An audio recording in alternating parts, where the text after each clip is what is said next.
Okay. So, whoa, we're back. Whoa. Whoa, Whoa, dude. Content.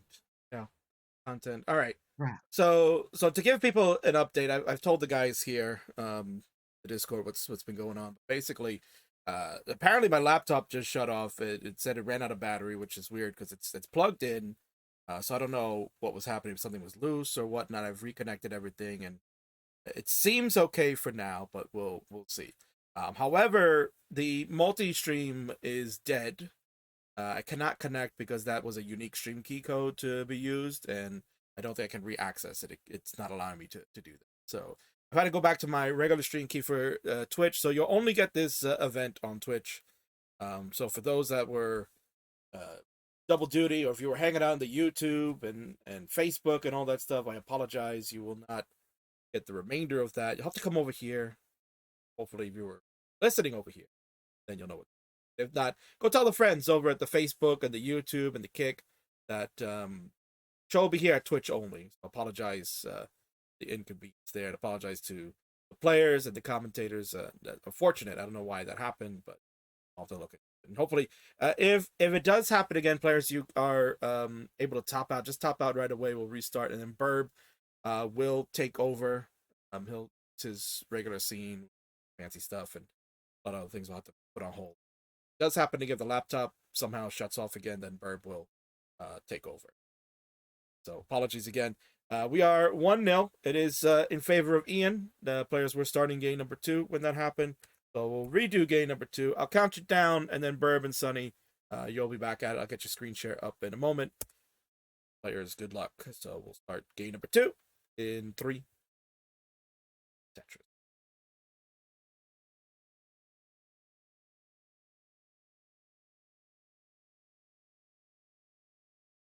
All right, we're alive. Only fitting that in this special edition of Tetris Friendlies Revolution, we get game 2 twice. So Yeah, you know, could be worse though. You know, we've had worse scenarios of that happening, right? A repeated game 2, you know, because of a double club 0 performance. You know, we've certainly had worse. Of course. And we've got a 1-point lead currently for Ian. Yeah, pretty substantial there to begin. Yeah, it's an insurmountable lead right now. Yeah, I know it's probably over for Ian, but no, all kidding aside, you know, we're looking pretty good here. You know, of course, definitely got to thank these players for, you know, hanging in there. I know it is fairly late, you know, well, for you, of course, Sonny, but also for Dan, right, who's also on that side of the pond, you know, staying up late to make this happen, so. Luckily, it is, you know, the 29th, 30th of December, so most people don't really have anything happening anytime soon, so we can afford to stay up a little bit later at the moment. That is true. I mean, I know I have for the last couple weeks. I've, you know, had PTO with work, been able to take some time off, you know, just, yeah, pretty much just sleep, honestly. Yep. So, yeah. That's fair, yeah. Ooh, Dan has done some more pushdown, so probably winning in the pushdown element right now. Yeah, wants to give himself as much of an edge as possible, as he does hold the lead, at least real time. In real time, yeah. 145. Pace-wise, not so much, though. A little bit behind. Not by much, though. Yeah, there's the slight line differential there, yeah, as Dan is ahead in the line count, so. Or he was, anyway.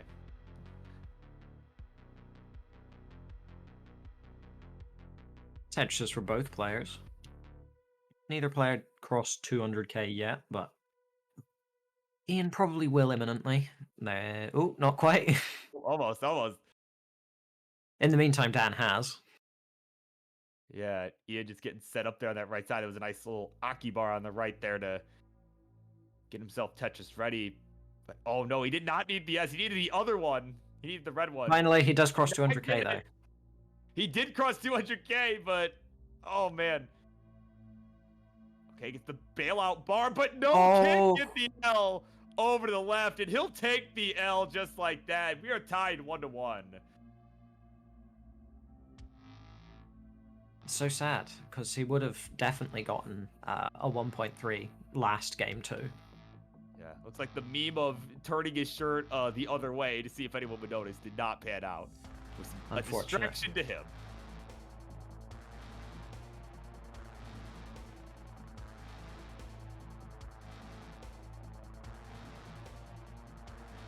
Yeah, that's right, Dan. It was once a best of 5 is now a best of 5 that is now tied 1-1.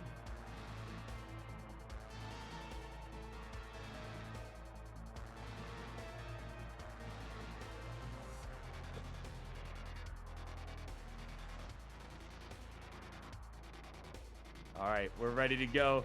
Sonny, do the honors. Let's count him down. 3, 2, 1. Tetris for this game 3 and a half.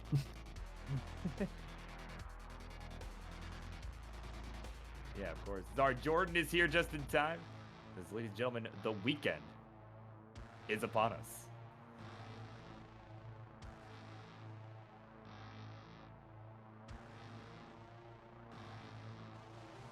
Yeah, nice T-tuck. Start off the game. Ian, nicer having a Tetris to start off the game, but you know. That's what happens when you have different piece sets. You might not get a bar for the first, 20 pieces.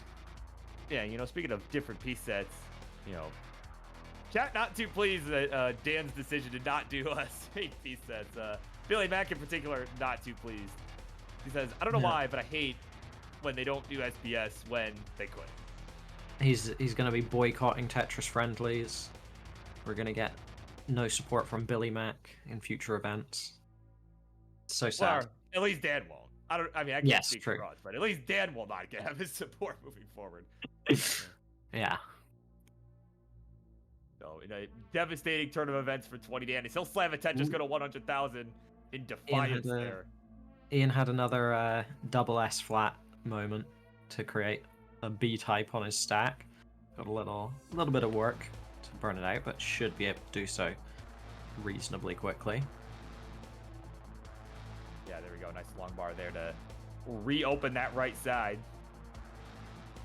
Has allowed Dan to build a small lead, about 2 Tetrises. Yeah, it's certainly a tough break we saw from Ian in that last game, right? Just didn't quite recall off the top of my head what even happened, but just got so high up on the board, was just unable to dig out of the mess, right? So this time you can see he's just taking things a lot more controlled. Did have a slight mishap with the double S flat situation there, but was able to handle it just fine, kept the dash under control, and and with that, he is rewarded with the ever so slight lead as we are neck and neck at 178, Sonny. Yeah, we've got a little bit of difference in stack quality, though. We've got Ian with a nice spire that's turning more into a tree with every passing piece. Yeah. And gets a long bar dependency. So he's got some trouble. Yeah. Just the thing that I've always loved about these two players is how expressive they are at all times. You saw as that tree was forming for Iankeith, and even right now he's kind of nodding as he gets out of that mess. But it's just so great, And Dan too, to I think a lesser extent. But Dan's he's got an intensity. Yeah, he really does. Has done the slash across his throat after beating Ian in a game at a previous Super Show. He can get pretty intense with it too. I love seeing it. He's dialed in. Yes, we are more than halfway to the 19 speed in this game number 3.5. Right. And Ian has actually taken a lead here, pace-wise. Yeah, it's about 1 Tetris difference. They are basically going back and forth at this point. But now Dan takes it back. Simul Tetrises as well. Yeah, it was crazy to see that crazy to see a Simul Tetris on a non-SPS game. Yeah, and one where one of the players is pushed down as well. Well, pushed down more than the other. So it's actually crazy because Dan has pushed down a few pieces while Ian's only pushed down 1, but Ian's still ahead in the piece sequence. Yeah. Or in lines, I guess. Yeah, I don't know. To me, it's always crazy to see players that aren't DAS players pushing down pieces, because I feel like, I mean, maybe some grips allow for that pretty naturally, but I know, back in the rolling days that I had, it was really awkward to try and move my thumb down to the down position and also be able to press it down. So I guess I can't really speak for tappers, but I feel like a lot of the grips would be so awkward for that. But Dan's handling it pretty much no problem. You don't roll and push down most of the time, unless you're really going for it, like. Or you're sit just yes. But even then, she only goes for the one push down. So. Oh man, we are approaching transition here. Yeah, we're approaching transition here, Sonny. We are at pretty neck and neck game still. Yeah, still neck and neck. 428. 4K between them. Ian's stack is a little bit rough though. Yeah, that got really dicey really quick. Nice burn with the S though. Yeah, and, there we go, perfect LPs and the square coming in. He needs a lengthy piece of some kind, and we'll get it just in the nick of time. We had a few lines left to transition. But it has left him a couple Tetrises behind pace-wise. Dan still's got 3 available. With that, burn goes down to 2.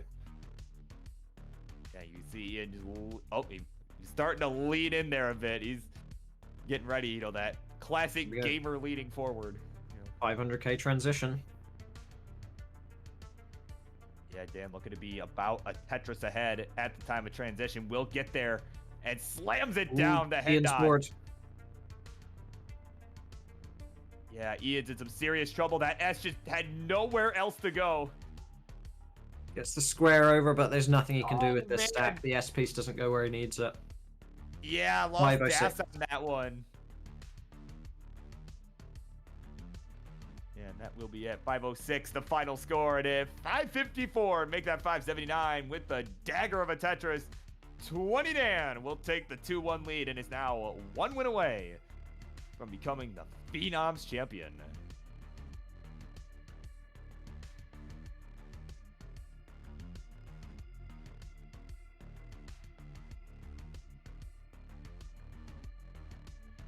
Yeah, and the thing was, Iankeith had almost got out of it. It was almost all good by the time transition rolled around, but just a few awkward dependencies just made it really tough for him to handle. Yeah.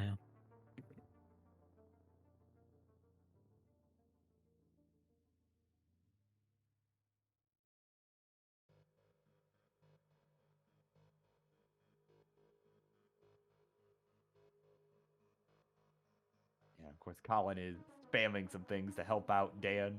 Right. I can't even, Sonny, I can't even tell what this emoji is, honestly. Like, that's supposed to be a fan? Oh, pan? Oh, it's a pan. Yeah, it's a pan. Oh my god. I could not tell at first glance. I'm like, what in the world? Yeah. Yeah, there you go. Burrito Dad's got it right. Spam this egg. Yeah.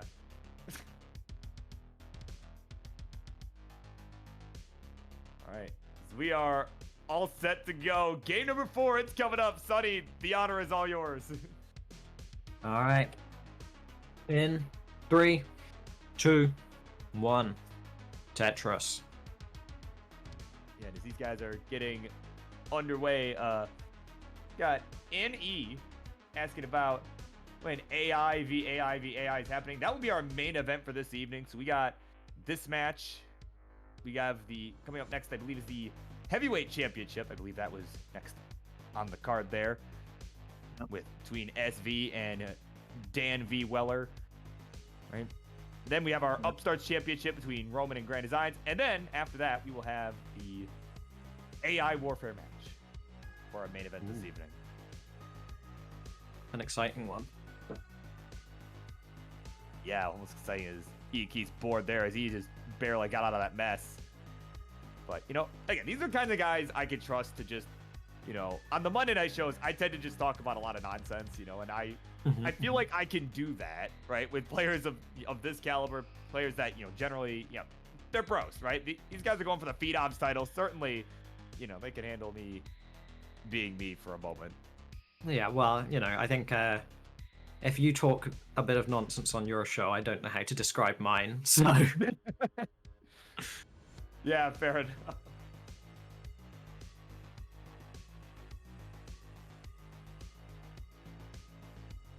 Yeah, and to further answer the question too, we the AI Warfare match originally scheduled for about 9 p.m. Eastern, so that's 2 a.m. UTC, but we'll definitely be later than that now, as we had some technical issues earlier on that put us a little bit behind schedule. So probably more Some like Kingsman-based technical issues. The classic. The gift that keeps on giving. Yeah. Yeah, the laptop is different. End result, the same. Yeah. Oh man, he's never gonna listen to this again. Oh my god. Only 3 things in life are guaranteed. 173 for Dan, 211 for Iankeith. Add a Tetris for him. We'll go to 234. Has got a pretty healthy lead here. Yeah, nice 3 Tetris lead though. 2 pace-wise maybe is more accurate. Yeah, something like that. Oh, there you go. Yeah, King is calling Bidwell. There you go. Yeah. So, well, it's been nice calling all you guys.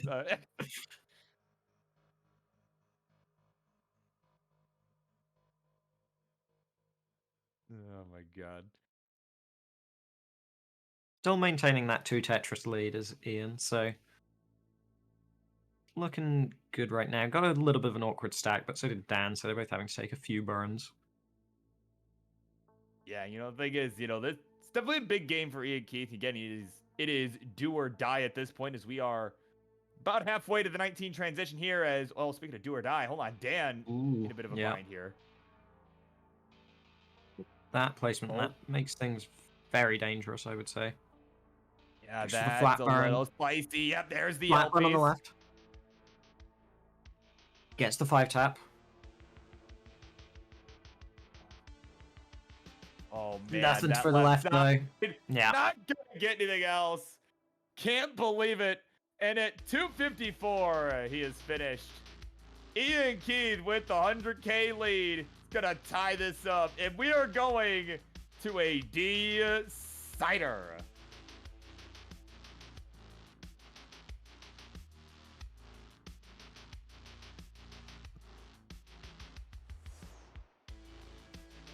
Wow, just as I was about to say that it is do or die for Iankeith, like, as we get the transition, right? But yeah, no, Dan just got into a situation as soon as I started saying that,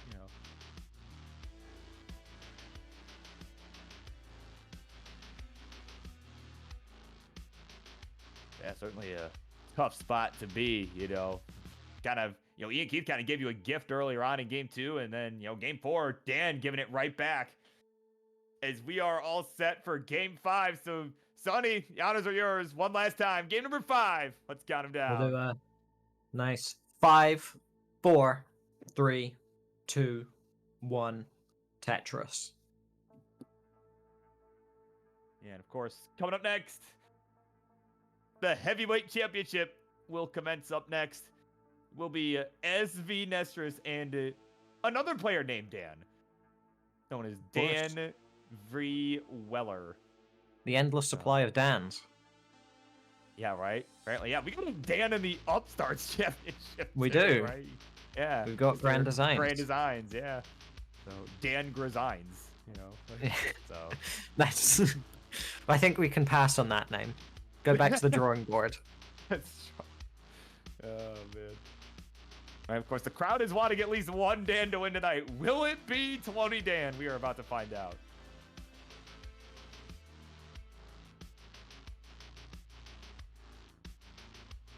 But early days of this one, though, we got some digging going on early from Iankeith.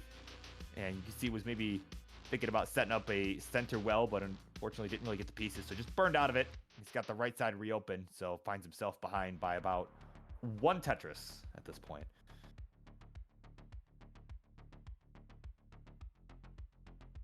You can't get this board dealt with super fast. It's probably going to be a 2 or a 3 Tetris deficit pretty soon as well. And yeah, kind of that. Yeah, I was gonna say he's kind of that awkward Z placement on that left side.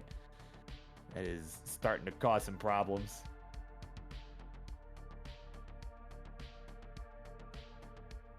Of course, as Iankeith looks to burn out of this mess.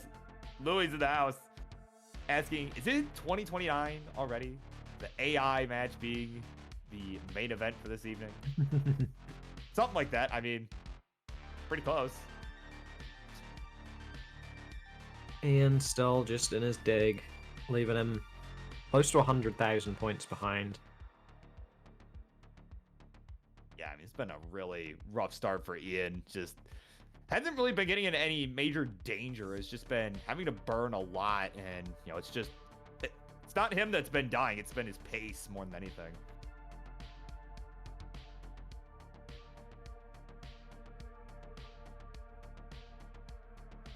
But he's gonna hang in there, just try and keep this, you know, within 100,000 points.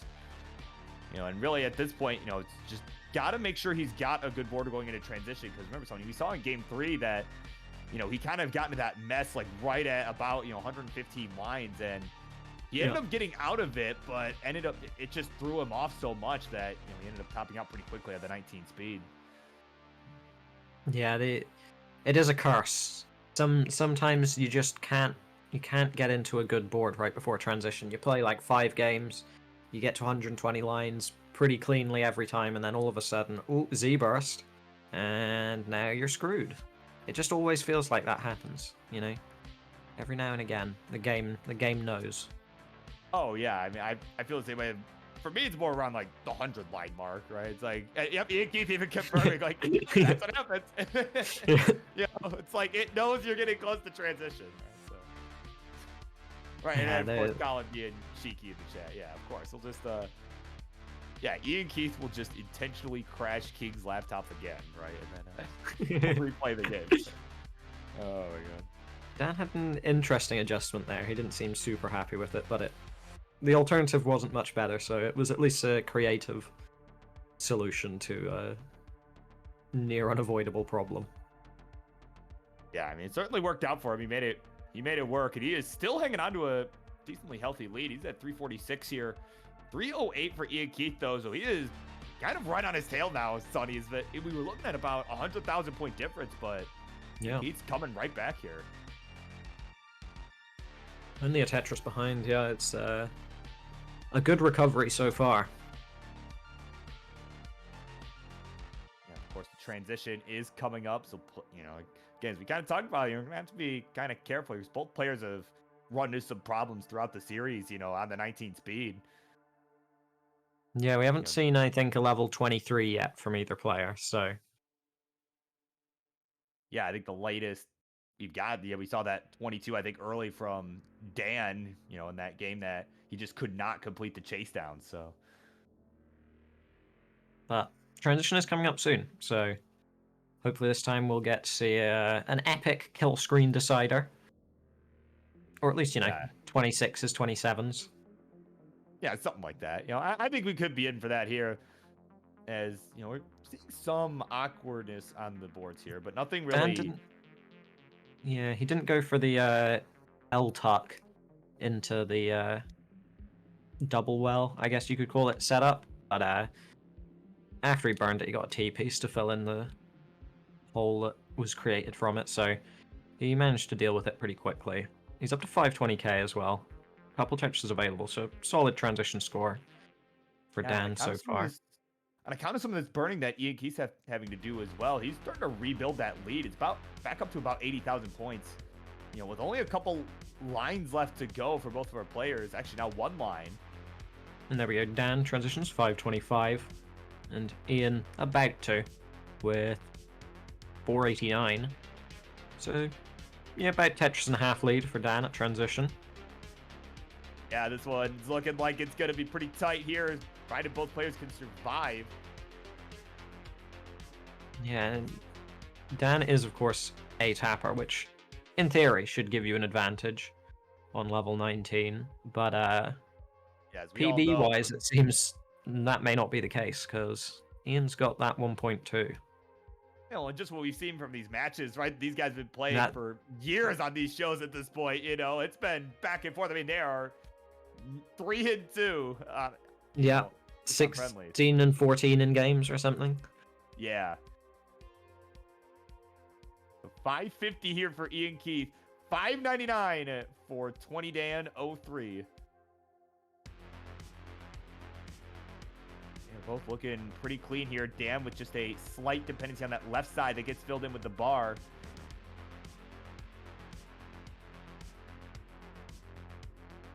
Now, oh man, now both players, Sonny, starting to get pretty spicy. Yeah, but both players managing it pretty well. Ian's reopened the right side, not Tetris ready, but now is. His left side still feels a bit awkward, but that Tetris means that whatever the problems are, they're manageable.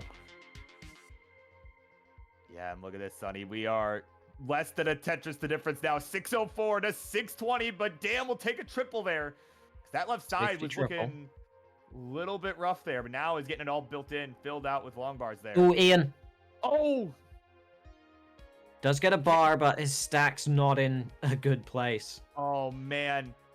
He's going to need some L pieces right away, but he's getting J's Not instead! gonna get him. 637, Dan just needs a couple lines, but he needs a bar for it. On his board! Gets a bar. 670, 637, just enough. Oh, my word. Cut it close, but he did it. Yeah, oh my god, there it is. Your new Phenoms champion, 2010-03. He's got it done.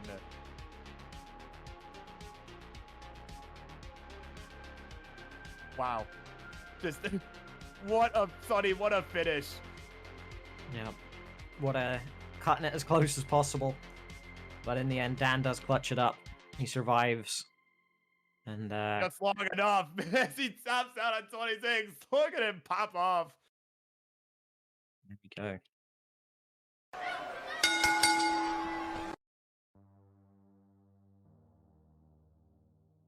What a finish to that match, man. Unbelievable. Great job by you guys on the commentary, and congratulations to that man. He's shaking right now, guys. He is shaking like a leaf. He can't believe it. That young man on the right has just made history tonight. Over to 3 the winner titles. scene. Yeah, 3 titles. Unbelievable.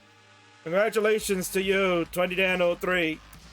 History has been made by you now. Let's fix up that camera a little bit. Show the world that young man survived. Game number 5. Makes history. Is the first ever Friendlies player to get 3 different belts in his career. Wow, what an achievement. Congratulations, Dan. Silver fits him very well, guys, if I do say so myself. Upstarts champion twice over, a Twitch TV champion, and now the silver belt. Herb, you mentioned there's going to be a line gunning for that young man right there. A lot of people in that division probably thinking they can take him. But tonight, all joys for him. He'll kick off the new year as our new silver champion. Oh, look at him. He's so pumped. He's so pumped, guys. Congratulations to you, Dan. Tremendous win. GG's.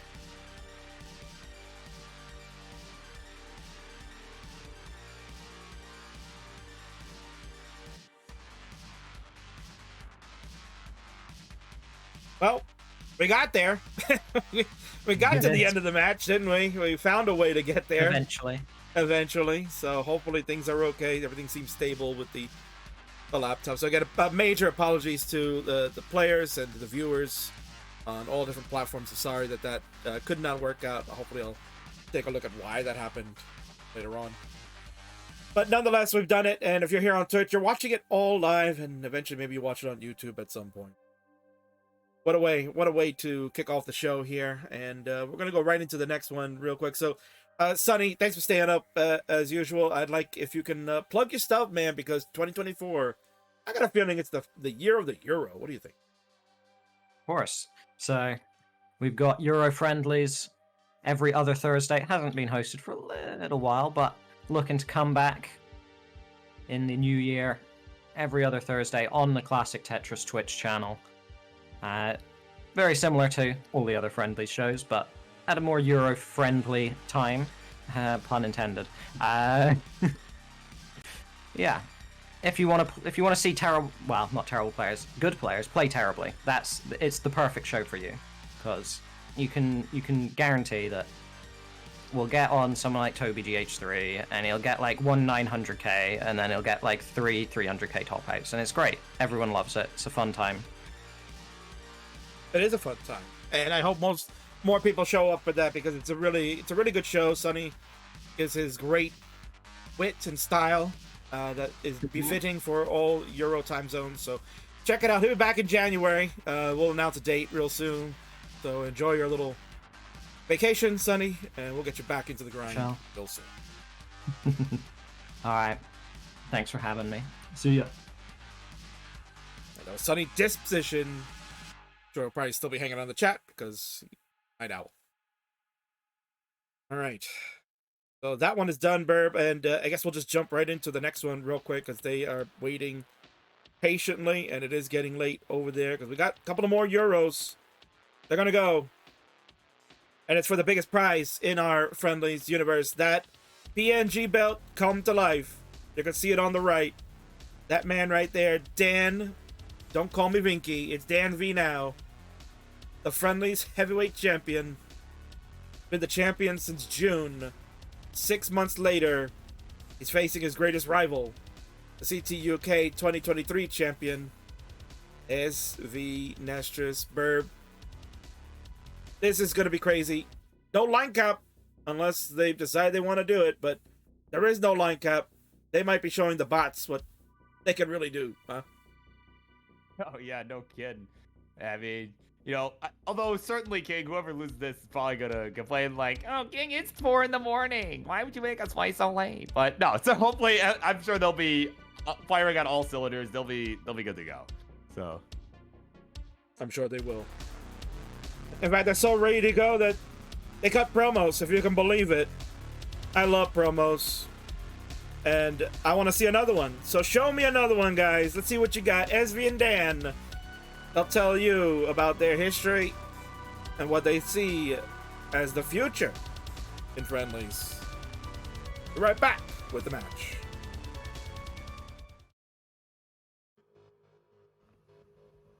So, Daniel, it's your old pal SV. Tonight's the big night. The night where we get to showcase our talents to the world. Twitch, Kick, Facebook, you name it. We'll be there. Oh no, that's gonna hang! No! That L's gonna hang at the end on 28, and at 8:05, Vecino can't go any further. SV behind on the line count on 27 at 8:76. Survives game number 5. Takes the game in the match, Bumpy. But you see, Daniel, I've got to set the record straight here. When I saw King give you that belt at CTWC, I felt that. Oh, look! Let's go! The heavyweight champion of the world. Look at that. Wow. The belt, Kim.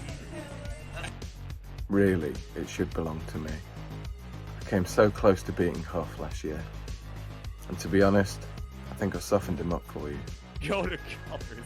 I'd be here all night. And Huff is going to top out at EO9. SV, you got a chance. But he's getting up high too. This is very tough. No, he's going to hang the L. He's going to hang the J. Oh, he was so close. G73. 2022 was a pretty good year for me despite the obvious choke. 2023, even better. I won CTUK, placed higher than you in CTWC, beat you in the 3 stages of hell. This is Dan's last game. SV also on his last game, so this is it. Oh, and that'll do it. Oh. Dan, it's so messy here. And that'll do it. Yeah, we see him commenting in the chat. Good games. Good games. And SV takes it 4-1. Now I'm going to take that beautiful belt away from you. You can have your articles about packing up holiday shit in your car all you want. When it comes down to it, it comes down to who comes on top. And King put me in the Fave 5. While you The shit 6. Dan Vinky. Don't call me Dan Vinky anymore. I'm Dan Vela. I really have changed my name. You keep calling me Vinky. Well, because you're shit. You suck. Tonight, the world will see that I will finish 2023 on top, starting strong into next year. And you? Just a former champion.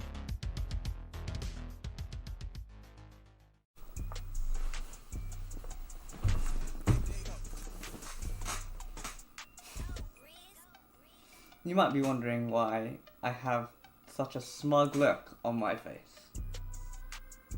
Well,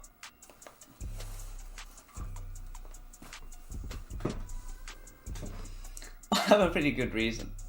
A bunch of holes here at the top, and this is gonna be a top out. Oh! Vinky can only watch. The Hangarang longbar! And another one too! He's done! I can't believe it! This is getting up real high for him. He's looking like, no, it's not gonna happen! It's not gonna happen! As we have a new Tetris Friendlies heavyweight champion. For the first time, I get to sit here and gloat about one of my achievements. Wow. That's huge. That is seriously so huge, man. And in a reverse sweep, too, no less. Like, a reverse friggin' sweep. And now, I have to face a player who, for whatever reason, gets a second bite at the cherry. To try and claim a title for something he couldn't do a year ago. Something that I could do. And that was defeat Huff. But he's getting up high too. This is very tough. Oh, he's gonna hang the L! He's gonna hang the J! Oh, he was so close. D73. Still the Tetris Friendlies champion. It's Huff. I would say we have a rivalry that goes right back to the beginning. We played so many matches against each other. We played friendlies after friendlies after friendlies after friendlies after friendlies. We played so many times that Kingsman got bored of the amount of matches that we played against each other. But Kingsman, he had no idea what this rivalry would end up becoming, because he's a bit of a dumbass. I thought CTUK would finally be the moment to separate us. But in 2022, I won one. Come on, SV takes it! Dan takes it! Dan takes this! It's now your back-to-back UK champion. GG, well played. In 2023, you got your own back. Oh, he transitions to the kill screen. He can't get over to the left, 819. We have a new winner! We have a winner! And he doesn't even get the match, he just knows he's won it! Let's SV go! is your new SV UK is your champion! New CTUK 2023 champion! So, in a way, we could call this match the decider of all deciders. There's never been anything more than this on the line. The Friendlies Championship belt. It's time to decide who the best British player whose last name begins with V really is.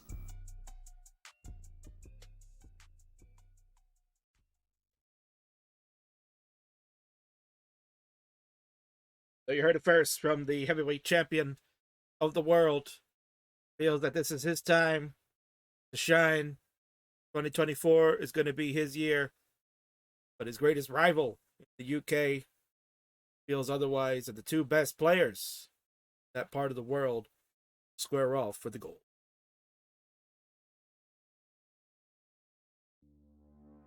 Take a look at their online facts before we get right into the match. On the left, the challenger, SV Nastras, former Fave 5 from 2022. The roller with a 2.79 million personal best score. Has a Friendlies record of 24-15. Has not been playing that many over the course of the year, but certainly still outstanding record when you look at it overall. As mentioned, he is the CTUK 2023 champion. Is also a Masters champion earlier in the year. many other accolades under his belt. PAL World Record holder with over 7 million, still technically the Tetris world record by a human. His last 10 friendlies matches, 6-4. His last match was against Dan, where he beat him in the 3 stages of hell. We'll see if he can raise that up, make the winning percentage a little bit nicer. On the right is the champion, with that ready-to-look fight on his face. The roller with a 2.409 million personal best. Outstanding 91-49. He is 9 wins away from becoming the first friendlies player with 100 wins and having more wins than losses. There are 2 other players in friendlies history that have over 100 wins, but they also have more than 100 losses. One of them is on the mic right now, and the other will never be on a Super Show ever again. Notable achievement is that Dan is the CTUK 2021-2022 champion. He is also a Fastest Masters champion, many other accolades, and recently got an article published from Honda about getting gifts put into a car. Best way to package it, much like Harry Hong did back in 2014 when he won the championship. So about 10 years later there, Burr. Pretty impressive. Oh, wow. Yeah. Actually, I didn't realize that Harry had that done as well. So there you go. You know, if you want to learn how to load a minivan, yeah, I guess that's the guy to ask. Yeah, a world champion and a friendlies champion. They have that good in common. Dan's last 10 matches, he is 9-1. The one loss to the buddy on the left. But we'll see if he can rectify that and put that away in the annals of history.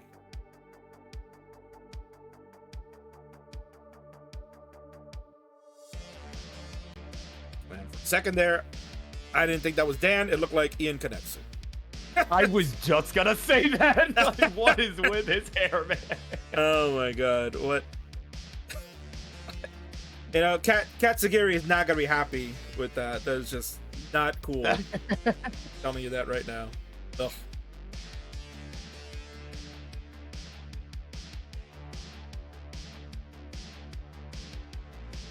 Totally. Oh my god, you widened it. It looks even more like him now. Oh my god. When did Ian Kanetsu become the Twitch, the friendly heavyweight champion? When did he move to the UK? Yeah, seriously. Oh my god. Anyway, nonetheless, hair withstanding. Put a hat on, sir. Nonetheless, he is the friendlies heavyweight champion. This is for the friendlies championship belt. It's crazy that these two will go at it, but certainly we could see a new champion. And the belt stay in England there, Burb. That will be definitely great on shipping costs for me, I guess. Oh, yeah, certainly. All right, for those of you that are new to watching friendlies, obviously we were on the other platforms. I would definitely go over the rules regardless. So this is how it works. It's 18 all the way. Players will start on that level. There is no line cap in the friendlies universe unless players decide that they want to agree to a line cap. Then we can invoke that, but otherwise we can go on all night. They want to go to level 39, 49, 59, 69. We can go there non-stop. Both players have gone further than that. Dan and Huff are the two that have the highest level reached in friendlies match. Dan at level 51, Huff at level 52. As we reach level 40 against Huff, you saw in the video package there. So certainly he could look to maybe go further than that if it means to winning the championship. Yeah, they perhaps could see the record absolutely smashed. I mean, considering how long ago that match between Dan and Huff was, I mean, players have improved a lot since then. I think certainly a breaking of the record is on the cards. Without question.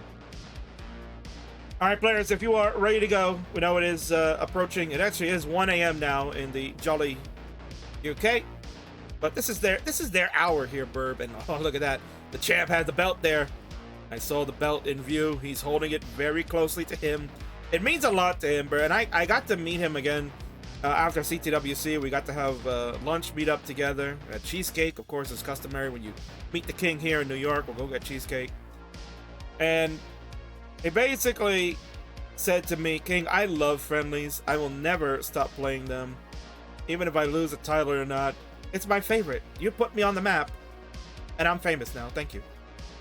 I felt that meant a lot. It meant a lot to me. It meant a lot to me that someone of Dan's caliber continues to play here. Wants to get better. He wants to hone his craft, and he has a target on his back. He knows that now that he has a live belt, people want it. And look, they say, "Wow, that's impressive." So yeah, like it's a nice belt. It really is. Yeah. So it's it means a lot that is prestigious and people want it and they're gunning for it. And tonight, that young man on the left is going to try to be the first to take it away. Somalian had a chance back at Clash of Champions. He failed. So now SB going to look to pick up the ball and run with it. Again, players, if we're ready to go, give me the hover threes. We're going to play with SPS. Let me know so we can set that up. And if a line cap is to be invoked, speak now or forever hold your peace. But I prefer no line caps in these. What about you, Bird? Oh, yeah. I mean, considering the line cap is kind of the standard across the board, you know, it's nice to have a spot where we kind of do something a little different. And one of the best UK commentators in the world is here. Alex H. staying up, wanting to watch the boys. Can you ask Dan if he got a perm? Is that a perm, young man?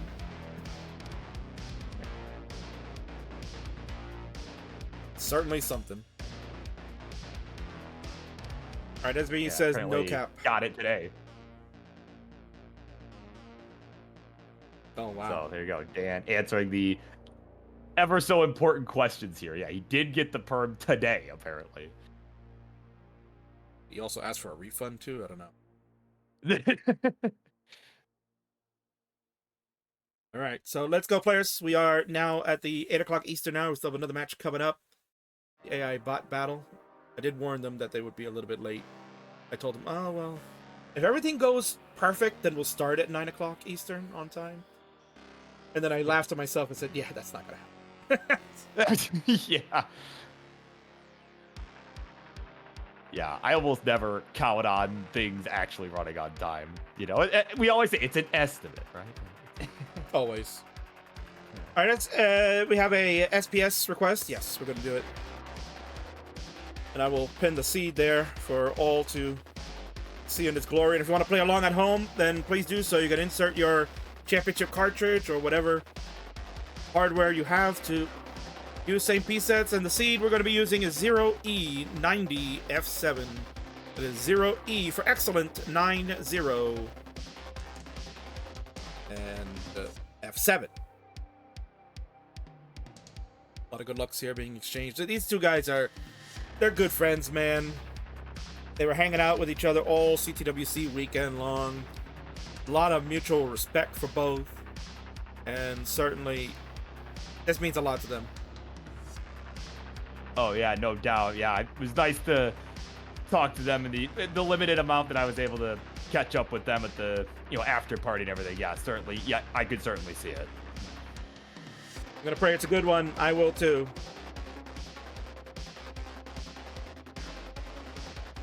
They are ready to go. Burb, it is time. No more delay. We can play. Count them down for the first game of the championship match. We go a 3, a 2, 1, Tetris.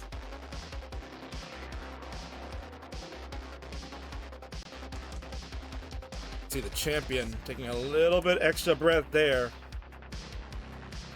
A little bit of nerves going on for him here.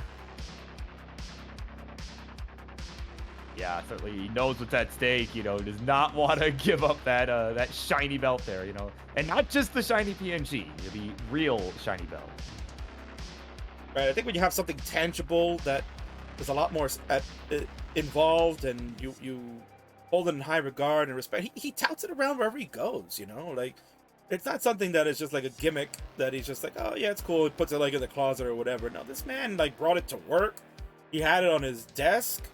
He brought it when, when we met up in New York, and he brought it to the restaurant. He was showing it to everybody there. He even took pictures on top of the Empire State, on top of the world there, showing I'm the man, baby.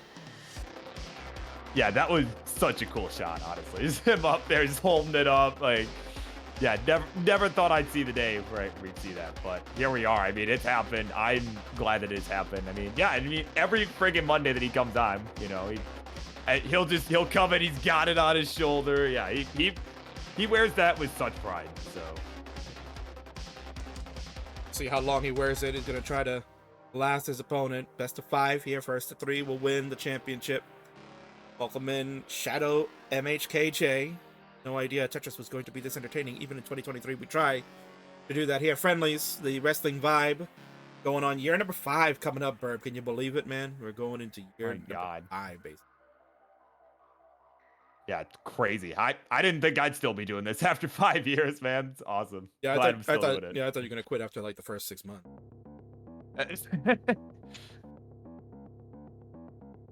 But glad you're still around, man. Now you've made a name for yourself. People don't even want to watch The King anymore on Fridays. They want the Burb show on Mondays, man. Yeah, you know, I think I've made it a good spot to be, you know. I think, yeah, people generally tend to like it. I'm glad that I have done a decent enough job that people will listen to my ramblings for multiple hours on end, so. We'll hear a rambling of a dirty Tetris for SB, about 3 rows up, 245 for him to start, 220 for the champ, so about a Tetris difference, also 3 lines back. You can say it is pretty close. And Dan opted to fill in over on the left side there. Did not want the Tetris. Board parity, a little fugazi, but he will get the long bar nonetheless and get the score in. 249 to 268. SB continues to play a couple of rows up on this one, but rollers, as you know, Burb, no fear at the board states. Yeah, generally not necessarily as difficult as it would be for, you know, players like Dan 03 and Iankeith. I'll say 20 in front of the Dan there, but you know, to get out of these situations like what SB is in right now. But with SB, you just a flick of the wrist, and there we go, another Tetris down the middle. And it looks like now King's gonna be looking to get that back over to the right side. And oh, actually could have burned with the J and did not. Yeah, opted to not go that route. Meanwhile, I'm watching Dan here. He has a dirty triple set up. He'll get the split dirty triple, and he will go a little bit safer. Not going to be like SB. SB was just kind of just building up regardless. He didn't care. He's like, I'm just going to score Tetrises to get out of this mess. And I switched over to a column 8 well, while Dan has fixed things up a little bit flat on the top. Left side needs to be built out a little bit more, but we'll take a safety skim on the right. Lombard coming in. There's a Tetris for him. 315 to 353. The challenger with the lead, and another Tetris for Dan to close in. Nice tight game number 1 here, Burb. Yeah, I definitely like to see it. I mean, partially because of, you know, I mean, I was kind of questioning some of the aggression from SV, but kind of in part because of that, they've been able to keep it close, you know. But yeah, I mean, but King, I mean, you know, he's always been just so good. Even before, you know, even before you ended up adding him to your Fae 5 list and everything, right? Like he was kind of, I feel like, on everybody's radar even to begin with. Even a bunch of casuals, like I had friends that were watching my show and SV had come on, and they're like, bro, who's this SV guy? Like, he's crazy, right? So even people that, like, you know, barely watch this, you know, have him on the radar. I mean, he's in this match for a good reason. Well, certainly, he has earned it. Gave Hov a scare last year at the Revolution. So beautiful J-Tuck setup from SV. 428 for him, 413 for Dan. Dan is poised to be in lockdown mode. He knows he is about 13 lines away. Make it 9 lines before the transition. They are looking at 500 Ks. SV teetering towards a 530 maybe. And lock in. There's one. Definitely looking for a little bit more than 530. Dan will get one. He'll go to 508 as best he can do. He's on level 19. For rollers, this is the true part of the game right now. And look at those tuck setups from the champ there, Burr. Very nicely done. Wow, yeah. Definitely love seeing it. Just was able to adjust so quickly to what was coming there. Shout out Ninja of Ninjas with the resub, 12 months. Happy New Year to you. Get a new year coming up soon. Yeah, it should be a great year. Full of more of my segues, ninjas. Don't you worry.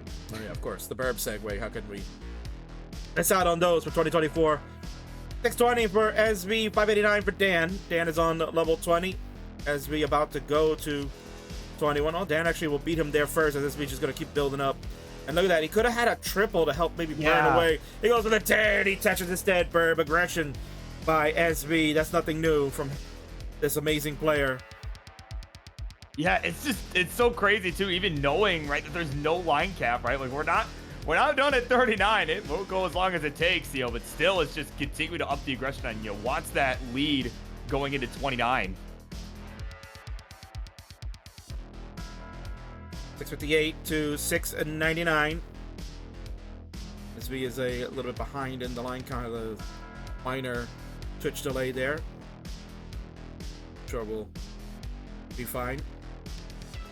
Around level 23s now. 718 to 732.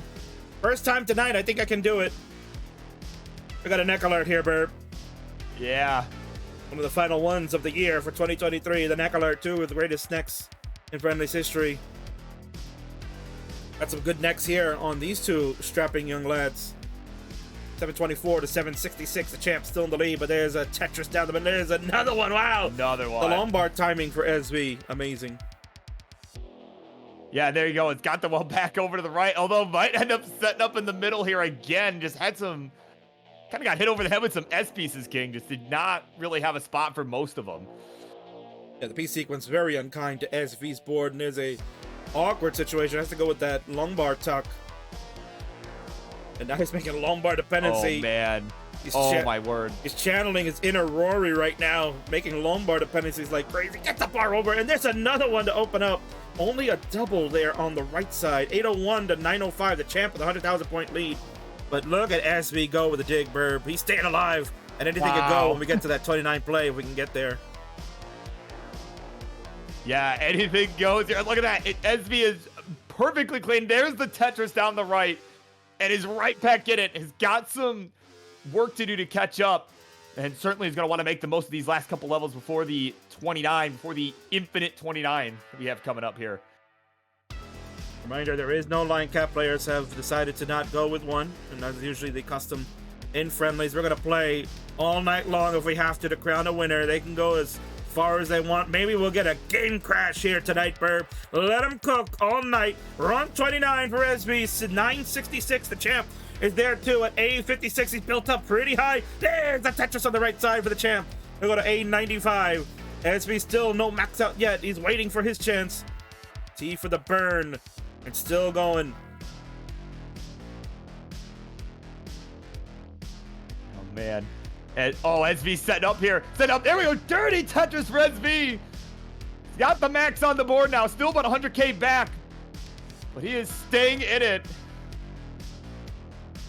This right here, Burb, is kind of like the game of chicken that starts happening. Players know that with no line cap, you can take it a little easier. The aggression can be waned for now, and both of them have experienced in a championship match what it means to go toe-to-toe in this type of format, where you have to just maybe wait out for the right moment to make a move.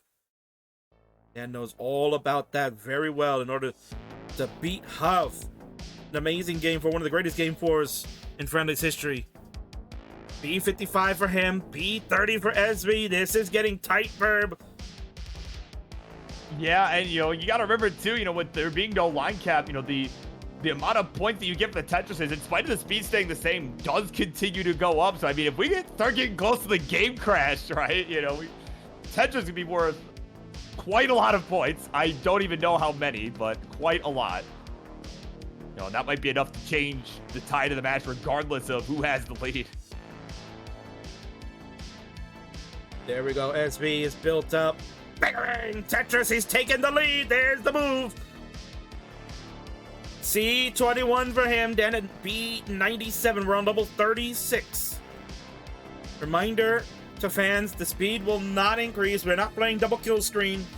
They've agreed no line cap, so they're playing the way the game was intended at the speed here on 29 for the rest of the way. And it's a game of chicken. Who could outlast who? Who's going to make the biggest mistake? Tetris for Dan. He's got the lead right back at C64 to SBC 555. And there's a little bit of that. Flip of the bar, though. Yeah, I was going to say that roller misflip always gets you. Hangarang's galore. And that's it. He's done at C58.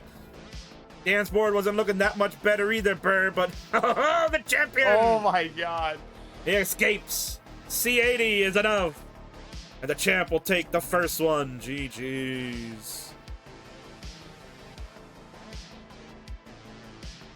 And there's a sigh of relief. And a smug face on the champ. He's like, I had it in the bag, baby. Oh, man. What a game. Yeah, crazy game. Already some 29 play happening there, King. My God. As he mentioned that Yeah, the controller needs a little checking, so we can take a moment break. If you need a equipment check, go right ahead.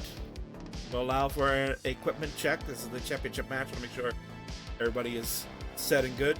So go ahead, take a couple of minutes, and let me know when you are ready to go.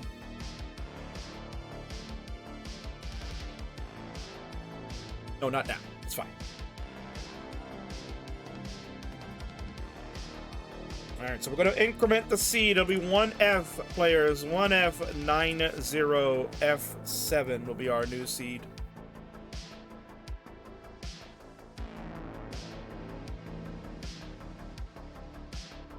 Increment to 1F players will be our new seed. We're going to go to 1F as in fun.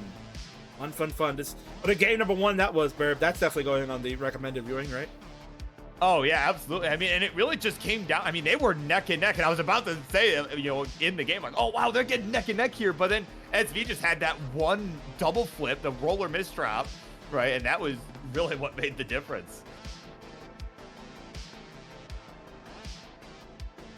The chat popping off after that first one.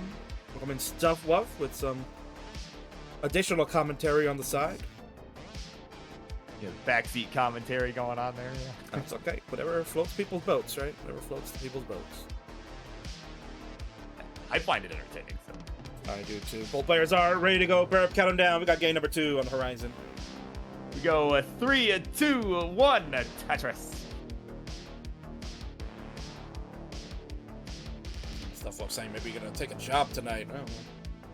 Uh-oh. No, Burb and Sonny continue their shenanigans that I heard in the Discord earlier. Could be looking for a new host. All right, so we are underway for game number 2. Champ 1-0. Challenger. Also, feisty level 29 player going at it. And Burb, that's kind of what a lot of people have been saying recently, is that they do miss the non-line cap, right? The just play as the game is intended, just let players go for whatever long and see what they can do. And recently, we just saw what somebody can do. It kind of blew Scooty, not only claiming the world record, not once but twice recently, but also creating the first ever game crash by a human. Tremendous job. Yeah, that was crazy to see. I heard a couple hours later and I was like, what? No way, right? Like, no way you got the game to crash. And I mean, even though I knew that, the game was going to result in a crash, it's that kid still had me on the edge of my seat the whole time. It was just so fun to watch. And some of the fact, and it wasn't even so much that he crashed the game that was impressive to me. I mean, to me, just being able to get past some of those levels that are like almost impossible to see once you get the colors, like freaking black and white pieces that just blend in with the background, that was impressive to me. I am a fan of the charcoal color. It looks pretty cool. If the Tetris company is listening, definitely put that on a shirt. I would get that. Yeah, no, definitely cool looking, provided you can see it. It is pretty cool looking. Like I see here, Burb is a segue leading into the score check. It's 156 for SV, 133 for the Ian Kanetsu lookalike.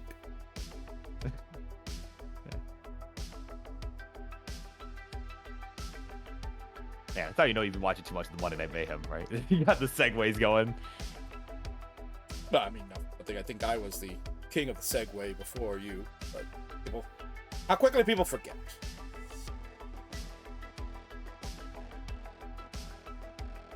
Remember, if you don't mind taking comms for just a couple of moments, I have to step away. But do your thing. Yeah, no worries. All right, and of course, this is the part where I now trash the king. I slander his name here on Tetris Friendlies, here on his friggin' show, right? But no, we're not gonna do that. I'm not that mean. I am mean. I am not cruel. So I will not do that here on his own show. I'll do it on my own show. But what I will do is I will give a quick score check here. We are at 253 for SV, 186, make that 209 for the champ. He is a bit behind in points to begin this one as SV continuing to keep up the aggression here. Yeah, true, Alex. Yeah, we just put stuff off to text to speech. Yeah, just yeah, we'll just figure out how to put that in, right? Actually, yeah, just use the Twitch text to speech, but make it so only Stuff Wolf can type, and then we have co-commentary, right? We can just bounce off each other. It'll definitely be in real time, no delays whatsoever.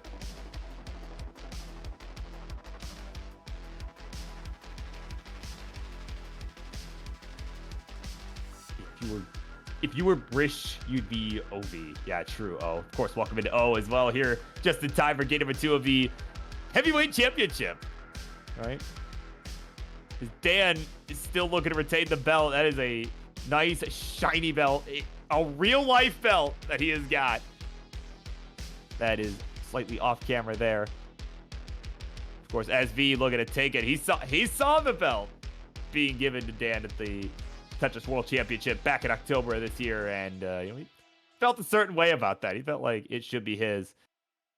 Right now, he's playing like it should be his as well, as he is at 418 with 30 lines to go in transition. 334 for DanV. Yeah, that's right. Yeah, do a segue commentary triple threat match.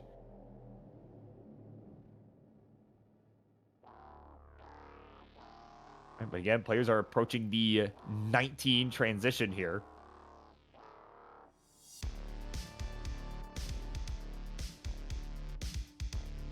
Again, boards just staying under control here.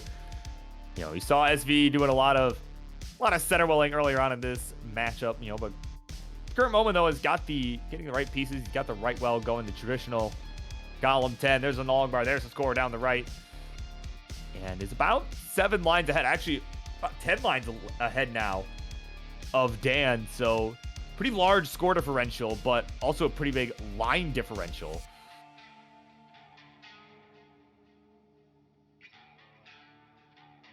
Of course, SV now, getting that Z for the tuck. Dan kind of taking a big inhale there as he knows transition's coming up. The next Tetris will get him there. SV will get there at 582. Dan just trying to hold out for one more. Almost there. Just a nice tuck. And there's the bar, just the nick of time. We'll get there 506, and off they run. And a 19 speed. So it is SV with a real-time lead of about 100,000 points, but Dan, of course, behind in lines, and is going to be looking to close that gap pretty quickly here. There's a Tetris, go to 587. Both players just kind of having some complications with some of the pieces. Not so much the pieces themselves, but just some misdrops coming in on level 20 there. So Dan just trying to stay hot on the heels of SV. He's at 617, 693 for SV Nestris. Another Tetris for Dan.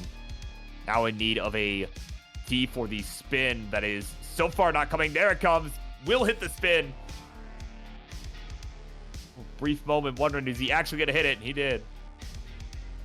It's a nice one down the middle there. 675 is just trying to stay within shouting distance as we are just continuing to race towards the level 29. Level 29, and of course, we are not doing a super kill screen at level 39. The players are just letting it ride. That's how we like to do things here in the world of Tetris Friendlies. They're just going to let it ride. I mean, you know, this lead, certainly one that can be chased down, right? Is definitely not insurmountable at this point. But some pretty hot ones going on for both, honestly. Right, we got SV at 879, almost 900k here. We'll get the Tetris to get there. 913 here. We're on level 25 for him. And Dan, I mean, Dan having a pretty good game himself is at 808. But I mean, This is one of those situations where you got a good game and a great game going on right now. Right? And fortunately for Dan, he's got the good game.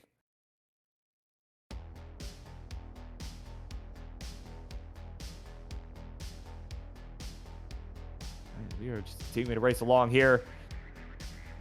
On the 19, there's a touch for Dan. Has got some Swiss cheese looking nonsense at the bottom of his board. He's got to get opened up here as he is still quite a ways behind in points. Just shy of 100,000 points. As SV has got the max out, though. Again, is ahead in lines, is on level 28 already. Dan only at 27, but again, has the messier board that he still needs to resolve.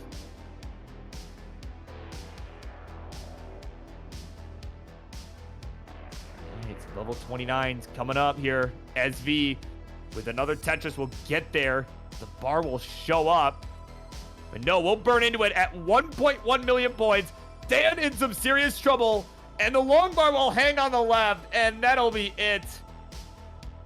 SV Nestris with over 1.1 million points. We'll tie this one up 1-1 here in the heavyweight championship.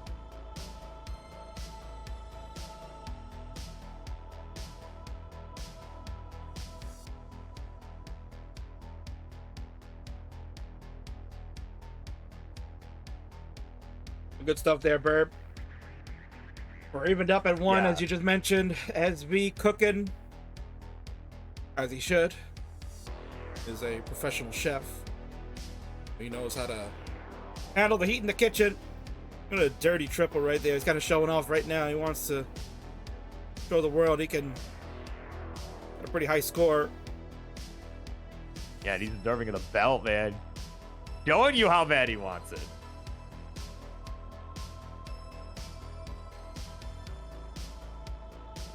And thank you, Brad, for taking the comms there.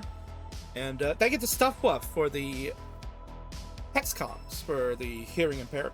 Appreciate it.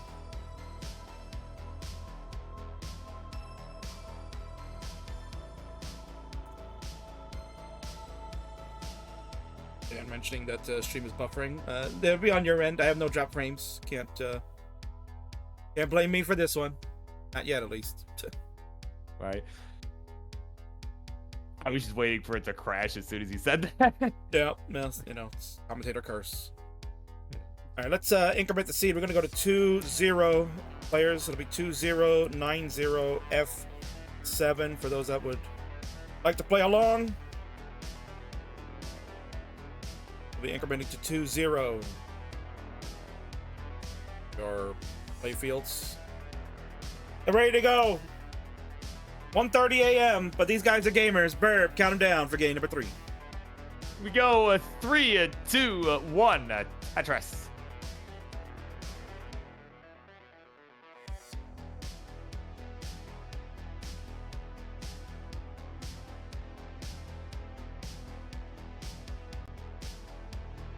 Stencil editing. See. Set up a little.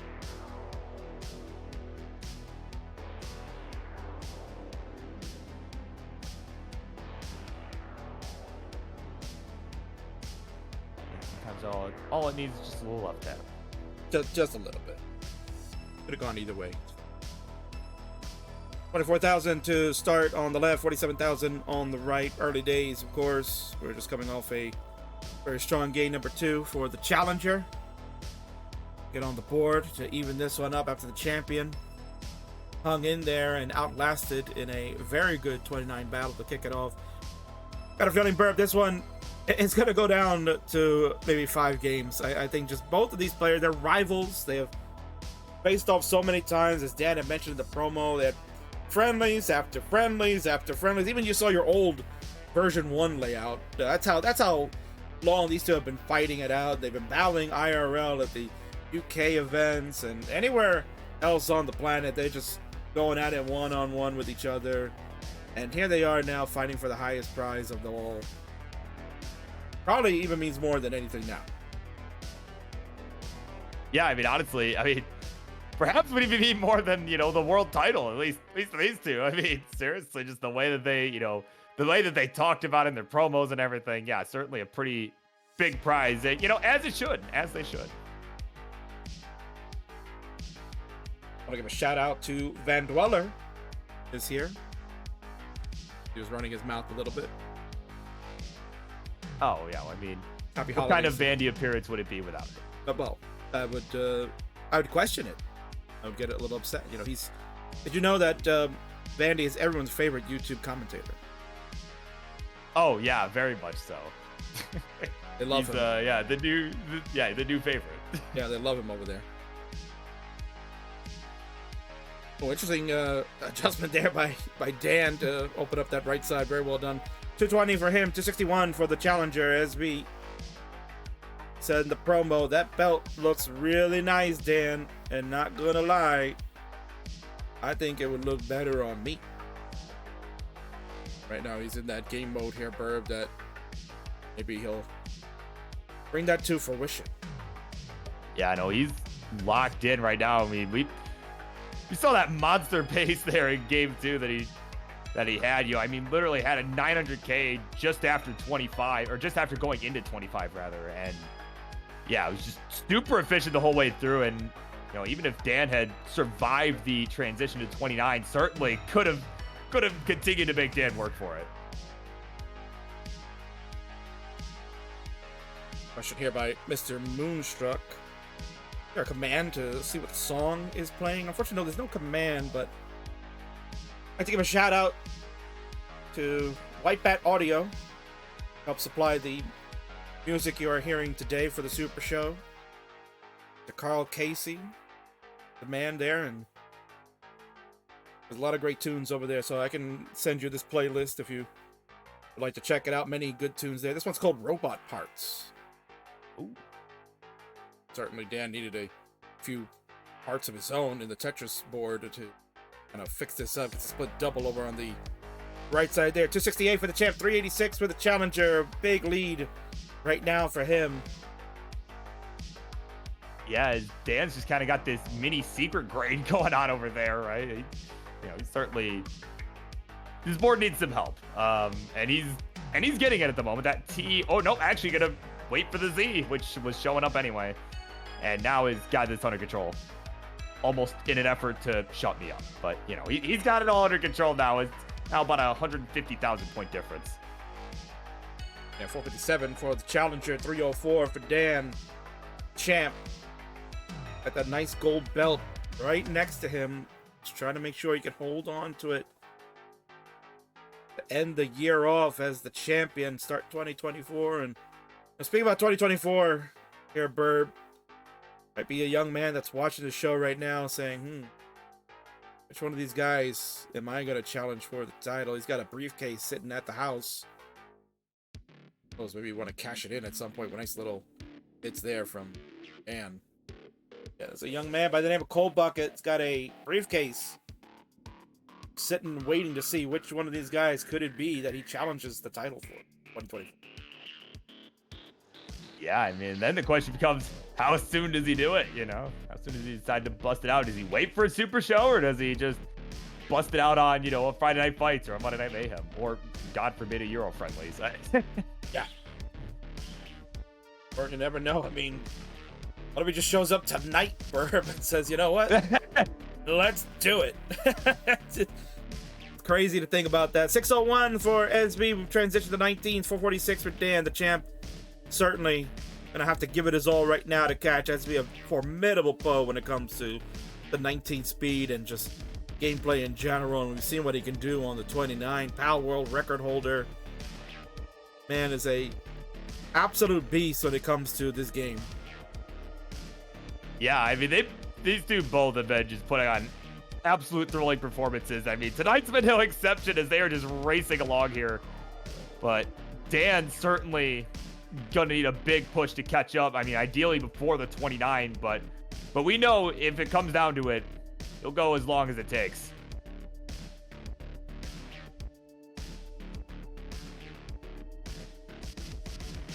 With an interesting delayed burn there from SV. That square fits perfectly. Just the thought of how to set that up there, Burb, especially at these 19 speeds, is tremendous to look at from a viewer standpoint. I don't know how he can see that. Well, yeah, and especially just way up on the top like that, you know, I mean, and from experience, it's honestly, he's probably, if he's like me, which hopefully he's not, hopefully he's better than me, but if he's like me, he might just be winging it. I know that was pretty much how I handled a lot of those digs way up high. I just was like, well, I generally know I need pieces over to the sides, and, you know, I just kind of winged it and let it work itself out, you know. The Faye Fiver wallband in the house, liking Dan's new hairstyle. But he's not liking the score right now because the challenger at 859 has a big lead over the champ at 732. We're on level 25. Dan is going to have to try to find a way, Burb, to maximize the long bars when they come. They are playing on the same seed, so whenever Dan's getting that long bar... Oh, look at that. Another war crime. The Vitz pays off. He'll get the long bar for the score. SB actually waiting for his, and there's another one. He'll get a Tetris. 955 to 795. At one point, almost 200,000 points the difference, Burb. This is not looking good for the champ. Yeah, I mean, SV just on another monster pace here. I mean, this is pretty similar to what we saw in the last game, too. Just really caught some fire, you know. And as you said, handled the heat in the kitchen here. You know, he's been cooking ever since that game, too. And really game 1, too, but... Things have intensified. It is A38 on level 28 now for SV. 931 for Dan. He would like to get the max up before the 29. Keep him close enough. SV's been cleaning a little bit, so that stalled him. Yeah, there we go. Tetris for Dan. There's the max. And could potentially bring this to within... Oh, never mind. But he's going to burn it at 29. I was going to say could potentially bring it to within 1 Tetris, but it is a tight one here, Kings. We go to 29. 29 battle in effect. Dan looking to try to stay alive. Not fall down 2-1. The challenger would love the advantage going into game 4. Both are playing it nice and low, taking their time. Again, another game of chicken here, Burb. Knowing that they got all night if they have to. No line cap in effect. Solves here from Dan. Amazing placements with flat plays of the T's. Tremendous job by him. He'll stay alive. A40 to B37. About 100,000 point lead almost in favor of SV. Yeah, SV just trying to hang on to this lead. You know, probably going to look to stay fairly conservative here with his burning just to try and not top out. Just put all the pressure on Dan to keep going here. Right, and start going a bit more aggressive to start catching up.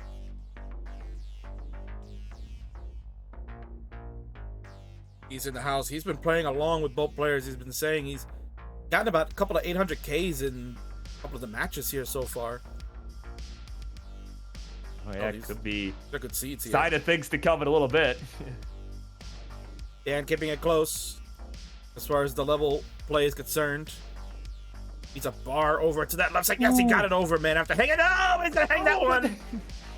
I was just gonna compliment there, Burb, that he got that one over after hanging the J, but then he hangs that other long bar. He's finished at A94 on level 35. The challenger, SV Nestris. C13. That's a 1.2 million score. 1 win away from exercising the demon of last year. He couldn't defeat Huff. Well, now maybe he can take that gold away from our current champion, GGs. Yeah, I mean, that's just the roller moment right there from Dan. You know, just hitting the hard 4-tap, or 5-tap, excuse me. Hitting the difficult 5-tap, and then missing the slightly easier one right immediately afterwards. You know, it just takes all that energy out of you to hit the hard one that you missed the easy one. Yeah. Done for that one. That was a good one. We're going to refresh players here just a little bit so we can catch up. A slight delay due to internet.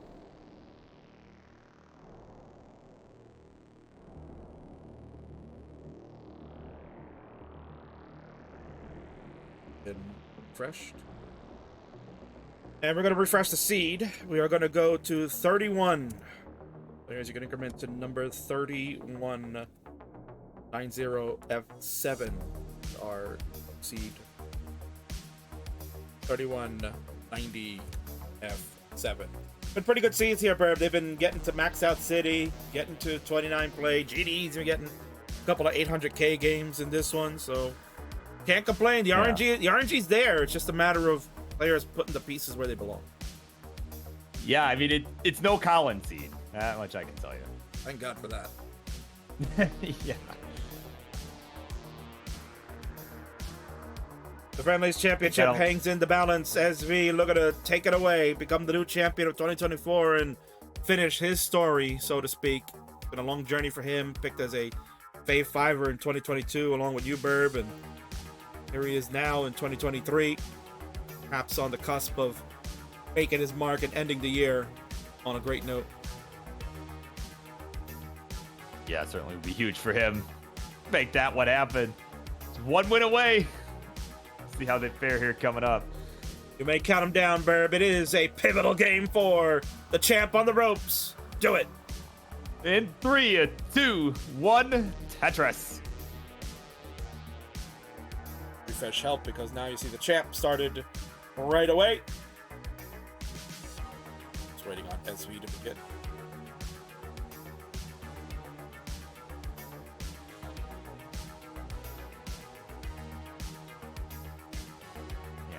We're going to get underway. Oh, there we go. But yeah, of course, Poopy old hag in the house, blaming the haircut for Dan's struggles to keep up with SV so far.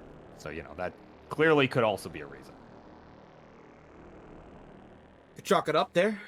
There's a potential why struggles are there. You could also maybe point to the reason that it's 1:44 in the morning, right? In the Jolly UK. Yeah. But it's not the first time Dan has ever played late night hours. He's accustomed to it. In his Friendlies debut, the guy was playing at like 3 o'clock in the morning because no one knew that he was in the UK. Played Elp, of all things, right? Oh, yeah, that's right. Yeah, he was playing Elp back then, yeah. Elp was a degenerate. Yeah, time flies, man. Indeed.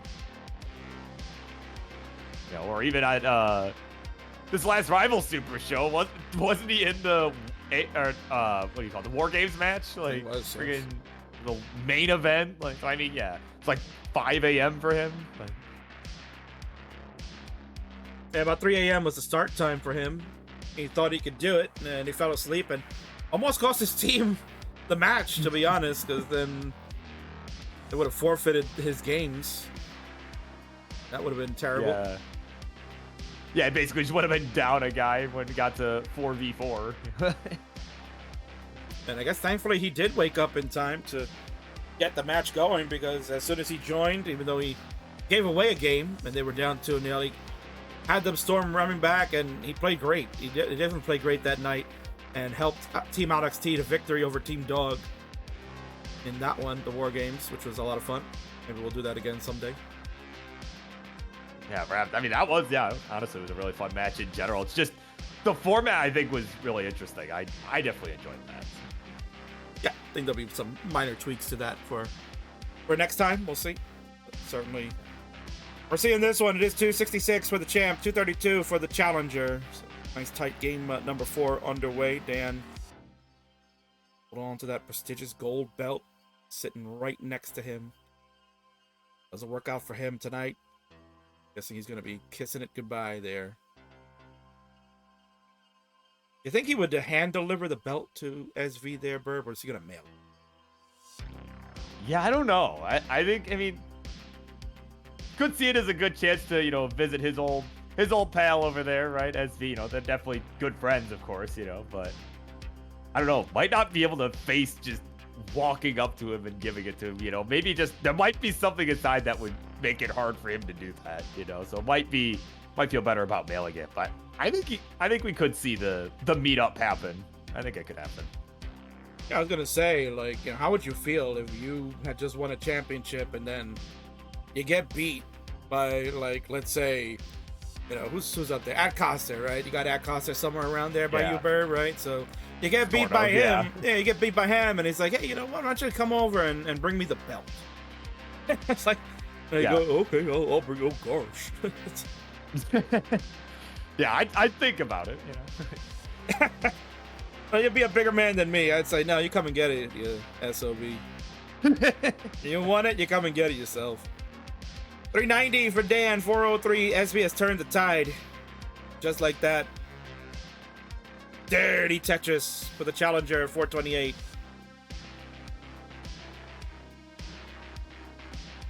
And just like that, we're... Oh, hold on. SV with the hang of an S. With the wrong pieces, this could get really bad. Oh, boy. Oh, gets the bar over. My God. Just see how hard he hit that controller. Yeah. I'm lean into that. I mean, he's still not out of the woods here. Oh my God. Wow. Oh my God. No way. Wow. Oh my God. Oh. Dan is probably wondering, like, why is he not topping out? I don't believe it. This is bloody hell. Oh, what a burn with the L there, Burb. Oh my God. Oh my word. Okay. He's got the bar over. This is weirdly enough a way safer spot than he was in moments ago. Oh my word. Oh, if you're Dan, you see his face there, Burb. He's not happy. Oh. Oh, Tetris! And we transition with a Tetris at the end. Oh my God! That could be the $1 million dig right there, Burb. My God. I think most rollers would have died there. Not SV though. What in the world? I'm out of words. My God, he survived it all. He's only down about 40,000 points. He's got column 8 open. Another Tetris. 584 for him. Dan up high. He'll take the safety triple and then the Tetris right after. 624 for Dan. Does not rotate the J. So that'll leave kind of a bridge burn. He is set up. And again, another... Oh, man, the rotations here, Burb. The roller rotations. You're seeing it happening now. Yeah, I mean, seriously, you know, we might be looking at another hero dig for SV if he's not careful, but I mean, the fact that he is still pretty much right there in it in spite of that crazy dig on 18, it's just crazy. It's a testament to just how efficient he was already playing beforehand. Look who's in the chat watching this crazy dig right now. Coal Bucket looking on, saying who could be the opponent. Another Tetris or SB. My God. What is going on, Burb? What is happening? Yeah, I don't even know what is happening anymore, right? You know, insert that James Chen impression, right? Like, I no idea what is happening at this point. This has been absolutely nuts. The survival from SB clearly telling you what it means to him right now to win this title. 735 for him, the champ at 817. Dan is doing everything right. Too. Yeah, Dan is doing everything right now. As Burb alluded to, that he is behind in the line count, so he can spend a little bit more time to just get this board cozied up and ready for when he wants it. SV is like now 2 levels ahead at this point. Jeez. Yeah, it pretty much just has to make the most of these last couple of levels here. It's only got about 18 lines left to go. Just before the 29, before we get that infinite 29. Right, is we got no line cap. And this game, I mean, if the rest of the series has been any indication, this game, we might be sitting here a while. 910 to 923. Tetris for SV to go to 946 has the lead. But now we'll go to 29. This is where SV knows to take it a little easy. Vitz over on the right side after the misdrop of the J. Fits nicely. 962 to 967. Dan gonna look to try to get the max out before 29. You can see The strat right now from SV, playing it cool. He wants to see what Dan does when he gets the 29 plate. Dan has the max out, and he'll add to that. A39 now, Burb. Here we go. The champion must stay alive. The send us to the decider. The challenger doing everything he can. My God, what a finish we're going to see.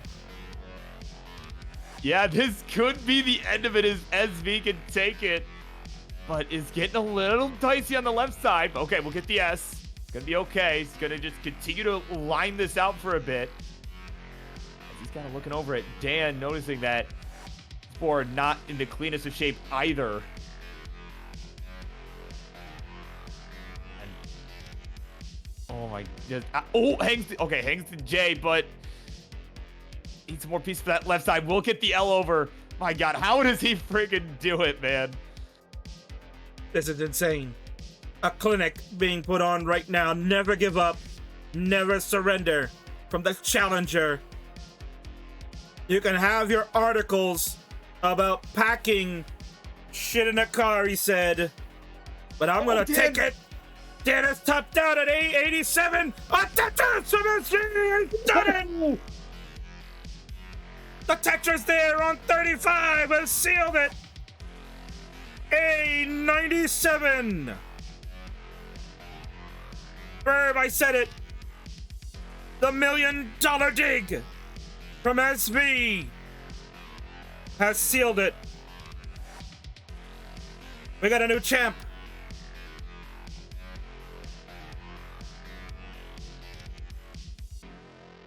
He's still going, Burb. And a Tetris down there for good measure. God, I'm speechless. Like, I just cannot believe just that friggin' hero dig, that $1 million dig, as you called it, man. My God, like that literally just won him the match. Unbelievable. Herb said before, many rollers would have died during that dig. They don't survive it. Our new champion with a Z-spin to show you he can survive it. No problem. Says game 4 is no more. He'll take the game of the match. Congratulations to SV Nestras.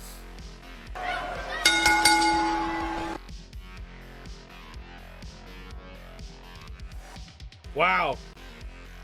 Look at him, Burp. His 2023 is complete now. He is so happy. A moment he's been waiting for quite some time. Now comes to fruition. Let's transition over and congratulate the new Tetris Friendlies Heavyweight Champion, SV! What a moment for him, Burb. What a friggin' moment. Yeah, you can see he was just beside himself at the end of it, just kind of just taking the deep breaths. Like he was kind of shaking up a bit too, just as 20 Dan was earlier after winning the Phenoms title. He's got to be feeling good about that one. The PNG image is all yours, my friend, and surely the real one will be yours very soon as well.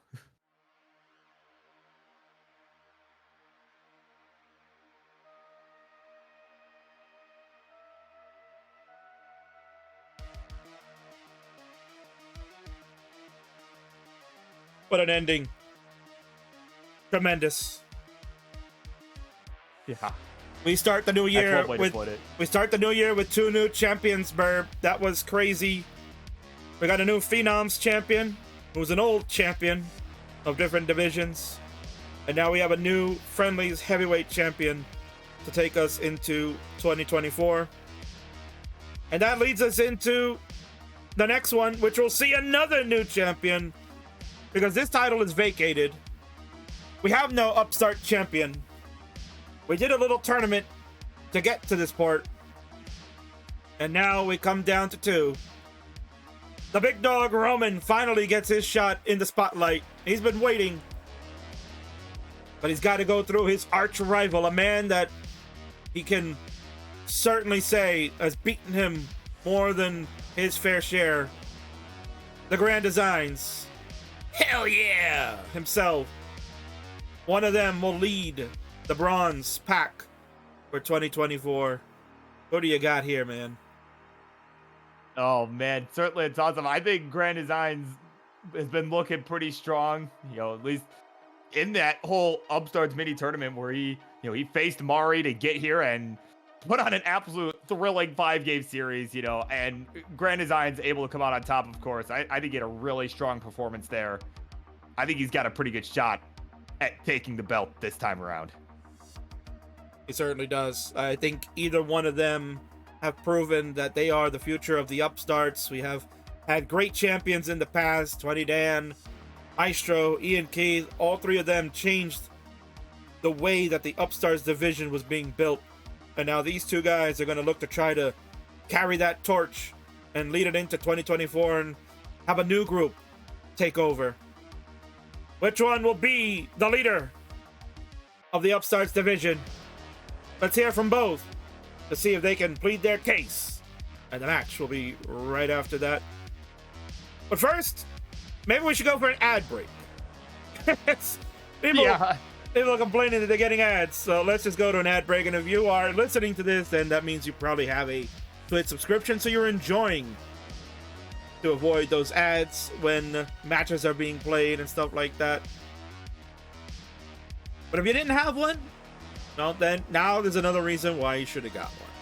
Because then you can't hear me ramble on about this kind of stuff, can you, Bird? No, not one bit. Not one bit. So, for you all that are here remaining, enjoy the jank. Well, actually, there's no jank. Just enjoy that slide. Look at that slide. First of all, let me give a shout out. You probably can't hear it now because I think he doesn't have a sub. We should get him one. Deck, I'll give him a shout out for making these beautiful slides this time around. I've had the pleasure of having such great people making these for me, and Dog is doing it for years, and Zar Jordan, hooked us up last year for this. So Deck, now on the team. Looks like he'll be the man going forward making these, Bird, but I think he did a nice job with it. What do you think? Oh, yeah, no, they look great. I mean, yeah, I know. I've seen some of the other work that Deck has done, a lot of like the CTM work as well. I mean, yeah, they've done a really nice job. Like, indeed they have. So, again, now that we're back from ad break, shout out to Deck for making the cards. You did a wonderful job, sir, and I thank you very much. So without further ado, ad break is done. Let's go on over and hear from the big dog and GD. And then we'll get to the match. Oh, I can't wait for this. Let's hear it. So it is time. Roman, known as the Big Dog. This is me. Grand Designs 82. Rescreamer Extraordinaire, here this Friday, December 29th, 2023, Tetris Friendlies Revolution. I am going to take you down, and I mean down, to take that Upstarts title. Get that long ball over the left side. Double with the square to keep the board safe. There's the one right there. There's the Tetris again. One more will do it. We need 786, 10,000 points. Gonna take a nice burn there, and there it is. Grand Designs. As good as a game 4 is over. Hell yeah. That belt will finally be around my waist. We have had so many confrontations over the years. Many years this rivalry has simmered. Many close fights, close wins, close losses. But none of them are going to be as high stakes as this matchup's gonna be. One of them wants to get the hot start and take the early lead. That's very volatile when we play level 19. You can see right there, a big mistake by Roman. He wanted to set up a delayed burn with a long bar instead of taking the triple, and that will come back to bite because the S-Hangarang on the left kills him. GD also can't go any further, and the two top out on the blues. 531 for GD, 472 for Roman. He strikes first. Game 1. Round level 26. Again, he does not have to Tetris, and that is what he's doing. Just burn, burn, burn. He's doing exactly what I didn't do against Kira the other day. Where I could have just burned, and then I wanted to win with Tetris and messed it up. And GD's got it. He'll finish it out. 545 for GD. And he'll top out anyway.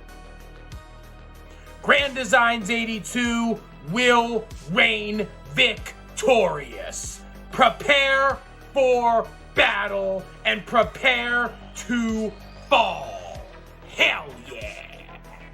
In the meantime, GD's building up the lead. He's got the leaderboard, 524 to 469. Hey now, hey now, hey now, hey now. Oh, Mari needs a bar in the worst kind of way now. And it's not gonna show up. The game says, go fish. I don't have any bars. And Grand Designs at 536 has completed the comeback and will punch his ticket back to the Upstarts Championship, where he will face the big dog. GG's. You got it done. Mr. Hell yeah, the former #1 contender back at it. He and Roman will go one-on-one at Tetris Friendlies Revolution for the Upstarts Championship. Congratulations to you. Howdy, y'all. The name's Roman. In Friendlies, I am known as the Big Dog. You may know me already, you may not. Those who do know me, they know I'm a pretty good Tetris player. But that's not enough for me. I want to be a great Tetris player. Playing a little safe. There's the lumbar, and there's the score. The big dog, Roman, smiling because he knows he just got a big old win against the #1 contender for the Upstarts title. Clapping it up at 638. Got it. Punch, punch, jab, jab. Knockout of the Maestro. GG's to you. This doubt has fueled an energy inside of me. Match by match, tournament by tournament, always just missing out on the chance to be a champion. People tend to forget about some of the many great accolades I have. Just to name a few, knocking out Blue Scooty at Lone Star. That was me. Waco 2022, top 8. Also me. It can be easy at times to forget just how good I am. Too long, I have let that slide. No longer. Now I have a chance to change things. To become an Upstarts champion. Man, this one is getting tight here. It's starting to get spicy. Bobby smartly taking a couple quick burns there. Roman doing the same, but a bar coming in a piece too late for the OPB. But oh, what a dirty Tetris for Roman! What a filthy setup. It pays off. People, they sometimes say, Roman, he's not that big of a deal. He's an okay Tetris player. But I am a big deal. I am the big dog. I earned this nickname for a reason. Not my size, not my looks, but because of my attitude. When I play Tetris, I'm barking, I'm biting, I am always playing with everything I got, all the energy. 2023 wasn't the best year for me. 2024 is my year to claim the bronze belt over GD. GD has always been one of the toughest rivals we have faced many times. He always says, good game, but I'm here to say, no more. It was not a good game. I have lost too many times to him. Tonight, that changes. Yo! The big dog finally gets a shot at the Upstarts Championship. You'll be seeing him on Friday, December 29th at Tetris Friendlies Revolution. GD, you're a formidable foe, a friend, and one of my fiercest rivals. But you've had your chance at the belt, and you failed. This is my time, my opportunity, and my match. And I will not blow this situation. Good luck tonight, GD. Remember, come into the big dog's yard, You will get very. Ugh.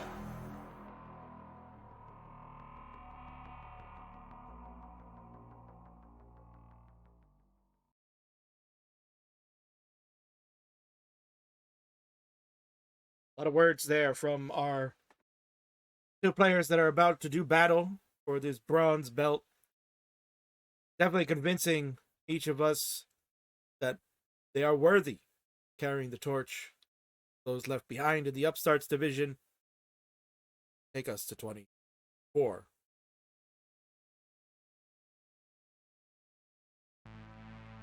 Yeah, that division's in good hands no matter who wins this. Those are some good promos. I like that. I like that a lot.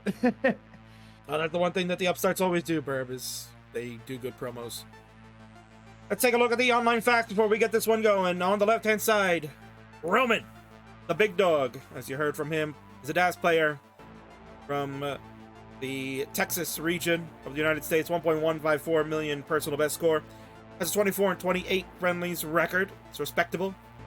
Notable achievement is a top 8 finish in the Waco 2022 live event, which is it's a really good achievement there, Bert, because of the names that went to Waco last year in 2022 before the bigger one in 2023. That was no list to scoff at. So getting a top 8 finish there, very, very tremendous. His lifetime record in friendlies versus GD, they have played 7 times. And unfortunately, he's been on the short end of the stick. 2-5 record with 13 and 23 games record behind that. So he's got a tall order today to try to get that bronze over his arch rival here, the Grand Designs, who is also a DAS player out of the Pennsylvania region of the United States, closer to the Pittsburgh area. 1.01 million score, and friendlies record 58 and 54, kind of the opposite end of the spectrum there for friendlies records versus Roman. Notable achievement is that he got his second max out at CTWC, Burb, and I think everybody heard it when he got it, right? Oh, yeah. I was also qualifying, had noise-canceling headphones on, and heard something going on. I kind of just guessed it was Grand Designs based on how loud it was. And it was actually that score, that personal best. They did the math later. It was that score. There you go. So that was that score. His best PB is at CTWC, and even Van Dweller heard it, and he was nowhere near to be found at that qualifying time. Friendlies head-to-head, as you mentioned, is 5-2, 23 and 13. So he has the upper hand on our friend here, and certainly would like to add one more win to that belt in order to get that bronze. Perfect line up there. And how did we get here? Real quick, it was pretty simple. We had a mini tournament to crown a new Upstarts champion, as Iankeith had won at Rivals over Maestro, and then used that to cash in for the Phenoms opportunity he had earlier tonight. So it left us looking for a champion, and here's how it went down. Burb had the pleasure of getting both matches on his show. Roman defeated 1 Pound Bobby 3-1 in that excellent finish there. Bobby was just 2,000 points short of taking the decider, so Roman getting the skin of his teeth there. And GD with the decider win over Mari in that one to get to the claim for the throne right now. And this is where we're going to end it, where the champion will be crowned tonight.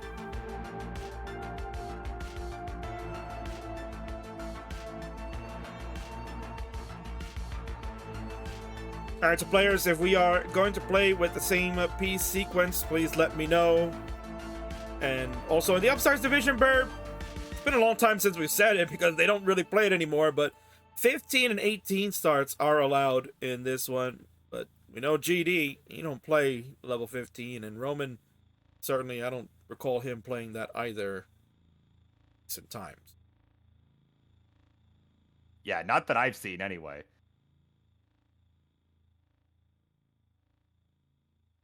Roman has offered up SPS, so GD, if you can confirm.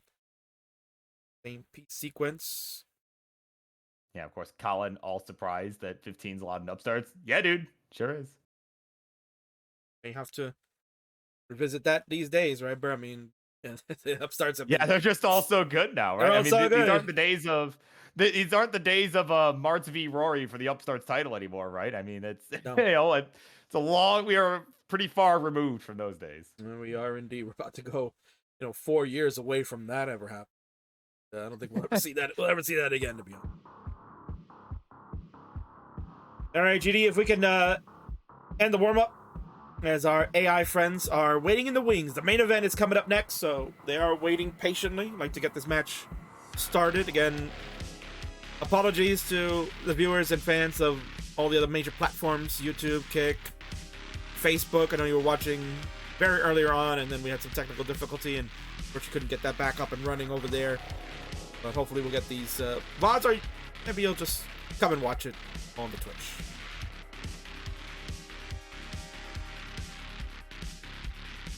So, Judy, if we could confirm. Van with a compliment there to GD. He's looking too slim. Eat a sandwich.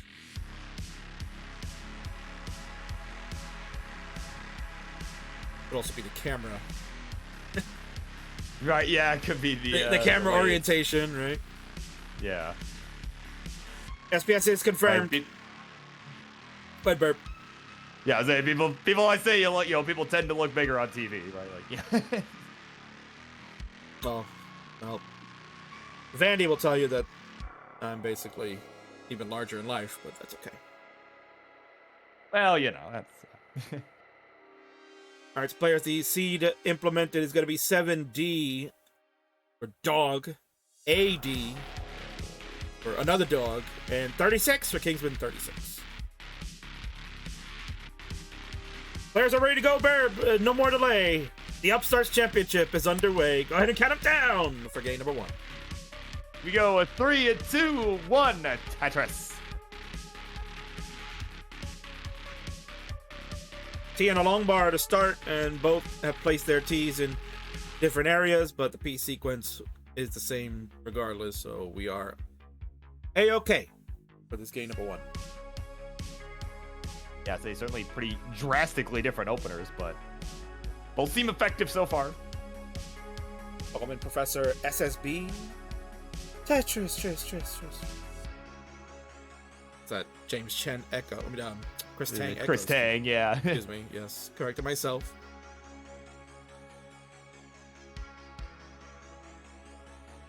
I'm 44 years old, Burb, so I'm bound to make mistakes. Right, yeah. Yeah, certainly no major mistakes like, first international player to take the finals. Right? Of course, right. Yeah. Certainly at 44 years old, wouldn't make a mistake like that. No. And that was when I was 43, so... I don't know if that's helping your cause or hurting it, but either way, we're... you are. Got a Burb segue going. 57,000 for Roman, 99,000 for GD. I'm gonna mix up Roman's camera a little bit. He's kind of like way off to the right there, Burb. See the big dog here.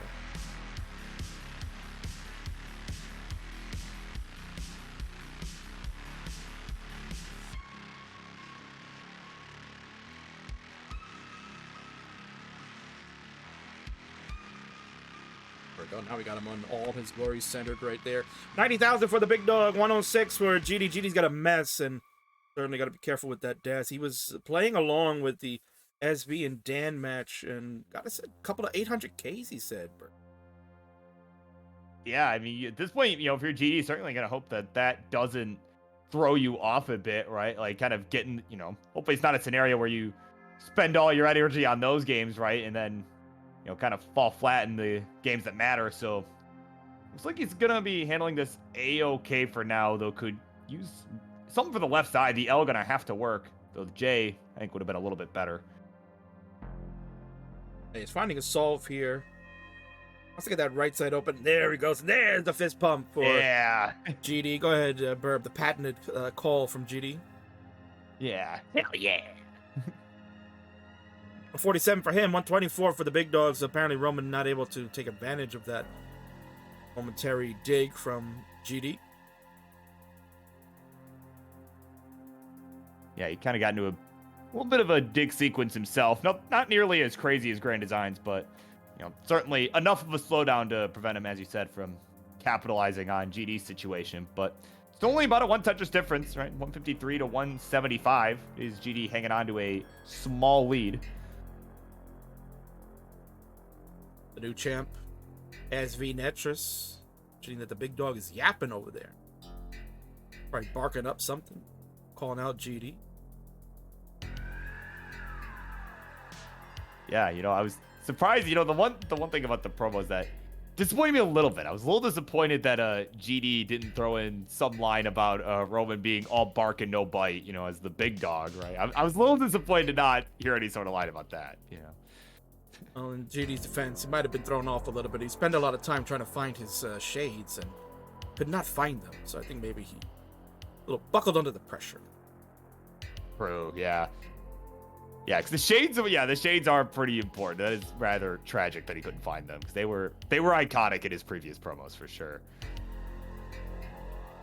Iconic is this build from Roman, gonna play around in different. Like was gonna go around with different columns, but see how it goes. Fixed it up. He's at 259 for the left side, 254 for GD. Got a nice tight gain number 1, but GD got to be careful about the board parity.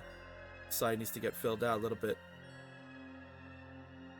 Yeah, that left side. Okay, yep, gets the J over. Was definitely pretty much needed perfect gas to get that. And well, he had it. So he's gonna get all cleaned up. There's long bar, there's the Tetris. And look at this king. A few hundred points, the difference. Not shocking when we talk about rivals between these two. I mean, these guys could have been on a rival show, not for nothing. They played enough times against each other, not only in friendlies, as we've seen in the record books that they played 7 times here in our neck of the woods, and I've played multiple times in CTL and CTM. I think they just played recently in CTM too. Yeah, I think so. I think GD. They got the better of Roman. I'm not sure. Yeah, I didn't catch it either myself. 40 for GD, 377 for Roman, so he is looking good there. He's got a smile on his face. That was actually the one thing about the promo from Roman that kind of caught me aback a little bit. Because when you watch him play, very intense, very focused in what he's doing. And when he came off in the promo, it's like the happiest-go-lucky guy I've ever met.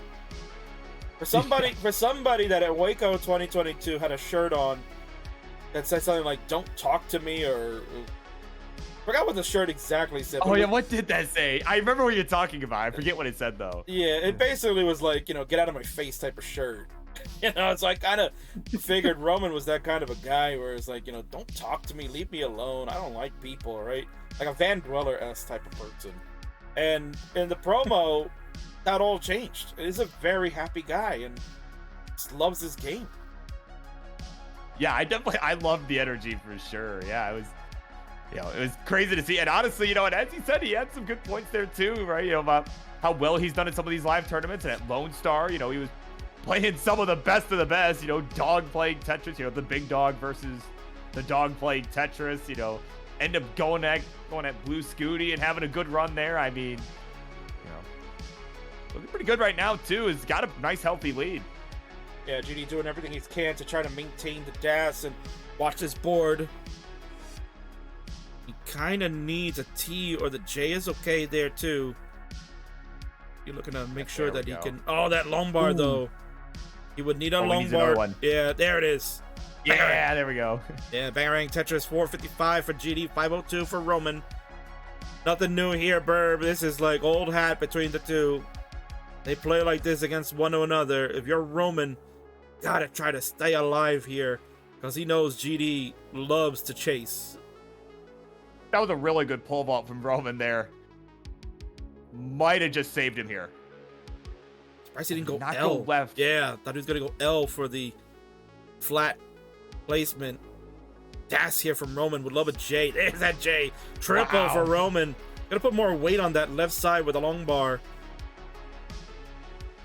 Cutting it down a little bit. 526 for him. 508 for GD. GD starting to make the comeback. Yeah, it's only about a 1 Tetris difference. Not even, actually. We're on 24 and 25. We're getting to the later levels here. Before we reach that 29. And Roman just holding out. Okay, gets the L to the left side. But hangs the next one. Oh, King, that might do it. Yeah. And it will. Yeah, he said a bad word along the way there. GD, you need to get to 536. The bar will do it. Bang! Tetris. There it is. Grand Designs does what he always does. He chases you down. Hunts you down. He will take the first one, 619, more than enough now. Well done. Or hell yeah himself. Congratulations. Get the first crown. This best of 5. Peace.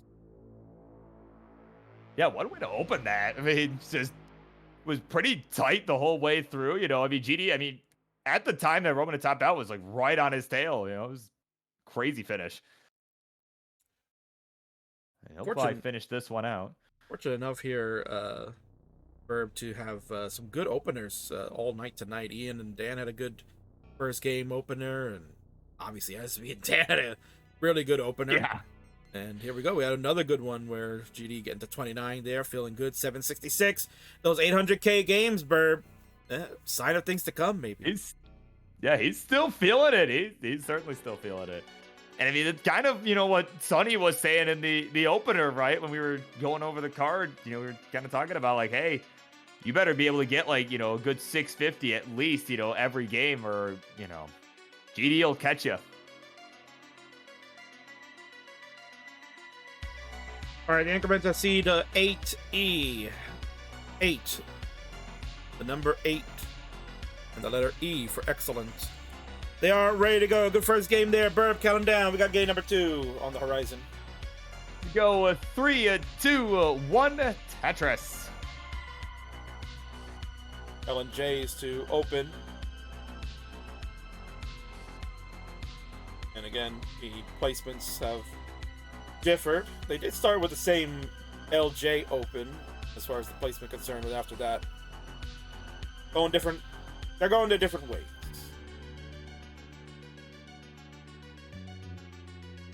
Yeah, it's always interesting to see it. It's working out better for GD so far. He got the first touches of the game there. You know, Jerome, you kind of see a little bit frantic there as he kind of had an awkward sequence based on his placements.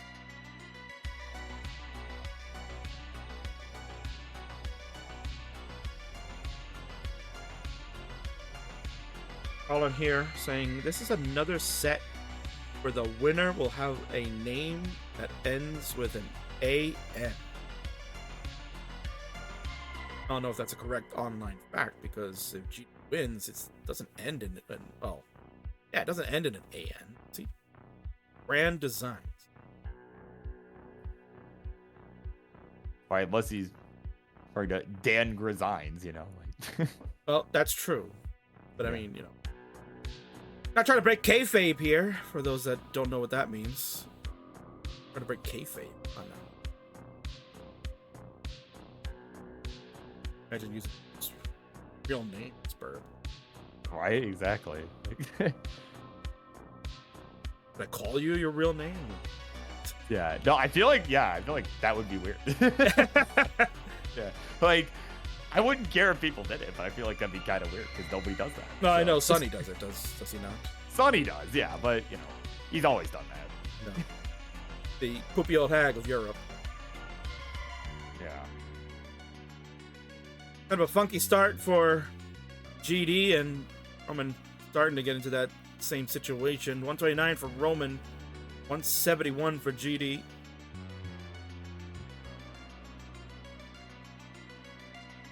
Really a tough L right there for Rum Whittle of the J.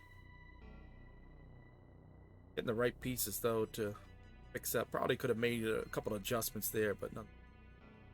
Lombard will come after opening the well, and we are good. Tetris for the big dog. 161 for him. GD at 181. Both players look like they'll survive this early dig sequence.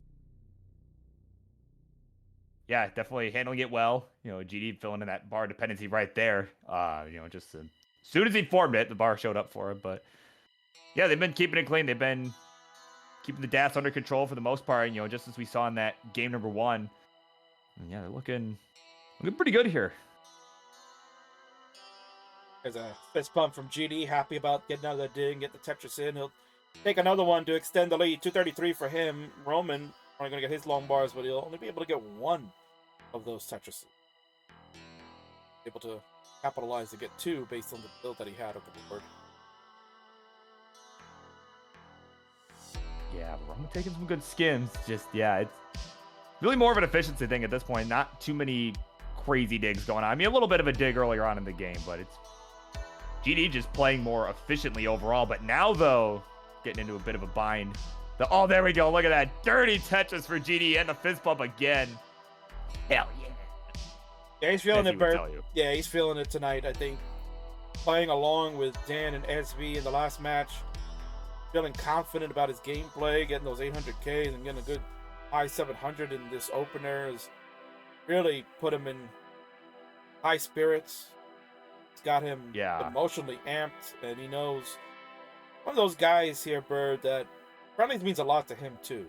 It's a place that's allowed him to hone his craft and get better, and he's invested himself into the storyline. Someone that has always been on the grind, and how funny is it, Bird, that just like 8 months ago, maybe even longer, like about 10 months ago, it was back in February of 2023 here, that he was on the verge of like calling it quits competitively. Right, yeah, that was crazy to me. Yeah, he was thinking about it after, you know, that one brutal loss he had to Mice. I think it was in CTL, the playoffs. You know, we just got just swept, right? But then, you know, he kind of picked it back up. You got the max out for the first time, and then, you know, he kind of started just playing it more for fun and realized, like, oh, I'm actually having a lot more fun competitively now that I'm not, you know, stressed out trying to just get this stupid max out, right? For the first time, you know, and yeah, he's really done well for himself. A fitting story would be for him 10 months ago on the verge of calling it quits to ending the year with a belt around his waist and leading the pack. Again, there's another guy that big personality out there, accepting all challenges. Another division, Bird, that there's a target on the back, right? People are gonna be gunning for him. Oh, absolutely, yeah.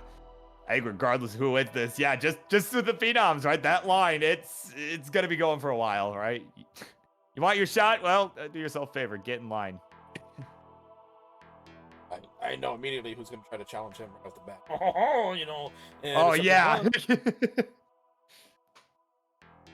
Well, we have a challenge going on. It's a 19+ challenge. Players will look to try to defeat it. 463 to 492.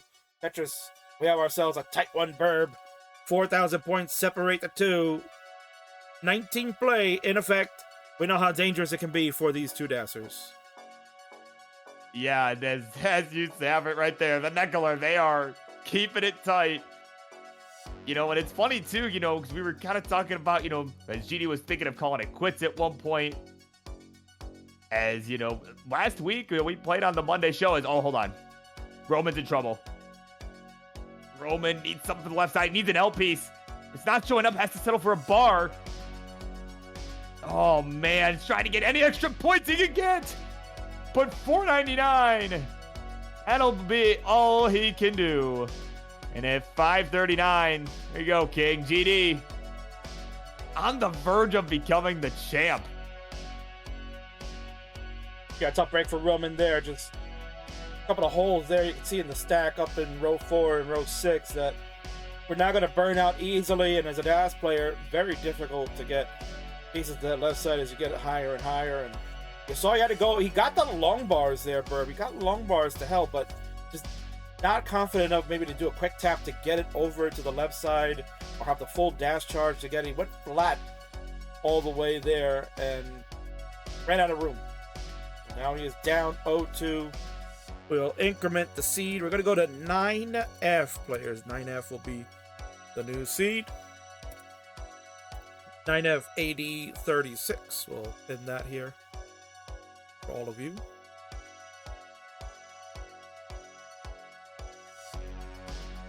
A fellow Dan staying up late. The new Phenoms champion. Looking to see if maybe this Dan could be the bronze belt champion. They are both ready to go. Burb, do it. It's game number 3. It's crucial. Here we go. A 3, a 2, 1, a Tetris.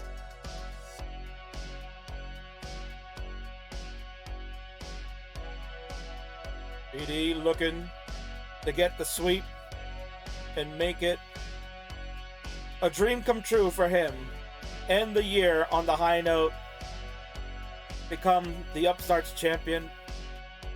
Roman, the big dog, looking to finally make a statement, make a name for himself. He said in the promo, Burb, and I feel like it's been kind of like underlooked. Maybe he's not scoffed at by some players. Just like, oh, Roman is okay, right? It's an average Tetris player. And he's got a lot of skills to be good enough to get high level. Yeah, and he's always been so consistent too, and I think that's what's really allowed him to compete at such high levels, right? It's just the fact that he's generally been pretty consistent. You know, a couple of tougher breaks on the 19 tonight, but certainly still time for him to turn it around, I think. 100 days in this one, 55,000 for Roman. Looking to dig out. GD also, similar situation, trying to dig out as well.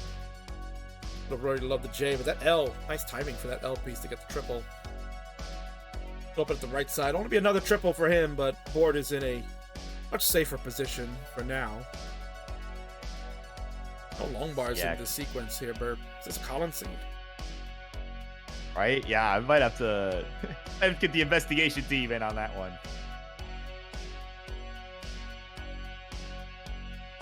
Looks like we will be say, oh, there you go. Roman wants to get a little dirty here. Oh, he's getting burned out of it. Okay. Yeah, I think kind of maybe choosing the wise move here. I think you gotta take a moment back here. Yeah, you gotta take a moment here back, Burb. Like if he's up 2-0, I would probably say, yeah, you can play a little risky, give one a game away if you have an early top, but you're down 2-0, and this is the opportunity where you really got to change the course. GD feeling like he's on the ball tonight. 19 play, certainly on point. Got to try to find a way to just keep the match going as you can.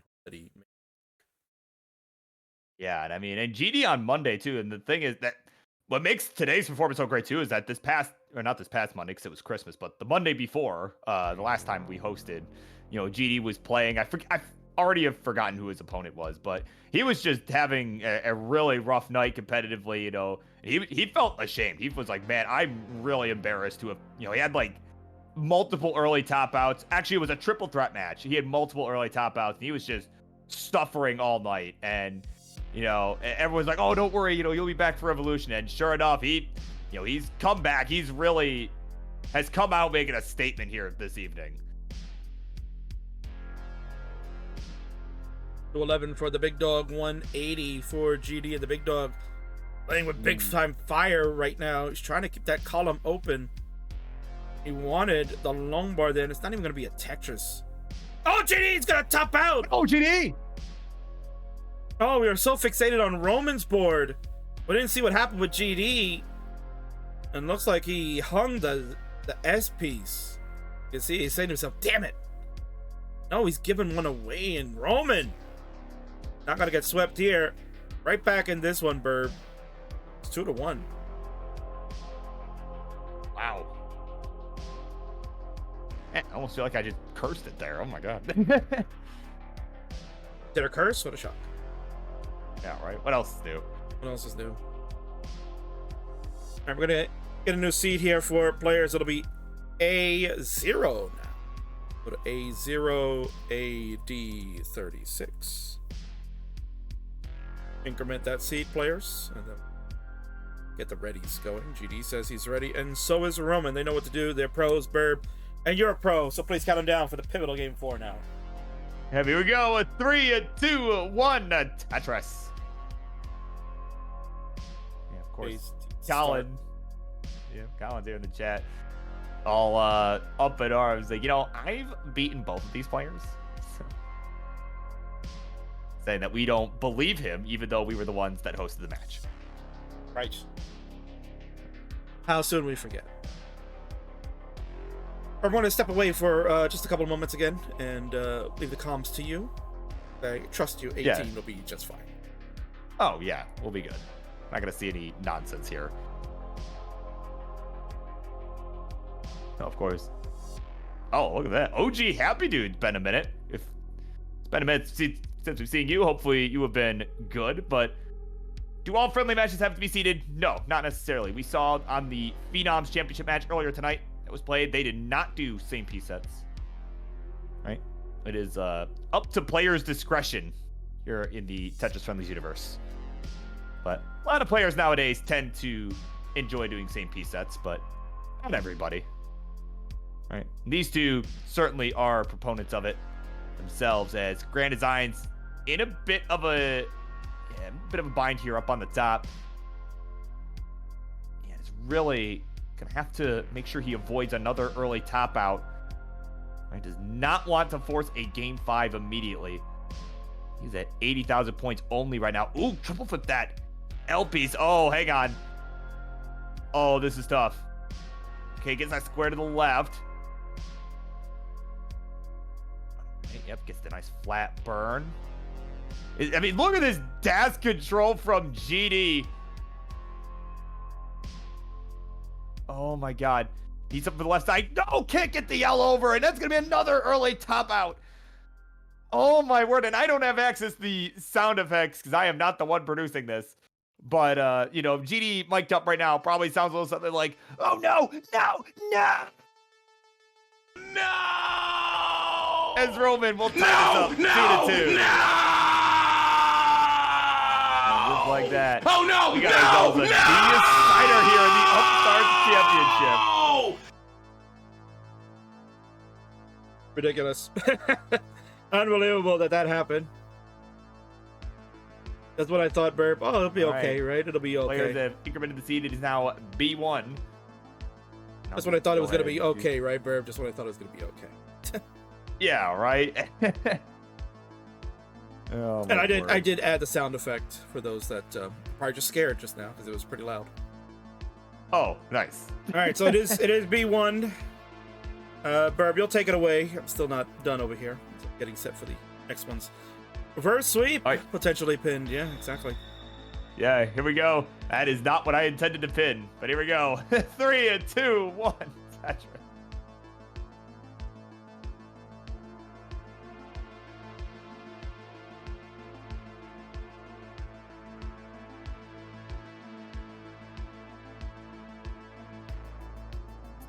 All right, we are underway. This is it. Game 5. Couple gifts being given by Grand Designs. All right, these last couple games had a couple of really unfortunate sequences topping out early.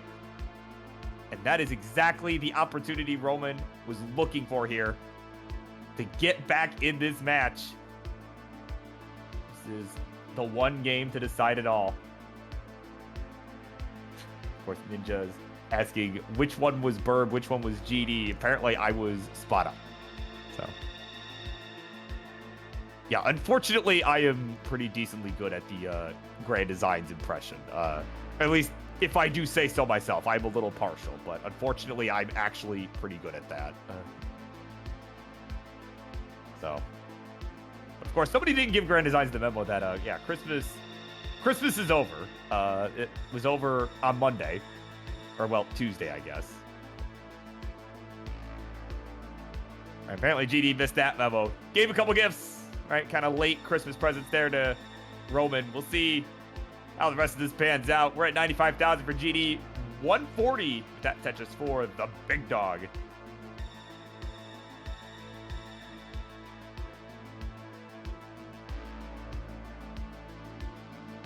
Yeah, true, Dan. Yeah, I've got the voice correct, just not the volume. Well, I don't think I could get the volume correct without literally blowing up the computer. I think the computer would, I think everyone's eardrums, along with my computer, would explode if I tried to get the volume part correct. Yeah, of course. Darjoy's in the house, cheering on Roman. Lots of people cheering on GD. Jordan, the lone big dog fan in the house for the moment. I mean, hey, your Roman certainly looking good right now. Got a nice clean board. Got a bit of a lead building here. Grand Design's going to center while Tetris go to 199. 237 the score for the big dog.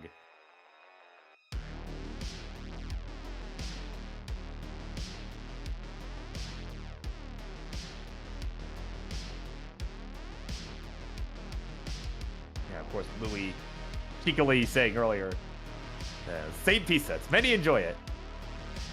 Many also enjoy copious amounts of alcohol. Doesn't necessarily mean that it's good for you. This is true, I guess. That is certainly, that's an analogy of all time, right there. That is quite the comparison. But what else we're going to compare here is our two scores here. Right, as we are past the halfway marker of the 18 portion of this game. Roman's having a decently hot one here. He's at 313. Gonna take a safe triple there. Was not getting the pieces he was looking for. But GD right on his tail, though, is hot onto the heels. It's at 315. We are neck and neck. Right, just imagine that the image is flashing in front of you, right? This king is still stepped away, dealing with whatever he is dealing with at home. Not gonna trash talk him too much, because, yeah, I want to keep doing this, right? If I'm gonna talk trash about the king, I'm gonna wait until the Monday show, at least.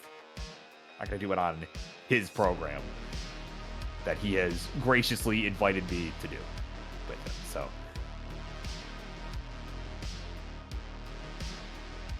But, again, transition looming for these players.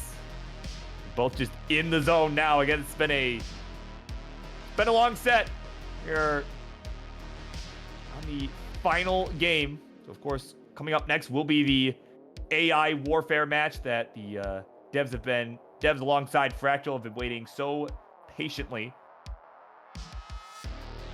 to commence, right? And patiently waiting for this match to conclude. As we are approaching the final transition of this series. 404 for Roman. He's going to add a Tetris. Score has now been found at 427. 441. The score for Mr. Hell Yeah.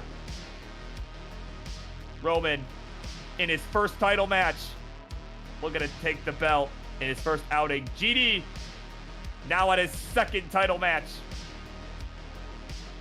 Looking to pull the if at first you don't succeed, try again or something.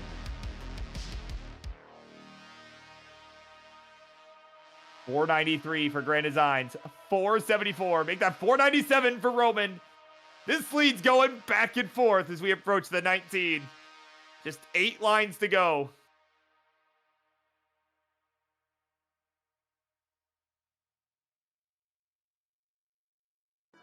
And no, Fractal will not be against the AIs. He'll be joining King in the booth, and I will be heading on out for the evening at that point. So here we go. 19 speed is upon us. Roman is there at 527. GD will join him at 565. So about a 2 Tetris lead for Grand Designs. A new Upstarts champion about to be crowned. As Yeehaw is telling you, buckle up. We are in for a treat here, I think, to end this Upstarts championship match.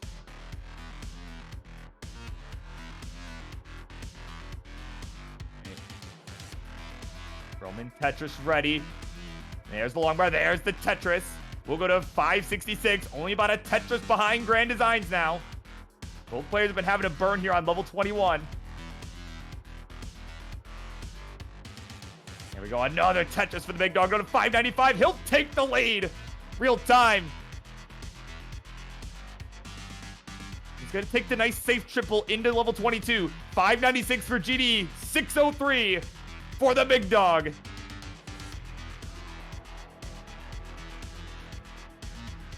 And if Roman can win this, those gifts from GD might have been costly. Still lots of time left to go on the 19. Oh, with a nice tuck into the safe triple. He's at 639. We're on level 23 for him. GD at 608, about to hit 23 himself. And we'll get there now with the burn. Oh, man, gets the wrong lengthy piece. Oh, gets the quick tap of the J, though. But he's out of DAS. Oh, my goodness. Gets the bar down the middle and the L piece. Oh, my God, is he going to survive this? No, he's going to hang the bar to the left. And he'll be finished at 618. And Roman at 738 at level 25. The big dog is your new the Tetris Friendlies Upstarts champion. Oh my word. King, I think, is still away. Oh no, I'm back. Oh, you heard me screaming and came back. Good. Good. Unbelievable. Can you believe this? It's a reverse sweep. The man was down 2-0. That guy on the right looked like he was in control and command. 2 early top outs have faltered him, and then the big dog unleashed in this one.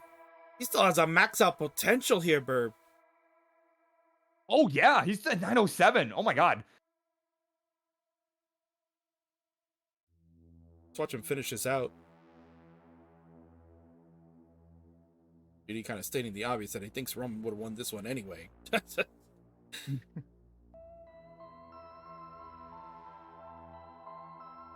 Oh, he needs his bar now though. Uh-oh. I think he was trying to set. He was trying to be too efficient. He had a bar earlier that would have burned the triple. He throws it up at 9:54, the final score for the big dog. Wow, Burb! It looked like he was about to get crushed, and all of a sudden, he's come back. He's telling the fans, "And what?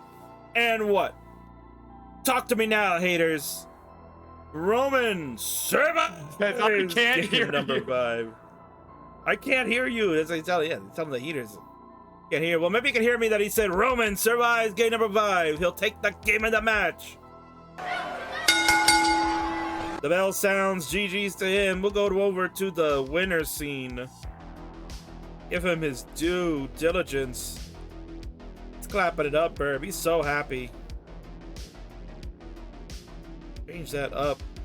The scene. That belt is there. Fix that. And head on over so we can congratulate the new Upstarts champion. A man that has been overlooked for too long. He said his time is now. The big dog Roman finally gets the accolade he's been searching for. Defeats his bitter rival for it in auspicious fashion. And the era of Roman can now reign. GG's.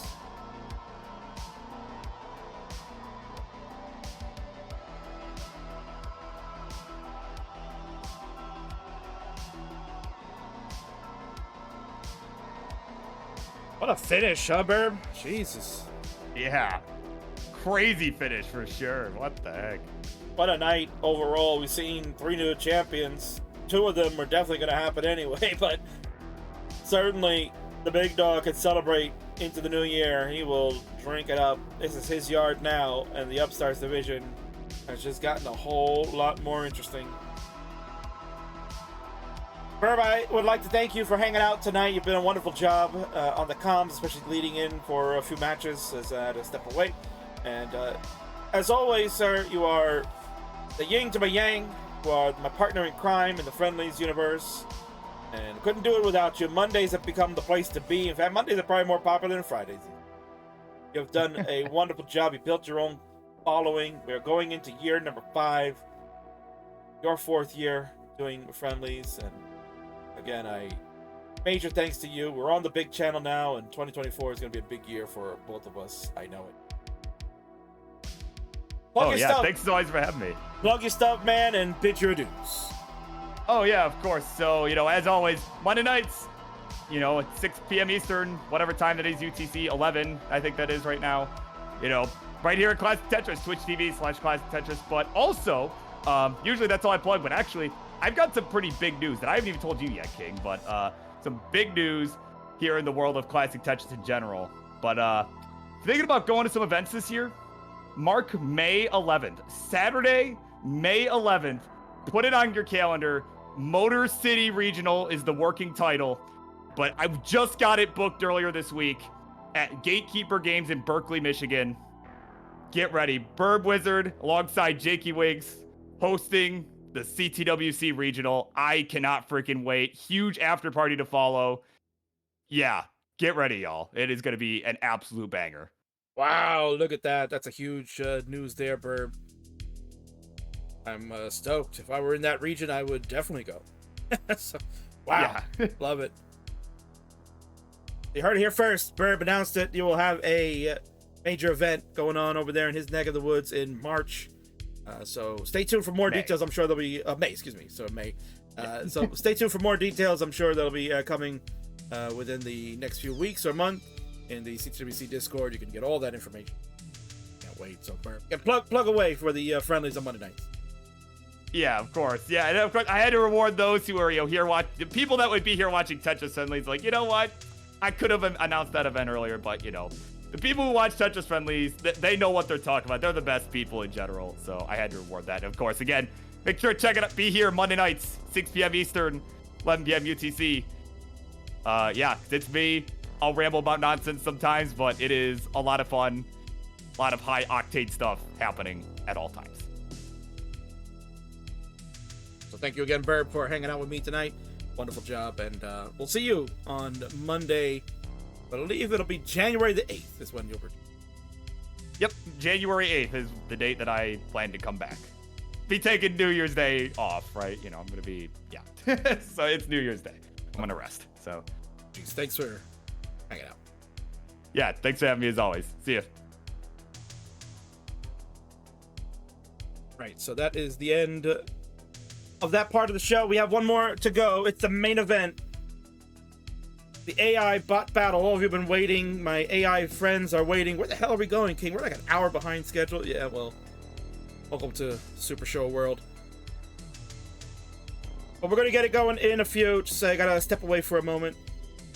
Handle some business here. But all you can do is enjoy this. It's the AI bot battle. BetaTetris, StackRabbit, and Triple Machine. They're all going to go one-on-one for AI Bot Supreme. For my friends, Greg, Fractal, Kairos, and Adrian, we will be in our AI bot channel. I will be over there in the general VC, and we will chit-chat and be ready to go. We'll have a video to play as well, and then we'll get the match going. There's a lot still to come. We got like another 2 hours. So hang in there. The bots are going to astonish you. We'll also take a quick ad break right now, so that way you don't get ads happening too early on. And I'll be back just a couple of moments. Stay tuned.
All right, I think we are just about set. About to join the guys in the VC. We're gonna get this one going. It is our main event for Tetris Friendlies Revolution. AI bot warfare about to take place. Artificial intelligence has been a talk all over the world over the last several months and years. A lot of good things going on that are great in that, and some people have suspicions about it. Feeling a Terminator type future is on the horizon, but nonetheless in Tetris we can see that there is no Terminator horizon. In fact, this was kind of the forerunner of what we see today in match play, where BetaTetris, StackRabbit, and Trope Machine revolutionized how Tetris should be played and kind of gave us the advanced look into the future at the time, back 2 years ago, when they were playing on 19 efficiently and 29 cracked, as we would see, and the rolling had not been there at that moment. It was still on the baby steps in the forefront for people to see, and here we are 2 years later where 29 play is pretty much a standard at the elite level. Well, these bots, are about to show you that they can take it beyond and maybe show us what we could see a couple of more years down the road. People say two-time kill screen, can't play it. Impossible. Well, the bots are going to show you the impossible can be possible, and humans can do anything. Will we get a glimpse of the future? Certainly we will tonight. Which bot will be the champion of them all? A little bit of rivalry among all three of them, and I'm very stoked to see it. Sit back, relax. We got ourselves a little video to introduce these bots, and then we'll be back. Fractal will join me, and then you'll hear from each bot developer as well. They'll get a chance to speak on their product and their baby, so to speak. And then the match gets underway. Let's do it.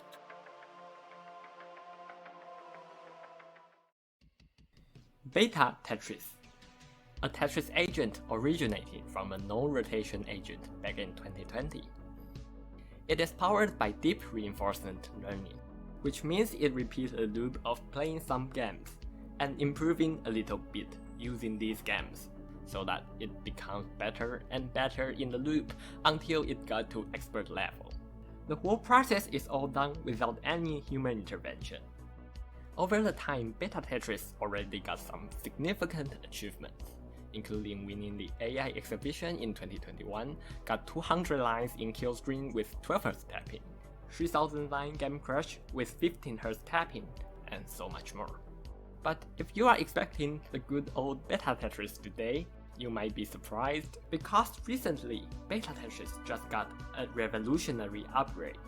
Introducing the BetaTetris table base.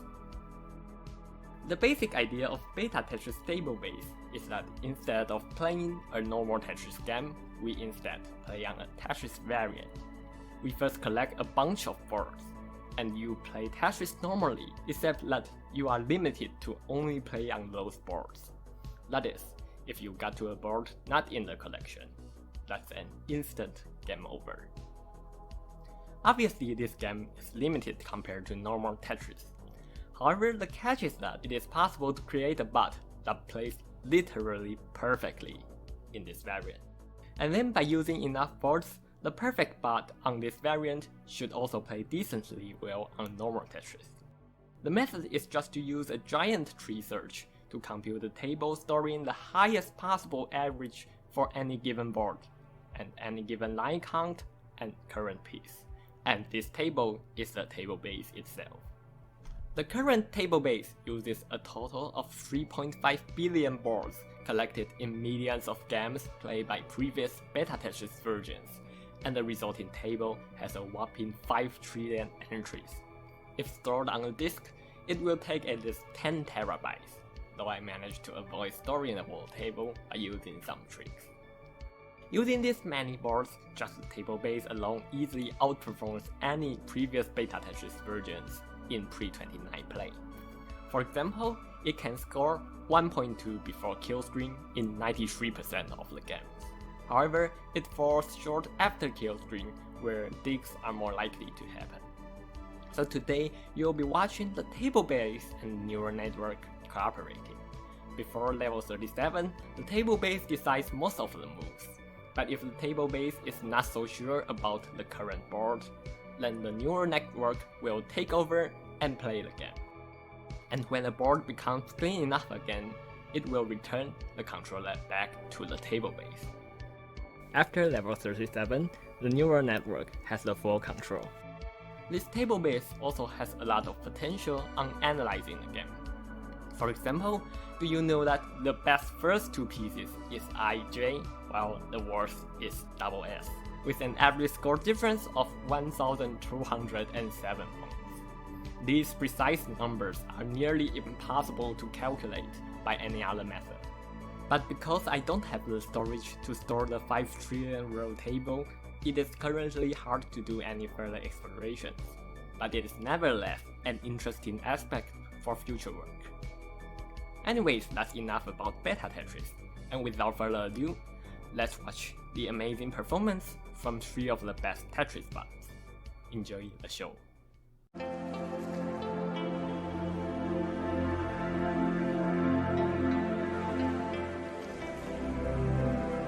So why would anyone make a bot to play Tetris? Well, short story, I'm terrible at this game. I watched people play it when I was growing up, but I never really got the hang of it.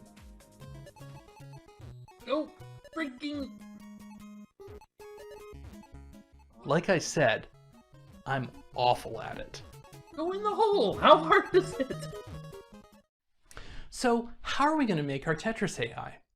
I'd love to say that I made a sweet pair of electronic arms and hooked them up to a webcam, but the truth is that's hard and I am incredibly lazy. So, plan B is we're going to do the same thing but electronically. We hack into the controller signal on the way into the Nintendo, and then we capture the output going to the TV. This lets us see what a human would see and send controls like a human would, but we do it electronically, which makes it a lot easier for me. So how did I make my controller interface? As you can see, I'm taking the pins on the buttons from the controller and soldering those so they can connect to the Arduino's output pins. I can then apply a high or low voltage on each of these pins, and as far as the Nintendo's concerned, you pushed a button. The electronic signal's the same regardless of how it's generated. I want to say that I carefully researched how the Nintendo voltages worked on their controllers and then copied them, but that would be a lie. I just took out a multimeter and started checking voltages, and then once I thought I had a good idea of how it worked, I started zapping things. It's sort of miraculous this thing hasn't exploded yet, and to be honest, I think it might catch fire at any time, so... science. Now that we've figured out how to connect our Arduino into our Nintendo, the last step is to write a little bit of code. And by a little bit of code, I mean a lot of code.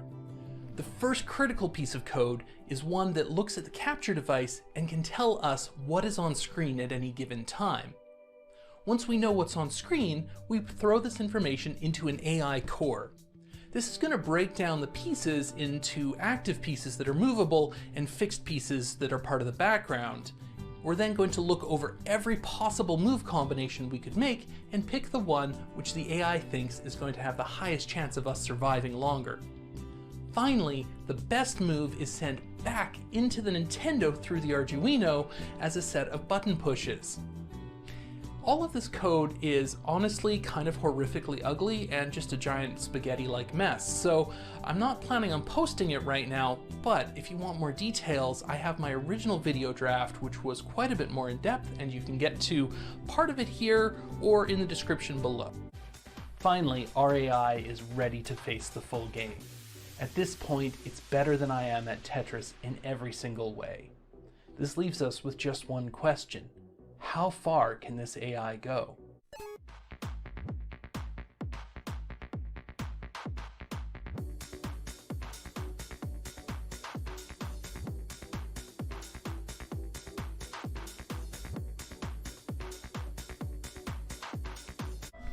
So what's next for our little channel?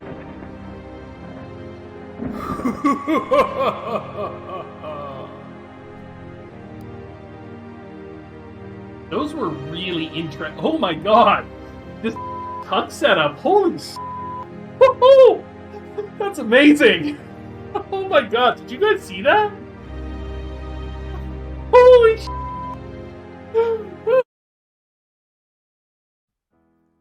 Hello everyone, my name is Greg, also known as Greg Boom Cannon, and I wanted to introduce my AI of StackRabbit. StackRabbit is a project I started back in 2021 with the goal of having an AI stack better than humans.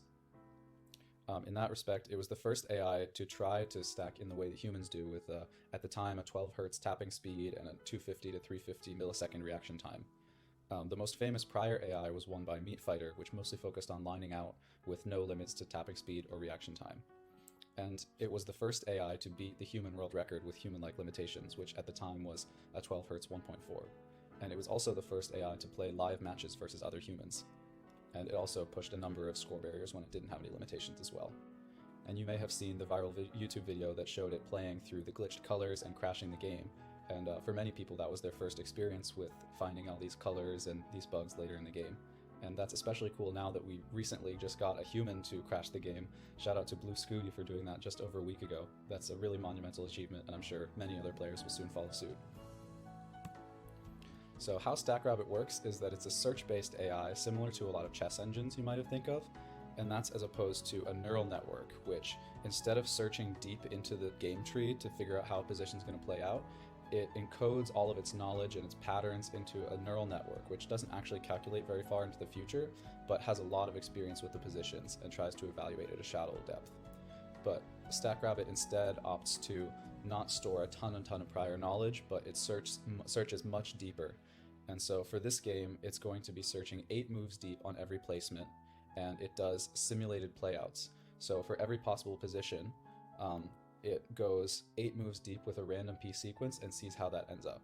So for example, this top placement might end up with these boards, and it would say those are good boards, so this is a good placement. Or the bottom placement might end up with bad boards like you see on there, and so that would evaluate that placement badly. And it'll do 200 repetitions of each potentially good placement. So it's churning a ton of calculation and getting a lot of different ideas of how the position could play out. And that's really helpful if you're in a tough dig, because it might find the 5 or 6 scenarios where it actually gets out of the position. Or if it's in a really good scenario, it might find the 10 or 11 really unlucky piece sequences that might come up, and it might be able to mitigate that as a result. A lot of you may have seen StackRabbit before, so I just wanted to highlight some things that are new for this event. And the biggest one is that it can now play on the super kill screen, which is double as fast as the existing 29 kill screen. Another exciting thing is that it integrates with the Tetris Fish game analysis tool, so you can play a live game and plug in your capture to Tetris Fish and it'll rate your play as you're playing, or you can feed in old videos and analyze them. And the last thing is that the newer version of StackRabbit, StackRabbit 2.0, is very nearly ready for a public web API release, which would then allow it to integrate into Tetris Fish as well. So I'm really excited about that. That was a long time coming. But with all that said, I wish all of the AIs good luck in today's match, and I hope we get some good games. Look at the sky, still here. I'll be alive next year. I could make something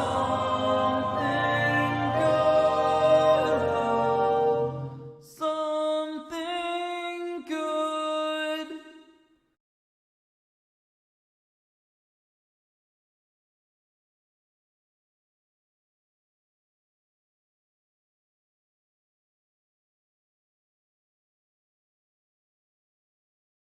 Wow.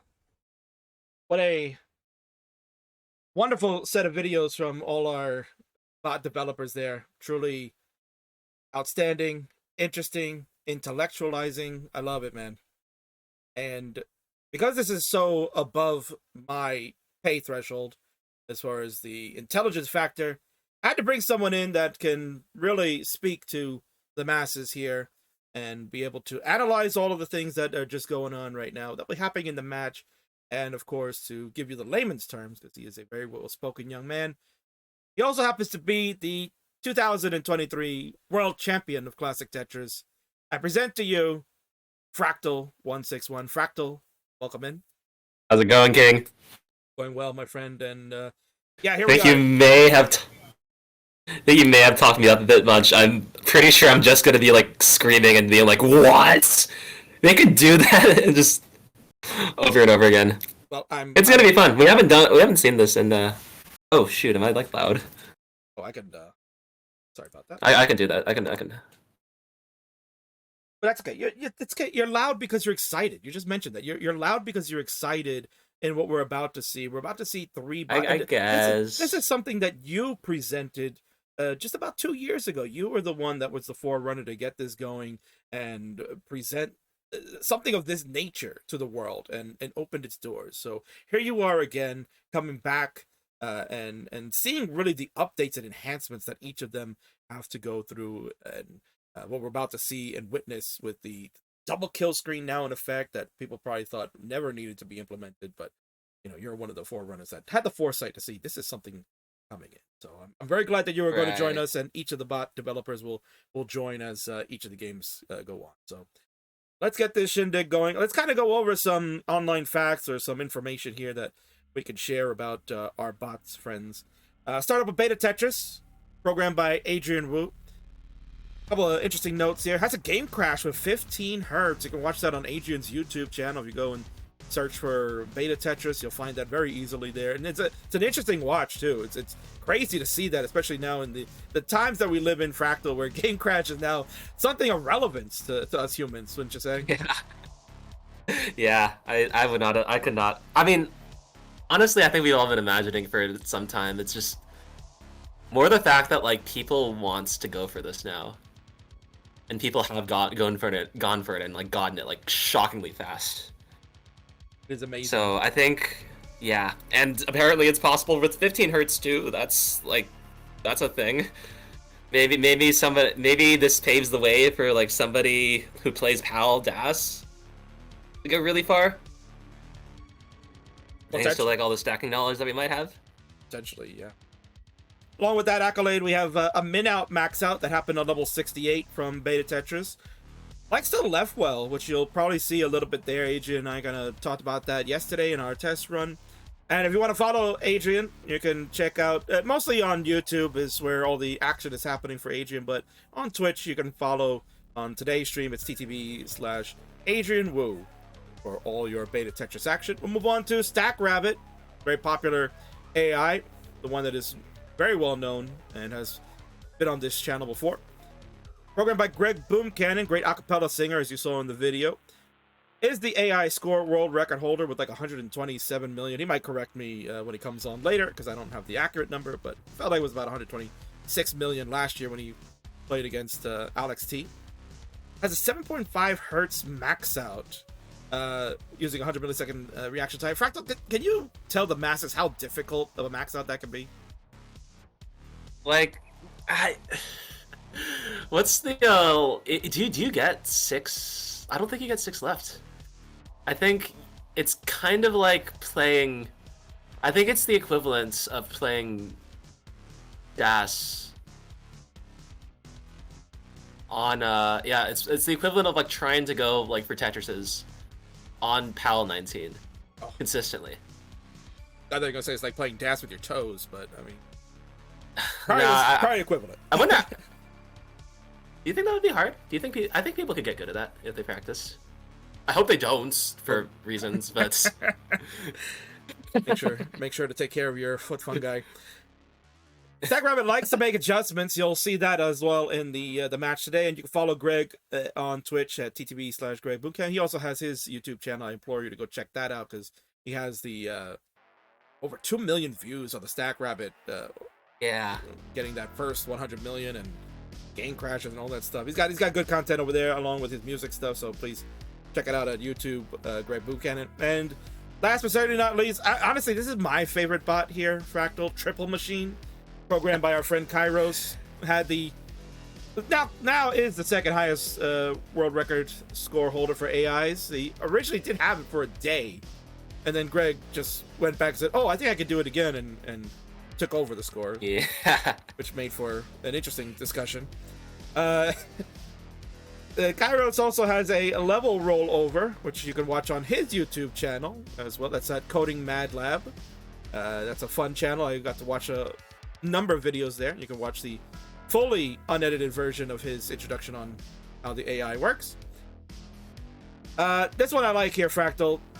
The Triple Machine likes to give heart attacks, and I think that's specified because of its reaction time and decision making, which, you know, for people that have never seen this in action, please make sure that you are heart healthy. You don't want to witness. Yes, yeah, it's nothing's changed in that regard. And of course, you can follow his antics at ttb/spsh Kairos for all the Twitch fun. He's actually on there very actively, so please check him out. He does a lot of coding and whatnot. So here we are. Those are the three guys. Gotta just adjust the StackRabbit a little bit, and you see all three bots looking fine and dandy here. Fractal, they're all looking fine and dandy. Oh, Triple Machine has a face now. Isn't that crazy? What a face with the mind behind the action. We're gonna fix Greg up a little bit. I'm gonna get him. Insane. And the rabbit. Hi, Greg. Good to see them. And then one last bit of business here for those that are not familiar with the rules and things that we do here in the Friendlies universe. When it comes to triple threats, this is basically how it works. It is all three players will play at the same time against each other. In this case, the bot with the highest score after each game will receive 2 points, second place will receive 1 point, and third place will receive no points overall. We'll continue to repeat the process until the first to 7 points will be the winner of the match, and if somehow there is a tie, which can happen, a sudden death for the final 2 bots will take place. So first to 7 points here, Fractal, will be the winning score to determine which AI bot is supreme. All right. And this is the actual game itself. Is it gonna be like 18 start, 19 starts? We are, yeah. So the way it'll be working out is 18 starts for our bot friends. We will be playing same seed, so I'm going to generate a seed here in the chat, and then I'm going to copy that into the channel that we are in, so our friends can check that out. But if you're on Twitch, then that's okay. But the random seed is in our planning section, so please make sure you implement that. It's going to be number 18, 1-8. B0, B for BetaTetris, apropos. 23 will be the last 2 P. And what we're going to do, Fractal, is I know you're a big fan of reseeding, and I'm sure we'll talk about that in this first game with the Tetris Gym. So I know we like to reseed. There's a reason for that, so we'll discuss that a little bit in here. And it is 18 all the way, and then 29 speeds will kick in when they get there, and then 39 will have the double kill screen, just like we see in the major tournaments that are going on these days. And then 49 will be a kill or halt, however they've programmed. Yeah. Rules 30 hertz, yes, with it was 300 millisecond, was it, Fractal? They agreed? Something like that. Sounds about right. Yeah, something like that. What we're going to do is we're going to have BetaTetris join us, and in the first one, and Fractal and Adrian and myself will chit-chat, talk about the bot and what it's been up to and what it's doing, because that's the most important thing. All right, so bot developers, you are hearing me in our Discord channel. Please make sure that you implement the seed and then go to the game screen and give me a ready there if you're able to do that. I'm not sure if the capability to do that, or you could just, you know, let me know with a thumbs up, and Adrian, you can unmute and let me know when you're ready. I don't have the ready implemented. Yeah, that's fine. I can directly start again. We're ready from Greg. He's giving the thumbs up. Okay, so we get started. We are all ready to go. Gonna see Adrian. I don't see if you're on the game screen yet, unless I need to refresh you. I would just were you saying here. So when you are ready, I just start. Oh, does it like click twice? Yeah. This might just be like tech being tech. So, okay, wait. I think we're good. Yeah, I think we're good. So I'm yeah. Oh, you're ready. Okay, it's fine. Yeah. So, okay, countdown. We're gonna count it down, and since you guys are listening to me live here, I'm gonna count it down in real time. In 3, 2, 1, Tetris, you may begin. And we should be seeing 3 bots going. I can't wait. 1, 2, 3. There you go. It's working, Fractal. Lovely. It's working. I know Greg was having some internet issues before, so. Oh my god, I I have not seen Triple Machine play in a... How did you make it more scuffed? And actually, guys, if we can top out, we got a emulator crash on Greg's side. He Okay.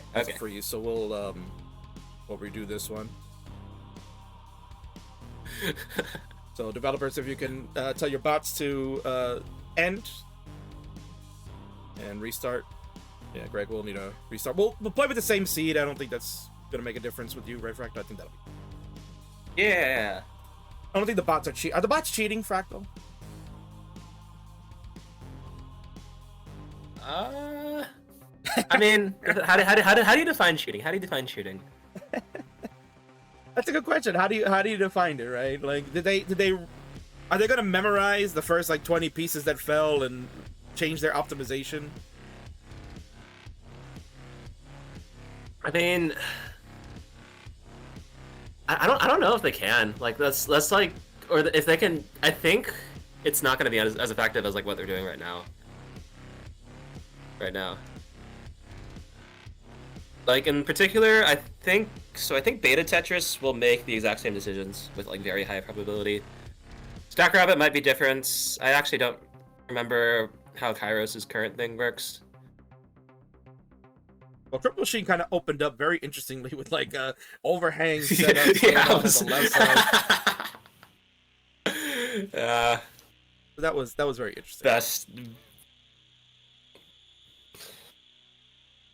Yeah.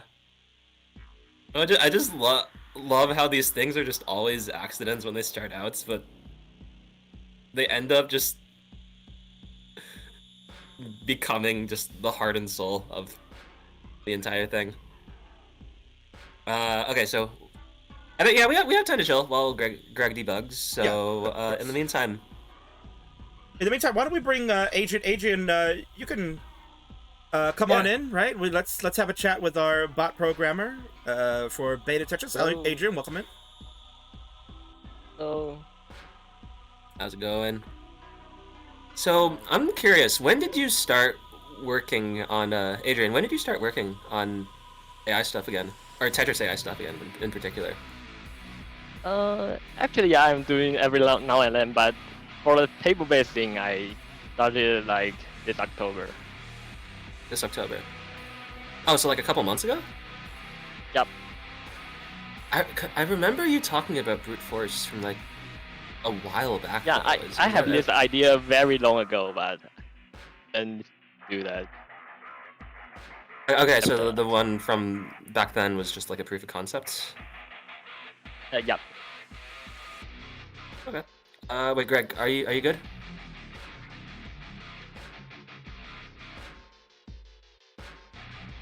It looks like it works now. I don't know what changed. But I think you're testing on. This is on SPS, right? Yeah, this is on SPS. Okay.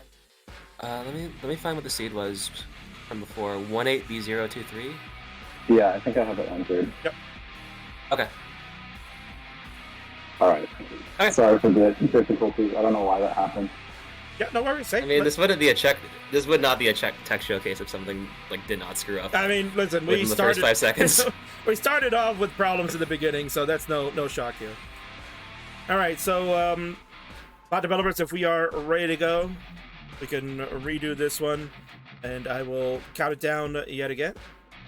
I think we're ready, Greg. Kairos, you look like you're ready, and Adriano is ready. 3, 2, 1, emulator crash, says Varcha. Well, I'm gonna go against that. 3, 2, 1, you guys can go ahead and start. Let's do this. Yeah. Greg, that is not the correct seed. And wait, yeah, Greg, you're on the wrong seed. Do we care?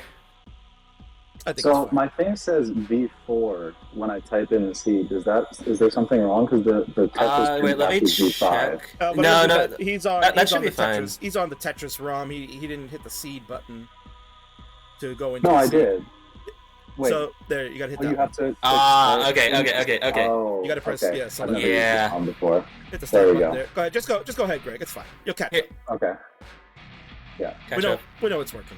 Oh wait, I already stopped it. Sorry. Oh my gosh. Hey, it's working. It's working. Wait. Should we just should we try for a coordinated start then, or just why go? Why not?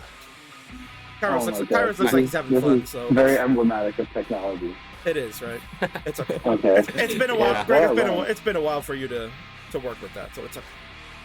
I've actually never used SPS Engine before, so that's probably why. I thought. Oh, did we not do Tetris thing SPS? was- I thought we did SPS for the other match though. No, it wasn't on Tetris Gym ROM. It was like before that It blew might up. have been on the Hydra Dude ROM back in the day, yeah. Oh, yeah. Oh, okay. Oh, wait. Fascinating. All right, so we'll try the seed one more time. We'll get it. We'll get this. We'll get. this. I believe in you, Greg. I believe in you. Ansel in chat says AI will realize human is the problem, and then the revolution will follow. Okay. All right, are you ready, Greg? Yeah. Are you good? All now? right. Are you good Yeah. now, Greg? Let me double check you. Make sure you're on seed this time. I trust my two other fellow friends. Yes, Greg, you're on it correctly. That is good. One more time. I didn't think I would be the boomer out of this. Let's do it for real. Yeah, you're the boomer. In 3, Let's 2, go. 1, Tetris. Go ahead, guys. Let's begin. Let's do this. And we wait. Coordinated Oh, start. and fun fact, Rage? StackRabbit is deterministic. Oh, really? Yeah, I because it would make it easier to debug. So it does random sequences, but it always uses the same random sequences. So that way that. Oh, like, okay. That's something weird- actually really good for Tetris then. Yeah, because it's just like you don't want it changing every time you call the API. That's way too hard to debug. Right. Okay, I'll mute myself now. Yes, we'll get to All right, Greg in game number 2. So thank you, Greg. We're underway here, Fractal. Finally, the AI warfare can officially begin. You have Adrian Wu, the programmer of BetaTetris here, and I'm sure you have many questions to ask. And Adrian, I know in the video that you had put together, very well put video. I really enjoyed watching it. You talked about the change now to BetaTetris as it's table based.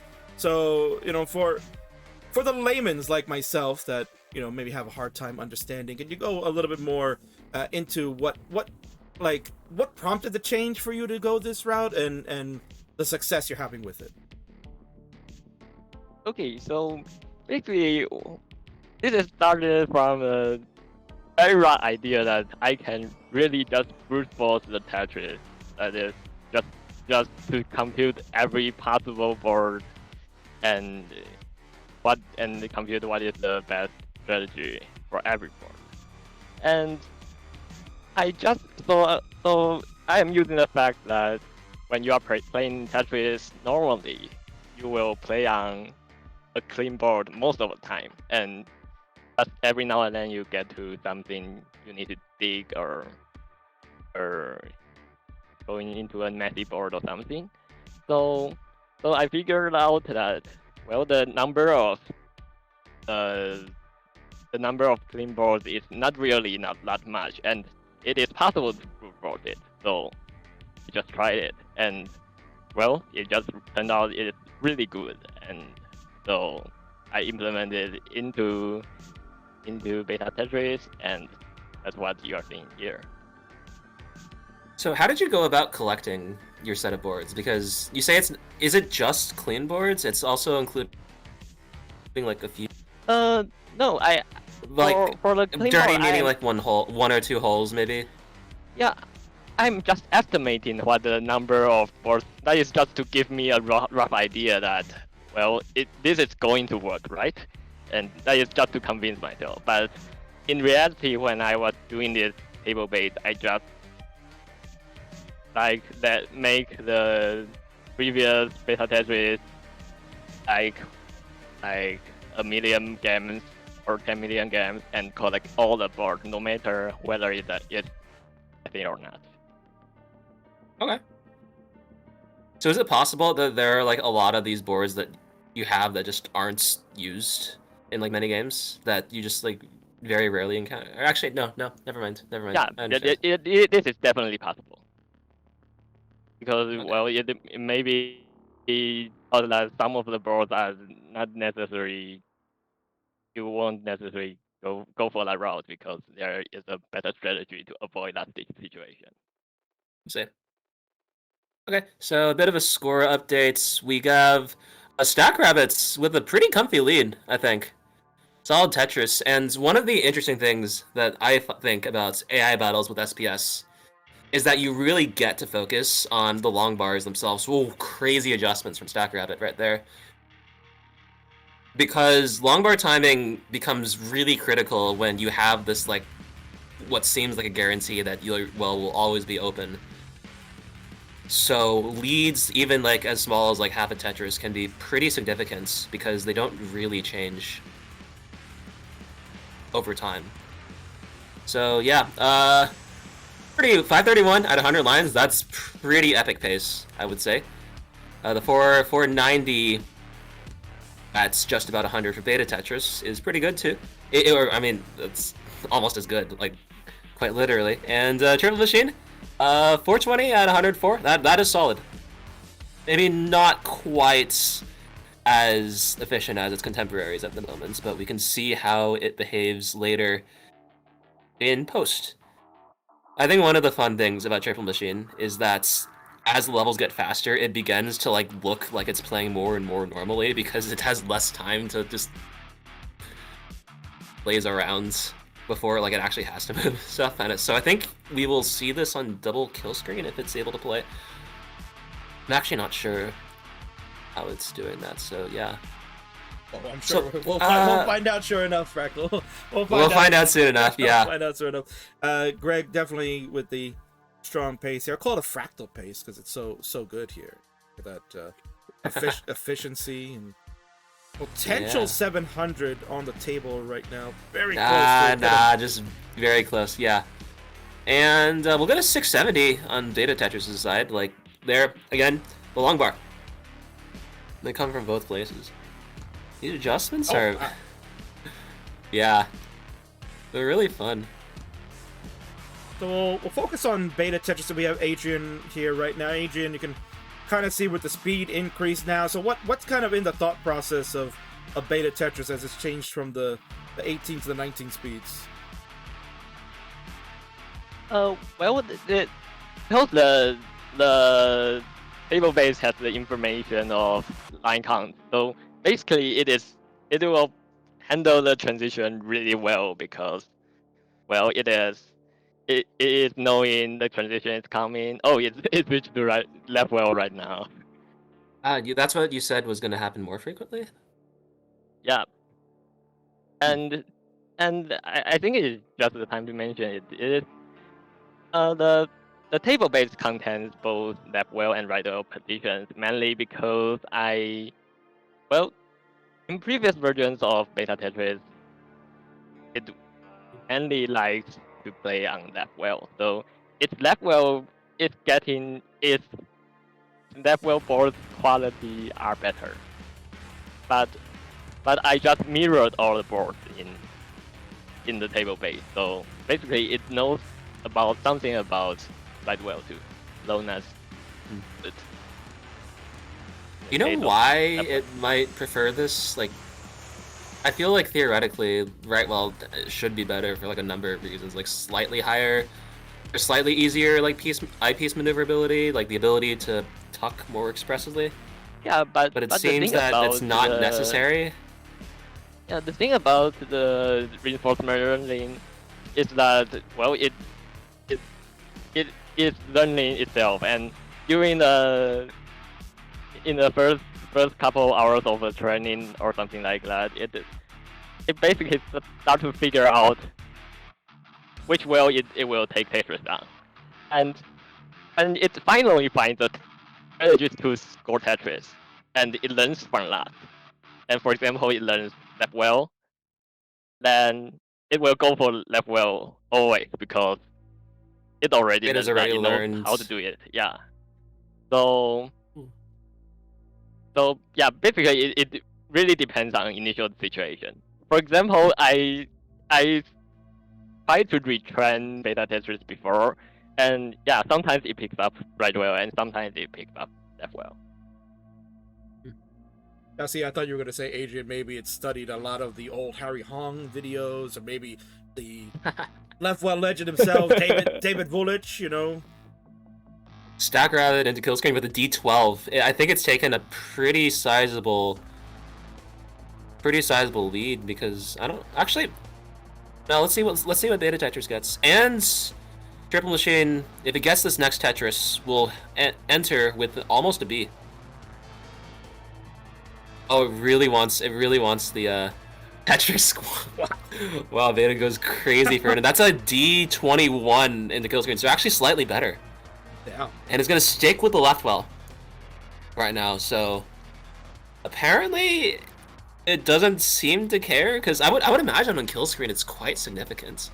Oh, wait, Kairo's kind of in a Triple Machine kind of in a situation.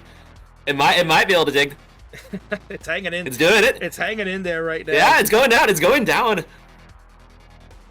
And you can see Cairo smirking right there. He's just trying to control his laughter. Yeah. It's like, I can't believe what's going on right now with his bot. Not for nothing, Fractal, but this dig from Triple Machine is almost reminded me of the dig SV had in the championship match earlier tonight. It was like up that high, level 29 type of play. It was crazy. Oh wait, Trish. And meanwhile, BetaTetris got, like, from my perspective, really stupidly high with that. As a bar dependency that it's going to fill. This is not a stack I'd be comfortable with. For sure. Honestly, I'm kind of feeling that, oh! It sets up for the insanely dirty Tetris on the right side. He's really trying to... Wow. In fact, you can see... Wow. Yeah, you can see on the screen. It's so high up. It's so... Because... Yeah. Yeah, you can see on the screen that it indicates neural net. Yeah, so it basically means that currently neural net is playing. Oh, Because, okay, that well, makes this sense is a because the board is really non-standard. Really messy. We'll see if... Oh, it is past 3... Oh, that's a 2 billion into double kill, and Greg did not set double kill screen. So hear me out. So the backend knows that it's supposed to be on double kill screen, so it's only going to do placements that are legal on double kill screen. You can verify. Okay. Oh, that's interesting. I know it's not flashy, but it is only doing placements that are legal for double kill screen. BetaTetris with the kill screen thing. StackRabbit got 2 million into level 39. That's insane. BetaTetris was like maybe 1.8. That's another Tetris. Meanwhile, here's Triple Machine going at it right now. Wow. Yeah. Got out of this dig. Seemed like it was like probably sticking to singles the entire time. It survived. Oh, I think it's gone. Yeah. Level 40 for Triple Machine will be the end, but wow, Kairos, give yourself a round of applause there. That little engine that could, man. I love the dig was quite nasty. Yeah. And it looks like BetaTetris is pulling ahead. It's just this double kill screen play is absurd. Like, this is just like... Wow. I think... I don't think that was just good piece. Oh, is it selling out? Is this selling out? That's dumb. Wow. That's so aggressive. Yeah, basically you can imagine this is just 15 hertz, and well, BetaTetris can BetaTetris can play 15 hertz. Yeah. 15 hertz, yeah. And yeah, I think this aggression on level on double kill screen play, I don't know if any of the other bots here can beat it. Wow, it's selling out all. Will it make it to the halts? Does it care? Oh, it doesn't. Yeah, so that's a 2.6. Insane. With triple kill screen, and so I think it's safe to say that the Rabbit will come in second place. Not gonna get much further. Right, and no, we don't have triple kill screen, and oh wait, was that a 7 high? No, I don't think so. Okay. And GG's. Alright, GG's for the first one. That was very entertaining. Really well done, Adrian. I will say congratulations on it is pretty insane. It is pretty insane that StackRabbit was, I think, able to get the win into the double kill screen, or into the level 39, and I think it lost out to the level 29 lead because BetaTetris just sold out like crazy. But it was that dig around like levels like 35, 36 that I think really let StackRabbit pull ahead. So yeah, what a match! Can't wait to see the next one. And are we gonna be bringing Greg or Kairos in next? Yep. So before we do that, we're gonna bring Greg coming up in just a moment. Adrian, wow, that was impressive. That was really impressive. BetaTetris kind of showing off there, letting us see what it can do on that double kill screen, and I love it. It's really good. So take a bow there. Really well done, and I'm sure we'll hear from you in a couple of games from now. So yeah, thanks for stopping by. All right, so players, we have a new seed. It is in the chat, and it's also in our planning section. It is EA for EA Sports 78B3. I will also pin that here in this channel. Make life easier. That's everywhere. Yeah. Greg, I'm going to trust you that you're going to do this correctly. Let me down. It'll be fine. We've done this. We've done this before now. Of course. So, Fractal, first impressions of this game, obviously you're amazed by BetaTetris and StackRabbit and Triple Machine, the little engine that could, man. I think it's captivating hearts. Yeah. I'm really curious what would happen if Greg were to, and Greg can probably talk about this when we bring him on, because he has experimented with like setting up center wells. So that functionality is in StackRabbit, and I think if that were to be like re-enabled, it might be able to build up to aggression comparable to like what we just saw from BetaTetris in the future. Very interesting. Yeah, I mean, I experimented on it for like early days, like 20 hertz regular kill screen play. Right. It was like on a comparable level to Rightwell. I think Rightwell was still better with those input limits. Yeah. But with 2 high left, what is it? 2 high left, 6 high right. I think Centerwell is obviously the meta. The difference is StackRabbit kind of needs like some extra features to help out. Like it gets a lot of emergent behavior from the high depth stuff, but if you're doing high depth playouts with a bad eval to start, then it doesn't really work super well. So it's definitely possible, but I was kind of scrambling to get this ready for the event. Yeah. That's all good. Imagine scrambling. I was like, can I possibly get it to center well before 9 p.m. tonight? But I decided it'd be too risky. Imagine. We've had enough technical difficulties already without me doing experimental code. Clearly.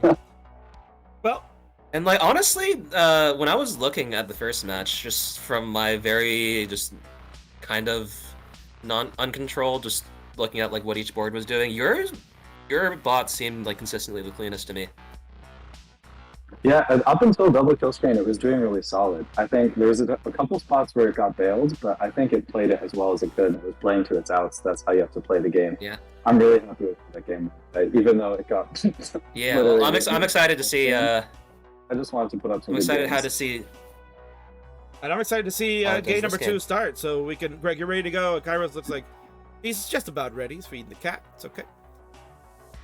And Adrian's always ready to go. Man about business. I'm gonna count it down. Let's do this. We got game number 2 coming up in 3, 2, 1. Tetris bots begin, and we'll see if the seed is correct. Fractal's on the hunt to make sure that we're good. We got double square start. Okay. Love it. Ooh, yeah. And interesting placements. And yeah, BetaTetris opens up immediately with the left well, and it's probably using the database right now, so I imagine it is calculated that these moves are quite literally optimal. And Trouble Machine also opens. It's just kind of a scary. It's kind of a scary thoughts. Yeah, Trouble Machine also opened with the left well side and is continuing that route. So we'll see how things play out. Meanwhile, StackRabbit, these crazy adjustments in the Friggin' T spot, Yeah. man, unbelievable. So here we are. We have Greg. Greg, you are the programmer of StackRabbit and the current AI world record holder. What's the number at, Greg? I had said 126 before because that was like last year's number. Are we up higher now? What's the world record for StackRabbit? Honestly, I found a screenshot of 123, but I'm pretty sure it's higher than that. Honestly, the thing is, I was busy actually like coding. I introduced a bug with the move search like yesterday, so I actually spent the last 24 hours debugging that. I figured it out, but yeah, and I was doing that instead of digging through the archives. I guarantee it's more than 123, but it's probably higher. The thing is, I think Was the YouTube video 121? The YouTube was actually 102, but back then that was good. Yeah. I mean, like, I no think one it's had ever just gotten good that high now. score before that point. Now let me ask you this. Let me ask you this, Greg. So you know, a lot of people are very familiar. StackRabbit is clearly the more popular of the AIs. It's been well renowned, and you've been involved in several matches with human opponents and things like that. You know, the last time we saw you in a match was against Alex T with the parameters set for that. That was very telling as to what we were kind of going up against at that time. So when you're not programming StackRabbit, like, what's it doing? Like, to the point that you say these bugs are starting to appear. Like, maybe for someone like me that doesn't understand, like, if the bot is like turned off and you're not using it, like when you turn it back on, what's changed that these bugs would occur all of a sudden? Oh, well, you're right to assume that if you don't change the code, then there's no new bugs. The new bugs came when I was upgrading the code for this format. So when I was adding double kill screen, you have to have the really, really small nuances of the move search. Like, within a frame, if you hit rotate and left, and there's double gravity, like, what order do those go in? And then the bug was, if you shift and rotate and it locks on the same frame, should it register that as a legal move? And if it does, what, like, how many frames? That sounds awful. Sorry, it's too much to explain. It's such a mess. But like all like the sub-framing timings of like what order things resolve in will cause bugs. And if it's even a tiny little bit off, then the AI will try to do something that's not valid, and then it'll all desync. Like, so I was running test matches yesterday, and it largely worked. And then, like, 1 every 3 games, it would try to do an illegal placement and desync. And it turned out the source of the bug was it would do a full placement, and then it would lock in. But then right before it locked in, it would look for tucks, but it had already used its movement of that frame, so it would move twice. And so it could think it could do tucks that it couldn't because of, like, double dipping on that frame's movement. Wow. No, it's honestly. Are you still? Are you still using the clients for that? That does like the frame calculations, or are you using the one that reads memory values? This one reads memory values, but it only ever reads the pieces. It never reads the board, because if you know the pieces and you know where you put them, you don't need to read the board. It turns out that's less risky because the board is updated only like halfway through the lock delay. So like as soon as the piece locks in, the board isn't updated, and that was causing bugs. So I was just like, screw it, I'm not going to read the board. Let's just track it between placements. For the casual listeners out there, this is the experience of coding for retro gaming. It's, oh my gosh. Yeah, seems like you have kind of a very similar story to the last game at the 100 line mark. It seems that like StackRabbit is on its way to a high 600, maybe even a 700. BetaTetris was like a Tetris, maybe half a Tetris behind. Ripple Machine pulling its weight though. This is a great pace. There we go. We're getting right back into it. Love it. Well, StackRabbit. Oh wait, this is totally 700able. This might be a 5 burn actually. I think this is a 5 burn. You know all the types of the counts of burns. That's crazy because you've probably gotten all of them IRL. I mean, he's the world champion for Pete's sake, so. Yeah, for a reason. Right? If we get a bar, yeah, so yeah, two more Tetrises, right? And yeah, it looks like 734. That's crazy. Yeah, And he gets it, yeah. BetaTetris into transition with 680. Also, like, bonkers score, but compared to StackRabbit, it really does seem like StackRabbit's been more efficient on these levels that, like, it's been battle-tested on. That's... How does that even make sense? How do you beat the objectively perfect stats? Well, I think this might be something that we were sort of talking about earlier when it comes to, like, optimizing for the average versus, say, optimizing for, like, the median or for the 90th percentile. Yeah. I can play if you want. Yeah, go ahead.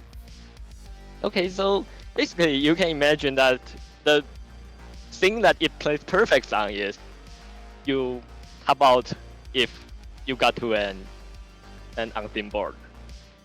So basically it is going to play more safely because it avoids in all costs to reach any unseen board, even if that unseen board is actually survivable.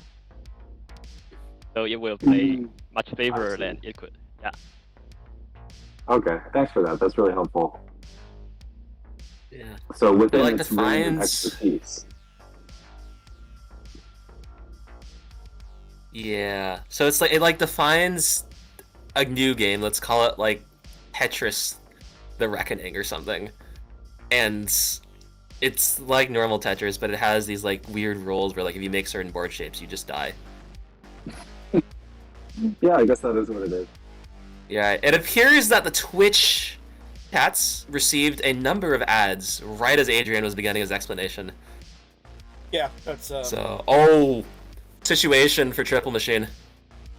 Oh, it's really high up. I trust Triple Machine will get out of this. So while that was quite nice. While we are mesmerized at what 3 Machine does, Adrian, if you don't mind, since there was a Twitch ad going on, if you could just do that one more time. Just re-explain that, please.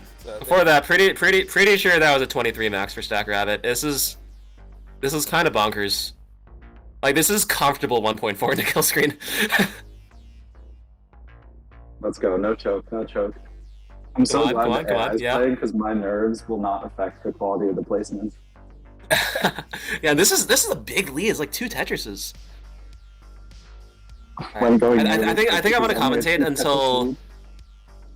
Yeah, commentate until like we get into kill screen, just because the score into could be so good. What a tuck on level 27.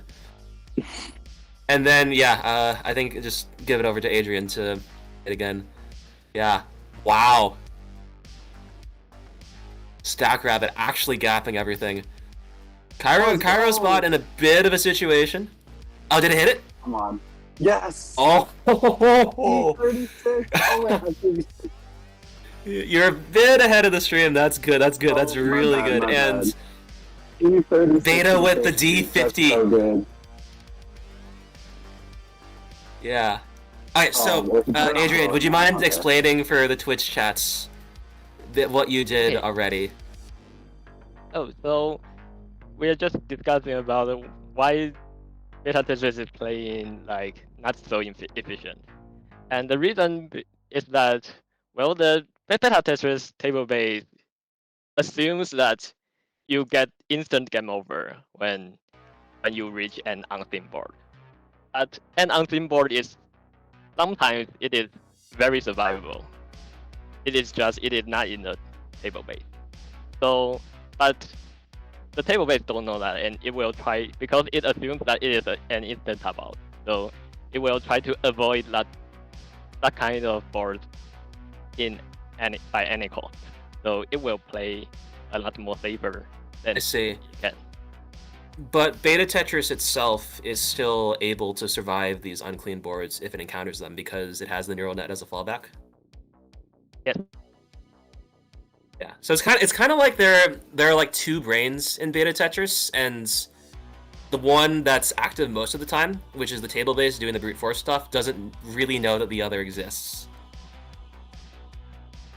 So it's trying to like stack entirely within its expectations, but if that becomes impossible, then it takes over. And yeah, StackRabbit still maintaining this lead.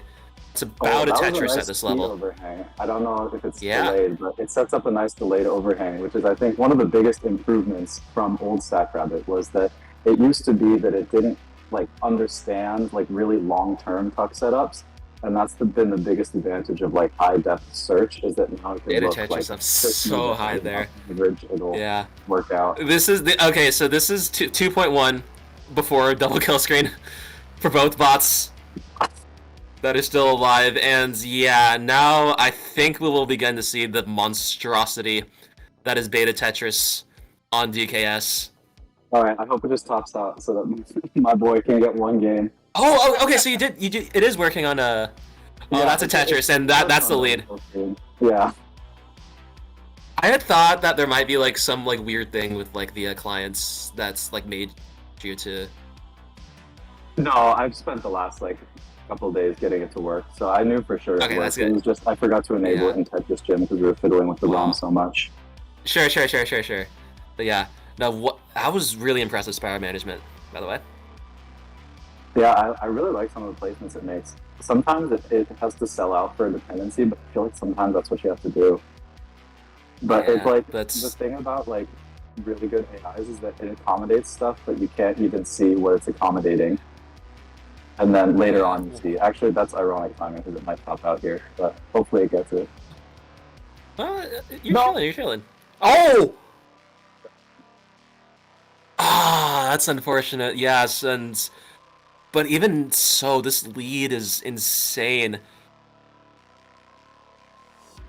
Oh, sorry, the script auto restarted. Yeah, that's all fine. Let's see where this ends up. I think this is going to be higher than last game. Which is crazy to even think about. Even crazier to think about. So that's a B. I think that's 2.7, 2.8. Does it get the last one? It knows to sell outs because it's keeping track, and yeah, 2.86 into level 49. In comparison, I think maybe we could get like 2.4, 2.5 as like a top like 10, top 5% game. Like maybe whoever the best player in the world is on any given day. And that's like without double kill screen. Tremendous. So just like imagine if like we suddenly just like had to get limited to 15 hertz and we had to just play like that.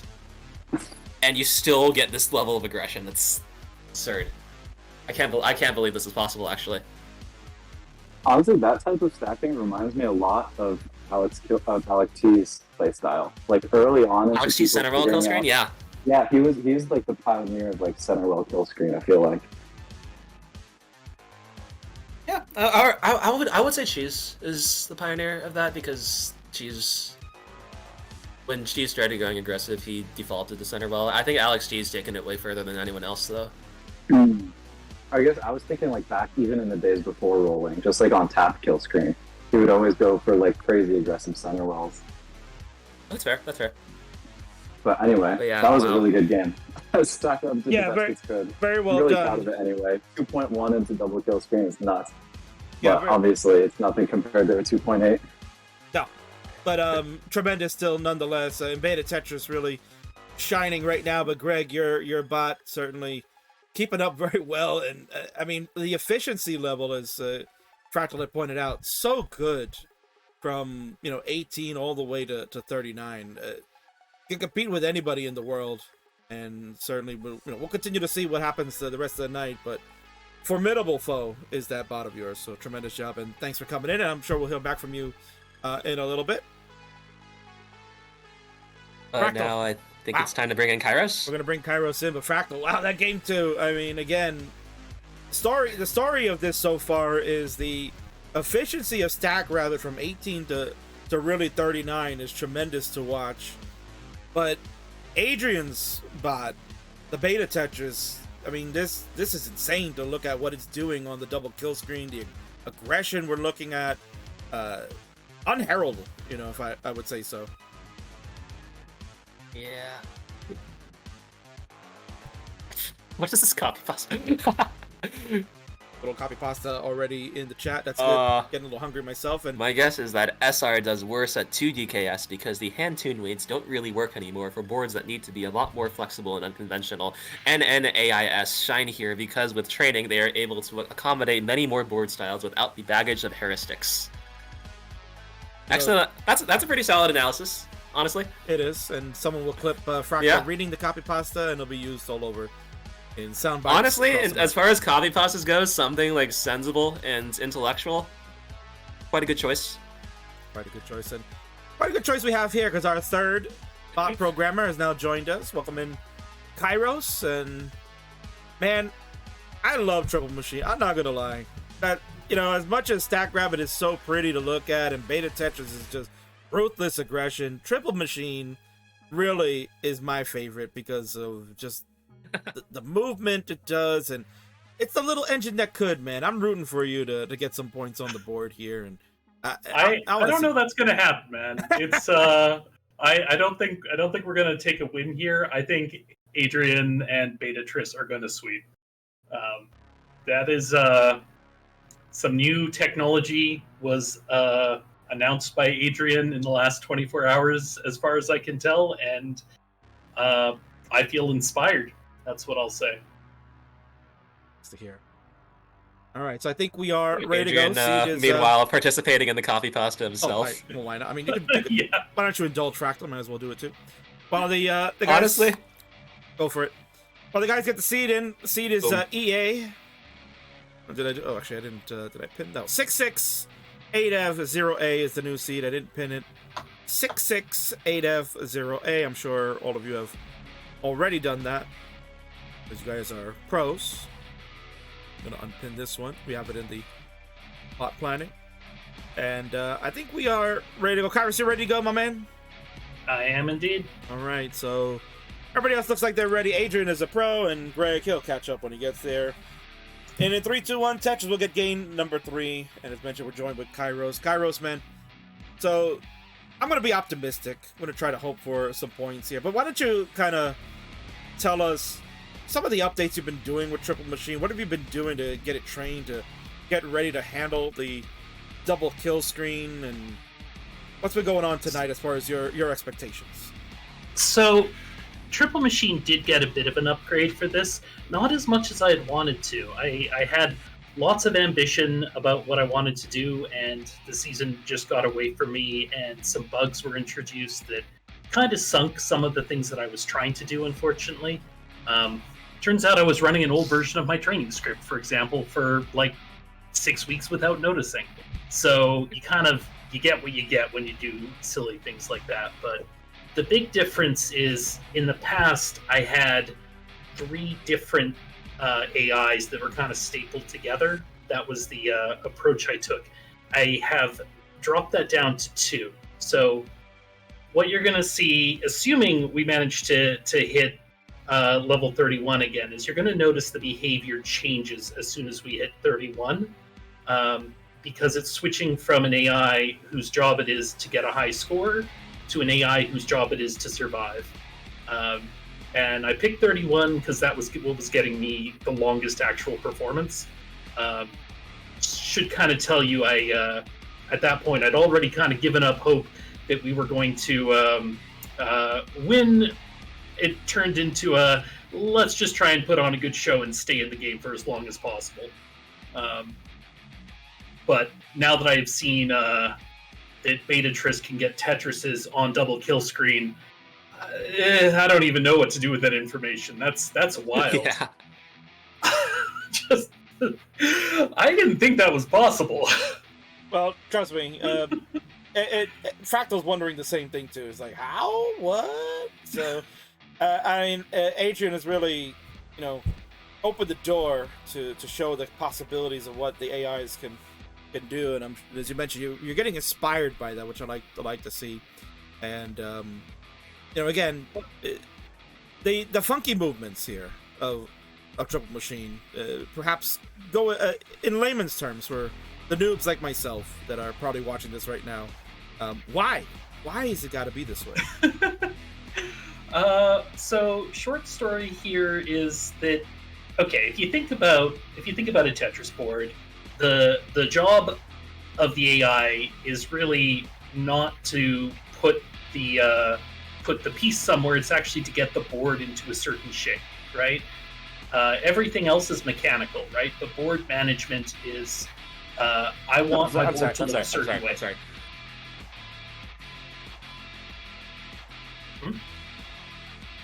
No, I saw like a triple flip or something really, really awful.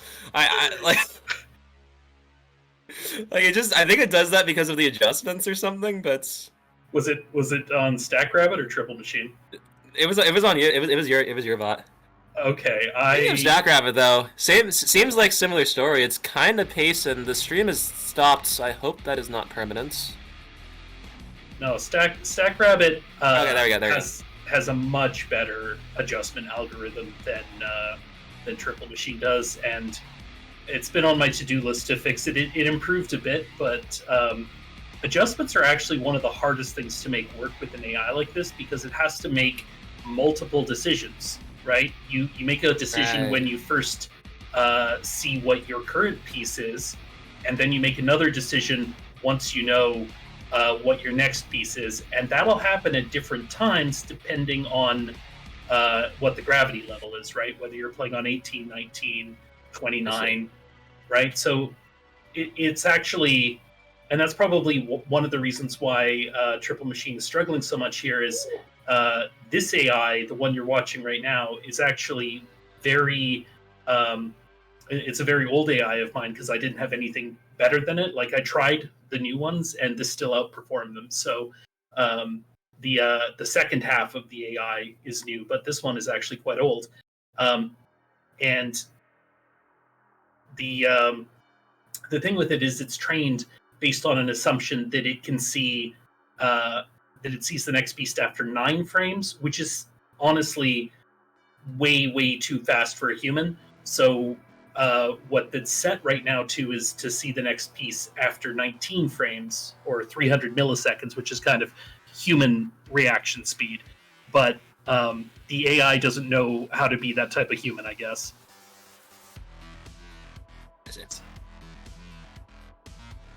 And it's just so impressive that it moves on the literal last possible frame every single time.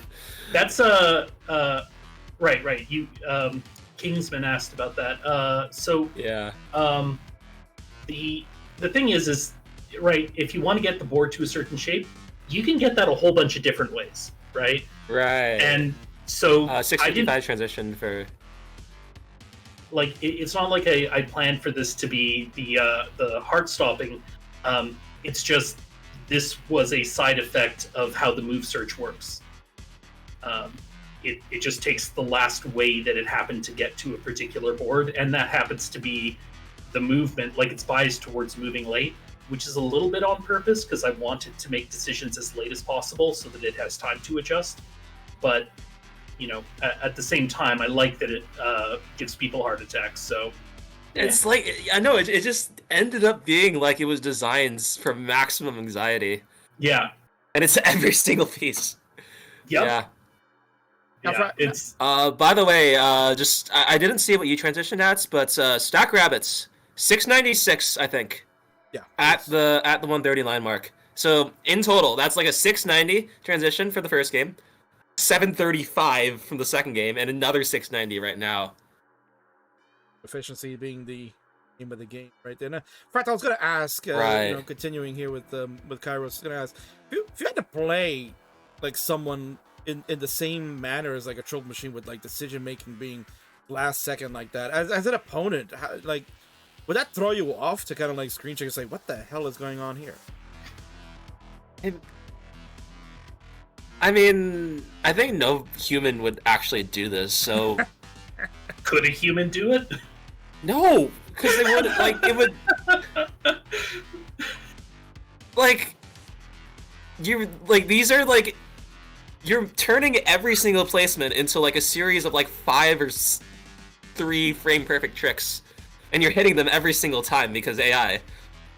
And, like, that's not the case with anything else that you're seeing right now. Like, it looks like it would look like you're making it hard on yourself. So if I were to like look over and see that, I do not know how I'd feel. Greg says 186 line max. That's pretty. That's pretty stupid. Meanwhile, BetaTetris has taken the lead over on that side, so now StackRabbit right back. But Greg has it right back and is behind on lines. That's a 2.5 or 1.5 Tetris lead. for So- the rabbit? We were having a lot of conversations about this earlier in the chat about whether Tetris is solved now that there's somebody's got a table method working. I would. Oh, I triple mean, machine. I think Oh, we've triple seen. machine. Oh, what's going on? What's going on? Come on. You can get. Wait, no. No. Ah. And it tops out at 900. That's unfortunate. Yeah. Yeah, we were talking about. Is it just like whether- really sensitive to like the situations at the top? I am genuinely not sure what is like what is broken with it. This is where you would expect it to be most sensitive, right? Because it's been trained on a much lower delay. So this is where it's going to suffer, is when you're close to the top. Yeah, by the way, that was D40 for StackRabbit and D28 for Triple Machine into the kill screen. Not Triple Machine because it topped out. Oh. Then I meant to say BetaTetris. That's good. So, you know, this was a conversation going on earlier of whether or not Tetris is solved, and I think the answer is it's not, given that we've seen pretty consistently StackRabbit is outperforming until you hit double kill screen, and that's exactly where the table method was in use prior to that point. So the table method is underperforming, and I know Adrian talked about it, but at the same I think time, tables that's are being giving you some used hope. for double kill. Tables are used for a double kill screen though. Nope, you can take a look at the table base. So in Adrian's output window there on the top really? left, you'll start to see scores, and it'll say neural net active. And double kill screen almost always is activating the neural nets. So it's on table base right now. that makes sense. That makes sense because it's center welling. Yep, because if it plays on table base at double kill screen, it will play too safely. I see. Yeah. And meanwhile, BetaTetris lead. StackRabbit's kind of been getting into situations. I hope that it will be able to dig down. This is real. This looks really uncomfortable to dig down for the double kill screen. I feel like Greg is on the edge of his seat here. It's like, please. Yeah, this looks great though. This looks really good. This maybe looks not as good. That's a lot better. That's a lot better. Yeah, building up that left insanely high, going into a faster level. That's a very human thing. But BetaTetris had the lead into kill screen. Oh my! That was like a 2.1 or a 2.2. Insane Jade tuck from BetaTetris. How is that possible playing that high on double kill screen? That's insane. It's 3-tap. It knows every single 3-tap, and it's just abusing that to infinity. I think. Okay, I should not be that frustrated. and you can see it's not playing a left well or a right well at all once it hits there. By the way, you see now the neural net's active on the top left. Okay, yeah. But it's never trying to do a left or right well. It's entirely center welling. That makes sense. Yeah. And I mean, we've strategy. seen the Adam strategy. We've seen the Alex T kind of play like that you mentioned, Fractal. I mean, this could be the hint of something in the future that when we go into that type of gameplay, where people are going to try to stretch the bounds of 39 double kill screen and get to level 40. I mean, right. We're going to get there at some point. 2 years ago when you put this on Fractal, people were saying, "Oh, you can't play on 29 for extended periods of time. You can't do it." The bots were doing it and kind of paved the way for what we know now. Oh, it tops out. And I didn't get the score at the end. Wait, was that a B? Yeah, it was a B. Wait, it was on track to improve. It was on track to improve on its previous score, and I think with a lower transition at that. I don't think StackRabbit's about to reach to the end, yeah. And that's a 2.1. Very nice. Yeah. Okay, I'm seeing in chats, somebody says, after seeing this, I think humans will be able to play double kill screen someday. I'm gonna say, nah. Because you need consistent, like, you actually need like consistent 30 hertz in order to like play the way that BetaTetris is. Correct. Didn't we say the same thing about hitting colors back in the day for the color changes you get? Right, and I think we also said the same thing about true kill screen. The problem is that we have I think we have extremely good data on this kind of problem for humans because it's a physical one at this point, and I think number of frame perfects has been very well studied in other games. Yeah, and there is another catch is that these bots always can react to the next bit, but when you can't hear. When in super kill screen, it is not always possible for humans because react in the sense that like you can like fast. see the next piece in time and figure out your next placements, even if it's like not a depth one. Yeah, if you right are now stacking too high, then I can't really reaction time is like 200 milliseconds. Actually, wait, I think it's the same regardless of how high you stack because of entry delay. It roughly hovers around that like. Yeah, because like if you go up 4 rows, you that's like two frames less to think, but it's also 2 frames more because of entry delay. So it kind of cancels out. It's actually I think it's kind of a nice result. But it's still really fast, and I think I'm actually unable to play on double kill screen, largely because the pieces fall too fast, and I don't know. I don't have the time to come up with a game plan for each placement. Well, certainly we've been astonished at what we've seen tonight with each of these bots. They've given us great highlights. BetaTetris, 3 wins in a row, give us 6 points. StackRabbit finishing in a very formidable second place with 3 points, and Triple Machine, my man, entertaining as hell as always. We're looking to get on the board. We'll see if this happens. Swept. Yeah. Getting swept. Oh, by the way, Kairos, I kept forgetting to ask. You've been working on other stuff, other AIs in the meantime, though, right? Like in addition to the Tetris stuff. Yeah, we got Galaga basically beaten at this point. Oh, but, like actually, like. I mean, I don't think we've beat the human world record for points, but it can play almost indefinitely now. That's crazy. Now I remember you were working on that since like forever ago. Yeah, we made some progress.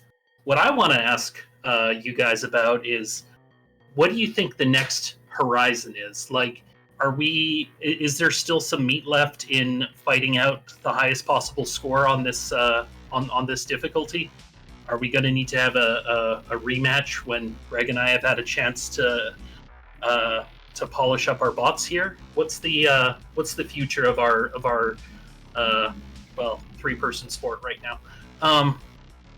That's a great question. Well, there. I think there's this kind of interesting thing that we've already seen right now, where like BetaTetris right now, its main strategy is you can sort of thinking of it as like trying to like maximize the mean, which is saying like on average I want my score to be as high as possible. Whereas like an approach, I think maybe StackRabbit somehow leans into this more.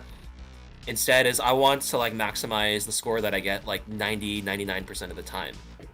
And that means that you can like have a 1% of games that just go horribly wrong, but this like extra aggression that you're using like more than makes up for it in the vast majority of the cases. And this wins matches, even if it's not like more efficient if you were to like play 1 million games. Yeah. I will say, so there could be some like StackRabbit is still doing expected value, but it kind of naturally has a more aggressive evaluation, so it does tend to play pretty aggressive. Right. But it's also customizable. So I think that's half of what I was tuning all day with, like, what level of aggression do I want to play at for this match? Yeah. So I think there could be some like interesting rock paper scissors going on where it's instead of like sort of like defining like what the like trying to create a bot that plays the best, there's also this additional component of defining like what best actually means. And I see that as quite human for the time being. Very well because said. This part seems like pretty firmly in like up to the interpretation of the programmer. Very well said there, Fractal. And that leads us to a moment here. We'll get to game number 4, potentially our last game of the night. StackRabbit can make the comeback. We'll see, or Triple Machine get on the board. I'm praying. I got my fingers and pointing to the sky, and we'll see. Looks like our bot developers are ready to go. So, Fractal, why don't you count them down for this potentially final game of the night? All right. 3. But wait a minute. 2, I have a Tetris. Oh, okay. No. so flowing because I'm not ready yet. But okay. So you actually noticed nice this in chats. Yeah, if this is in the last game we see the pure table-based playing or pure neural playing, will I be great? Whatever you want, yeah. Oh, wait, you're making a change to the AI? Yeah, if you want. Or anyone object to me turning off delays just to see how it does? It's not going to win either way. I say How do you guys feel? I say go all out. Why don't if you want to make a change to the bot, do what you must, and let's see. Okay. So Okay. just so everybody knows, it is now cheating. Very well 2 said. seconds. Very well put. And very well said by the champ in the chat. The gloves are off right now, so some changes we made here to make this a potentially interesting one. Because BetaTetris, all it has to do is finish in second place, the first of 7 points here. So even if StackRabbit wins, if BetaTetris surpasses the cheating Triple Machine, it's still game over. Beta will take it. Yeah, I don't think that's even plausible, but we'll try. But that's okay. We're here for the entertainment value. So I call it Baby Bot, and I tell it, you can do it, Baby Bot. I believe in you. Tetris, but my opponent cheats. Yeah. Oh, no. Okay, so you're for last match you are going to see the table-based playing alone. There you go. Wow. Interesting. Okay. Well, it's still So, 2.1, if so it it's- still might beat me. Does this so mean that it's if it gets into possible a that bad it gets situation, very it'll just die? top out. Interesting. All right. Okay. Let's see how this goes. This could completely change. Well, you How things clinched go, the yeah. match, so we'll do it for the memes. Not necessarily. Oh, yeah, you're right. Maybe it runs into the really bad luck. You never know. You never know. That's the thing about this game. Anything can happen. All right, developers, please let me know if you're ready to go. I think we are. Wait, am I a gonna couple get more a buff? seconds. Or, no, wait. BetaTetris is getting a nerf, so maybe I just stay the same. I don't know. I'm All right, I mean, buffing if you want to mine. give yourself 0 reaction time, I think the crowd would like that. No, I think they would like that less because then they wouldn't get to see the adjustments. What about like 10 milliseconds reaction time? Oh, you're right. Unfortunately, Okay, if that works. No. You know what? I'm gonna turn off the swap as well. I'm going to make it go all out on. No, I'm not. There's no way it's gonna be able to survive. So it'll probably top out pretty early anyway, but it might have a decent score before it does. Excellent. Seems like Cold Bucket and Ansel are both asking for 50 milliseconds. What is this? 50 ms? Cold Bucket and Ansel are asking 50 millisecond adjustments for. Oh, I was saying 10 frames. Sorry. 10 frames? Okay, yeah, that works. What's 50 milliseconds? 50 milliseconds is only like 3 frames, I think. Yeah, Honestly, the thing is like whatever you feel. it's yeah. I feel like it might not even look that different. I might just keep it as is. Why play around with perfection, right, Greg? Why play around with perfection? Wow. It's in second place, but you know, I think honestly they're more entertaining when you do them at the very, very last second. If it's like 5 frames reaction time, then it's just going to do them at a normal time and do normal looking adjustments. So I feel like probably the most entertaining is just keep it. Alright, so we're reusing the same seed we did last time, the 92. Yeah, the last one that we have placed in, that was 92, 84, 38, all digits. 92, 84, 38. That is also pinned in this Twitch channel. And bot developers, when you are ready to go, just give me the ready here in our voice channel. And if I get 3 readies, then we'll count it down.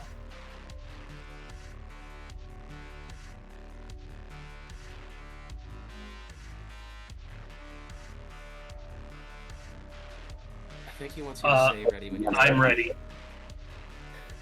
Kairos is ready. Greg, you ready to go? Give me a thumbs up or say ready. I had to restart the server. No problem. It's a weird thing to hear when you're playing Tetris. Just saying. Okay, ready. And Adrian, my friend, are you ready to go?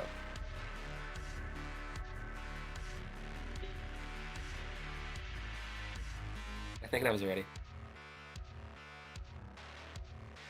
Well, then I guess we'll count it down. Fractal, the honors are yours. Please go ahead for this gloves off game. 3, 2, 1. Tetris. So I think maybe to to follow up on your question from earlier about, okay, it looks like the seeds are good. About what AI in the future looks like. I think maybe one other thing that we can consider is how we make these useful for us human players. Because right now, there's a guy in the Twitch chats, goes by Ansel Tetris, and he's been working on this really interesting software called Tetris Fish, which is a really nice, I guess, chess.com-like interface to interpreting StackRabbit specifically, but he has expressed interest in wanting to incorporate other AIs.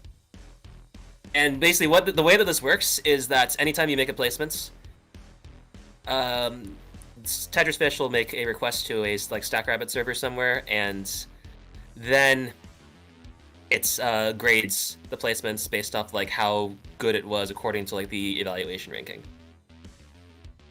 And this has been tested, I think tens of thousands, it hit 10,000. Though I think most of these games tend to top out within 5 or 10 pieces when they misdrop, but he forced it 6-3. Oh man. Some wacky stuff going on over at StackRabbit's side. Yeah. Okay, so we have a triple machine that's adjusts, that can look ahead instantly. We have StackRabbits playing 6-3, and we have BetaTetris, which might just inexplicably die at any moment. Yes, this is the Tetris of the future. So you can see the difference actually in the delay makes. Whereas before it was lagging behind, a triple machine was lagging behind by 20-30%. It's actually I would say about tied with BetaTetris right now. Yeah, maybe a little ahead of StackRabbit. Yeah, it makes a huge difference, both because the model knows what it's doing better with this because it's what it was trained for, but also that information helps.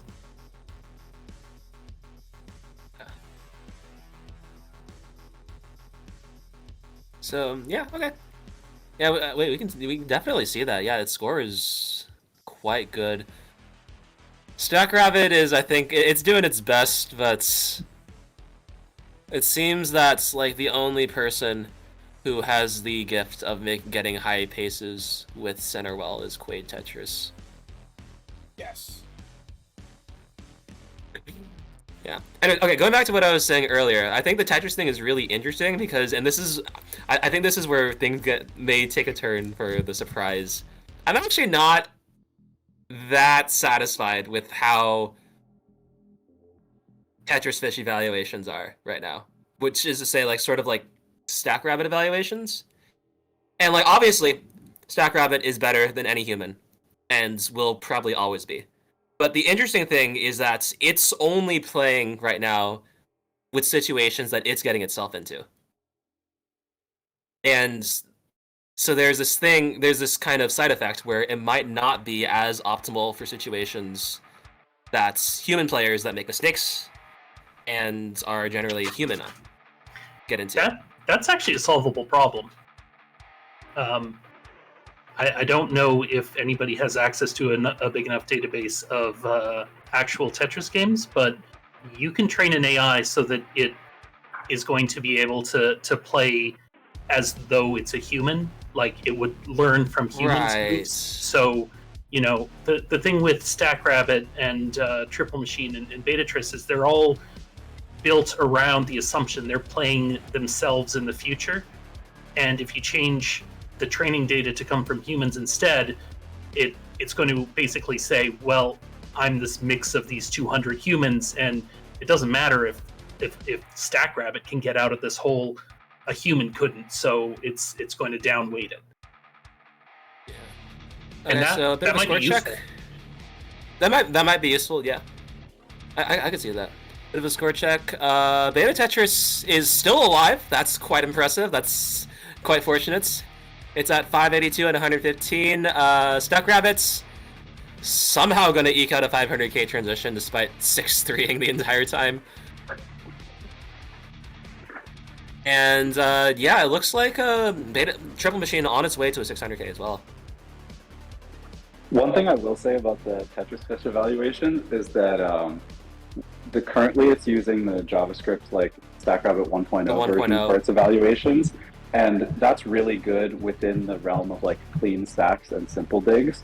But the high depth stuff really helps at understanding like the more complex digs and the tuck setups and stuff. So that should hopefully help. It still will exist. I think the biggest thing that is not going to be addressed with 2.0 is center welling, ironically. But yeah, clearly StackRabbit is not the expert of center welling, so it tends to just say center wells are bad, which might not be that wrong, but they have their place. I see. Yeah. I think the other interesting thing when it comes to sort of using AIs as like teaching tools for us is this matter of interpretability, where it's kind of hard to learn if you're just saying, oh, given a placements, this is the best move. And this is something that I think that current StackRabbit actually probably does better than any of the other methods, simply because it has heuristics that are quite... I think most of them end up being quite intuitive. They tend to be within the realm of things like easy to like conceptualize, just hard to code. Yeah, opening up the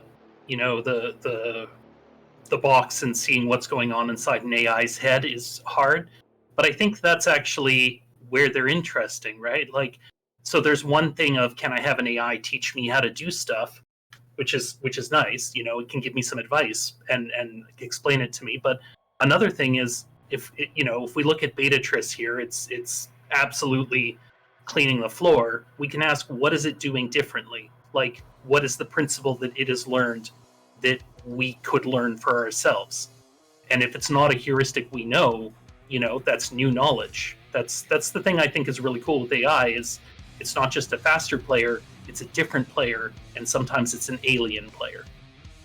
Like you watch... like going back to...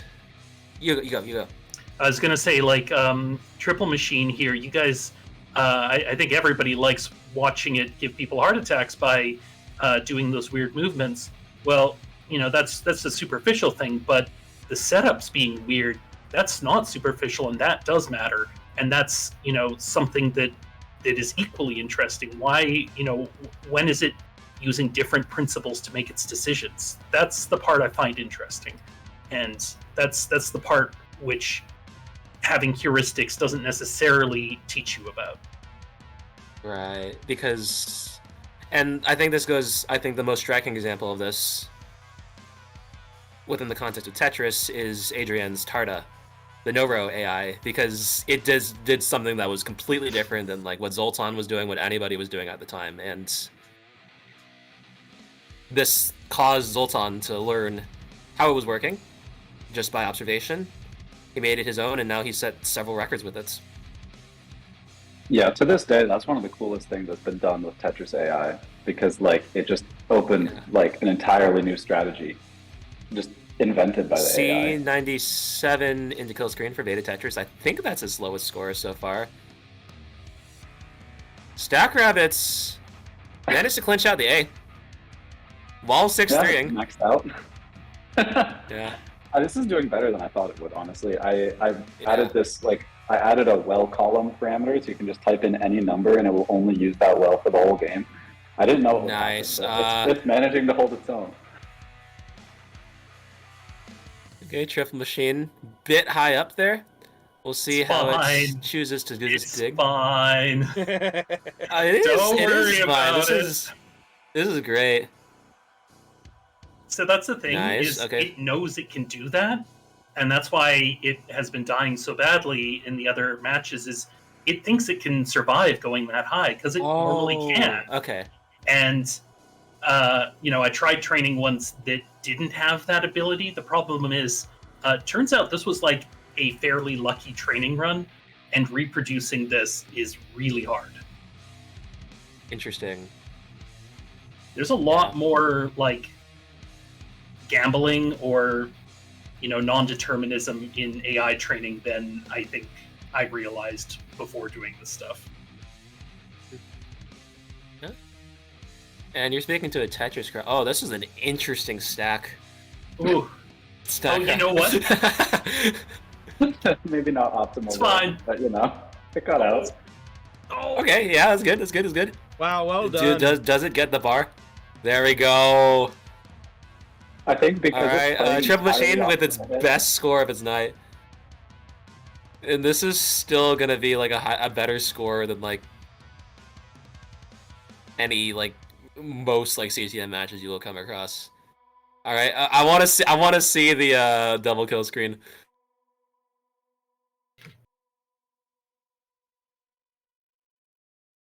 Something to this table programming, huh, Fractal?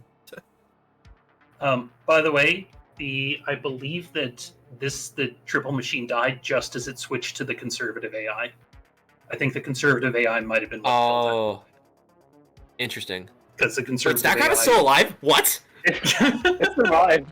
I looked away. I thought it was dead. Oh no, it's downstacked the hell out of this. Yeah. Wait, so is this? Wait, Adrian, is this still table? Yeah. Yeah, you can look at the screen. It was playing aggressive. Huh. Yeah, because it is near the end, so it will become more and more aggressive till the end. Wow. Okay. Yeah. So table can play double kill screen. You notice it's not setting up for crazy Tetrises anymore. Right. Right, but it got some. Oh, what a burn! Got some earlier. God. Oh my god. Oh, I mean, you were saying, Kairos. Well, it's switched to neural nets though. It's neural net. Okay. I was gonna say. Oh, is this neural? Okay.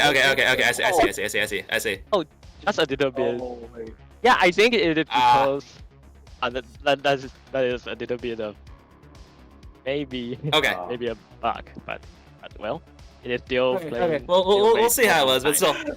Just yell and StackRabbit. It did actually top out now. Right, but still, it survived really long for something that was really nice. That was a really I good don't think you survival. have tested ever before. Yeah. Wow. What a finish there. Okay, yeah. The gloves were off there, Fractal. We got to see the bots unleash in different manners, and again, table-based programming seems to be the highlight of the night. Adrian, your bot, very impressive, and wow. I mean, so the historical context, there is some historical context for this, which is that this is technically how StackRabbit got its first buff. It's received many more afterwards, and it doesn't actually use the table-based component from earlier, but this is actually my one contribution to the bot, which something I'm still proud of. I kind of invented StackRabbit in a sense. But it was much simpler.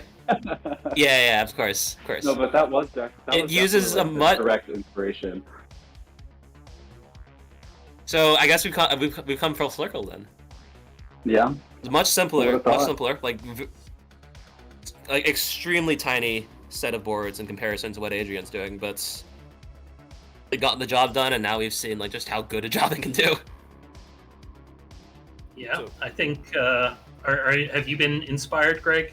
Are you gonna go back and retool things like I'm planning on? Well, I'm super intrigued. Just the current architecture of StackRabbit, just like it's just so different than table-based that I guess like you could do a similar approach where you do table-based and then fall back to search-based. So that's definitely possible. I'm very intrigued. I'm like on the planning stage at this point. Yeah. I wouldn't even know how I would begin to integrate it, or it's so fundamentally different that it's like a giant leap to go the table-based route, but it clearly has a lot of promise. I feel like the methodology is actually, if anything, easier than what I've been doing up until this point. Like that's the simplicity of it is what I really like. Well, let's not gloss over the fact that his table base is like in the terabytes, and then when it's compressed, it's only 500 gigabytes. But that was like after he compressed everything, and then you have to host that on a server that you can access in real time. That's like not a big deal. I mean that's the part that's going to be fun to make, but Horizontally scaled Tetris AIs. What have we come to now? For me, my priority with StackRabbit would be to make it play double kill screen better by any means before probably hopping ship fully to table base. Because I mean, clearly it can hold its own right up until double kill screen. So the biggest thing it's missing is playing there. So I think I would be curious to see what degree that can be developed with the current things, or if it needs factors or a different approach. But I think it's definitely still possible to play really well on double kill screen with a similar approach of search based. So I think I want to do that first, and then I am very intrigued by all this stuff going on with trying to solve the whole game. So I think a lot more will come with that. So what do you guys think? Are you up for a rematch? I smell rematch. Absolutely. You know, we got okay. Another super show in about 4 months from now. We got our WrestleMania event that happens in April. We call it Reckoning. Kind of alluded to that earlier, Fractals. You're kind of stealing my titles, but that's okay. But the Tetris Friendlies Reckoning will happen in April, and that's 4 months away, gentlemen. If we want to revisit this for the absolute #1 AI bot supreme, I'm down for it. I'm sure the fans would love to see it. But for tonight, we'll ring the bell, because the AI bot winner in this three-way dance is the BetaTetris. Congratulations to you, Adrian Wu. Your bot reigns supreme. And now Kairos and Greg begin the arduous journey of trying to beat your ass. So enjoy the victory, sir. Any last words from you to the adoring fans you have now received? Yeah, thank you everyone so much. Well, the scene from all the way from the previous to go AI exhibition to today, well, that is a wonderful journey, if I would say.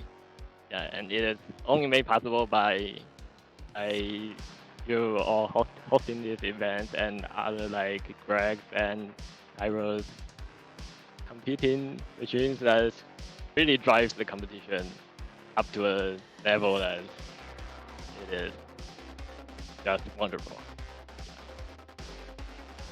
It is wonderful. Can't wait to see where things go from here. Absolutely. And again, I am kind of excited to see the table-based open source, if that can get arranged in without too much hassle. Yeah, definitely. And again, if you enjoy watching BetaTetris in action, you can go check out Adrian Wu on his YouTube channel. Adrian, you want to plug that real quick? I think it was Adrian_1018, maybe? Yep. Look at that, wow. I think no underscore. No underscore. Adrian 1018. You can go check out that YouTube, or you just do a search for BetaTetris and you'll find more videos. And again, I implore you to go watch that in out, max out, level 68, man. Level short. A good level. Congratulations to you. Let's give a shout out to the other bot developers, Greg, who went offline. Okay. Greg, you might be still in the chat. You want to plug your stuff, sir?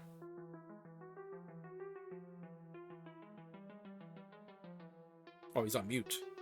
Greg, unmute yourself. Come and plug your stuff, man. Oh, there we go. Sorry. Oh, I didn't know my camera was going to be needed, so I went offline. But yeah, the biggest thing would be my YouTube channel. There's a lot of random stuff on there from various different things, but it's all interesting in its own way. Yeah, and then follow the Twitch for when I go live with more AI streams at some point. Yeah, lots of exciting stuff to come. Dude, StackRabbit return goes so hard. You heard it. They want more StackRabbit, Greg. We got to see more streams, buddy. They want to see the rabbit. Give the people what they want. Double kill screen up to par. Give the people what they want. So, of course, you can also check out Greg's amazing acapella sensations. Worked very hard on several videos there. So go check him out. And who knew Greg knew how to speak Chinese? But it's amazing. Go check him out. Greg Boomcannon over at YouTube as well.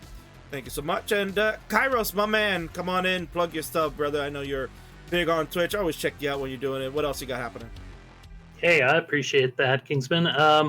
Hey, yeah, we've been working away at some different AIs. We've been playing with our Galaga AI. We've been playing some multi-world randomizers lately, but I'll tell you, if you don't hear the Rocky music, like the Eye of the Tiger starting and my montage, I know what I'm going to be working on the next 4 months, and that is building up an AI that can tackle BetaTetris. I know where we're spending the next 4 months, so if you guys want to come check that out, see the progress on stream, come by. We're a friendly group of people. I promise I'm not that weird. If you love my cat, she's there too. You can check me out on YouTube as well, Coding Like Mad over there. And yeah, thanks so much, Kingsman, for hosting this, Fractal, for providing lovely commentary. Greg and Adrian, congratulations on your respective second and first places. You wiped the floor with me, and I will be back for more. Heard it there. I am looking forward to seeing more Triple Machine in action. Heart Attack City. I'll be there, baby. You know that. And last but certainly not least, it is the world champion of Classic Tetris 2023, Fractal161. Go ahead, sir. Thank you for joining me for commentary. Plug away anything you like. Okay, I got one thing to plug. And it is that on January 13th, 2024, I will be hosting a live Tetris tournament at my school, Massachusetts Institute of Technology. I need to actually make sure that I have access to this channel, but I want to host it on Classic Tetris. If not, then it'll probably be on mine. The event is called, because it's in Boston, the Boston Tea Parody. And a lot of people are coming over. I really wish I came up with that. A lot of people are coming over. Lots of people are actually flying in. This really surprised me. To come to my little classroom-based tournaments. So mark your calendars for that. I'm going to be trying to get some promotional material out for that soon. And I hope that you will all tune in. Now, again, Fractal, you mentioned that that'll be happening in a few weeks, honestly. It's not too far away, January 13th, over in Boston, Massachusetts. So that's open to the public? Anybody can just come in, or is it like a special invite? Yeah, I think so. I think anybody who's in the area. So the location is building 32-141 at MIT. If you're in the area, if you want to stop by and just hang out, watch some really good people play some really scuffed Tetris, which is gonna be you'll hear more about this later, but this is not gonna be your conventional tournaments. Do I need a pass to get in, Fractal? It's MIT, man. I think you just. Imagine they have that security up the wazoo there, bro. I think you just wait in front of a door for somebody who has access to the building to walk in, and then you just walk in behind them or something. Or you just let me know. You just let me know. My Discord, I think, is pretty publicly available, and I can get you in. Oh, should be no problem. Aaron will be the doorman for you. I mean, everyone's gonna be playing too, surely. There you go. All right, there you go. That's the world champion, ladies and gentlemen. Fractal161. Of course, you can check him out at twitch.tv/Fractal161 as he continues his indeed crash attempts and CTM calls. So, well for you. Thank you so much again for the awesome commentary and helping me out, because clearly I don't know anything. Always a pleasure to talk to you, King. You're the best, Frank. Always a pleasure.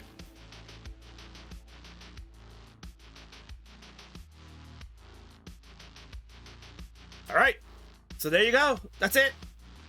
The show is done. We made it. Little technical snafu earlier on, and unfortunately we couldn't get the show onto the other platform, so major apologies again to the viewers out there that were probably interested in watching some of this stuff, but hopefully we'll get this out on VODs out there, maybe at least the bot battle, maybe we get that on the YouTube for those that will be interested in checking it out, Facebook reruns, whatever. But nonetheless, I'd like to thank Vince Clemente, of course, this is his channel, for allowing me the space to air these events. I'd like to thank all the players that played in today's event. New champions crowned, 2003, your new Phenoms champion. New Friendlies heavyweight champion, SV Nestris. That's amazing to see. You'll get a new gold belt coming soon. Care of DanV. And a new Upstarts champion, Roman the Big Dog, begins his era. He'll reign supreme. And our bot champion, BetaTetris, does it again. A win over his fellow competitors. Been fun. I enjoy it. I thank you, the viewers, for hanging out late night now, coming up on midnight here on the East Coast. I appreciate all of you staying up, watching. And as mentioned, we'll be back in April. We'll be back in April for the next Super Show, Reckoning 2024. It's our WrestleMania one, and King is working on a major main event. You thought these bots were really good? Well, wait till you see what I got cooking. Wait till you see what the King's got cooking. If it all can fall into place, you might see something very, very special come April. Time will tell. In the meantime, I'm done. Court is adjourned. Time to move on. Take you elsewhere in the world of classic Tetris, because that's what we're doing. We're raiding. And it's a young man that now goes to college and is just getting back into gaming. He's doing a CTM qual. Let's go say hello to the Night Owl Tristop. Wish him well. And I bid you adieu. The king of the restreams. And I'll see you back Friday Night Fights, January 5th. We kick off 2024 with a potential monster main event. I'll let you all know. I'll see ya next year. ETFN. Ta-ta for now.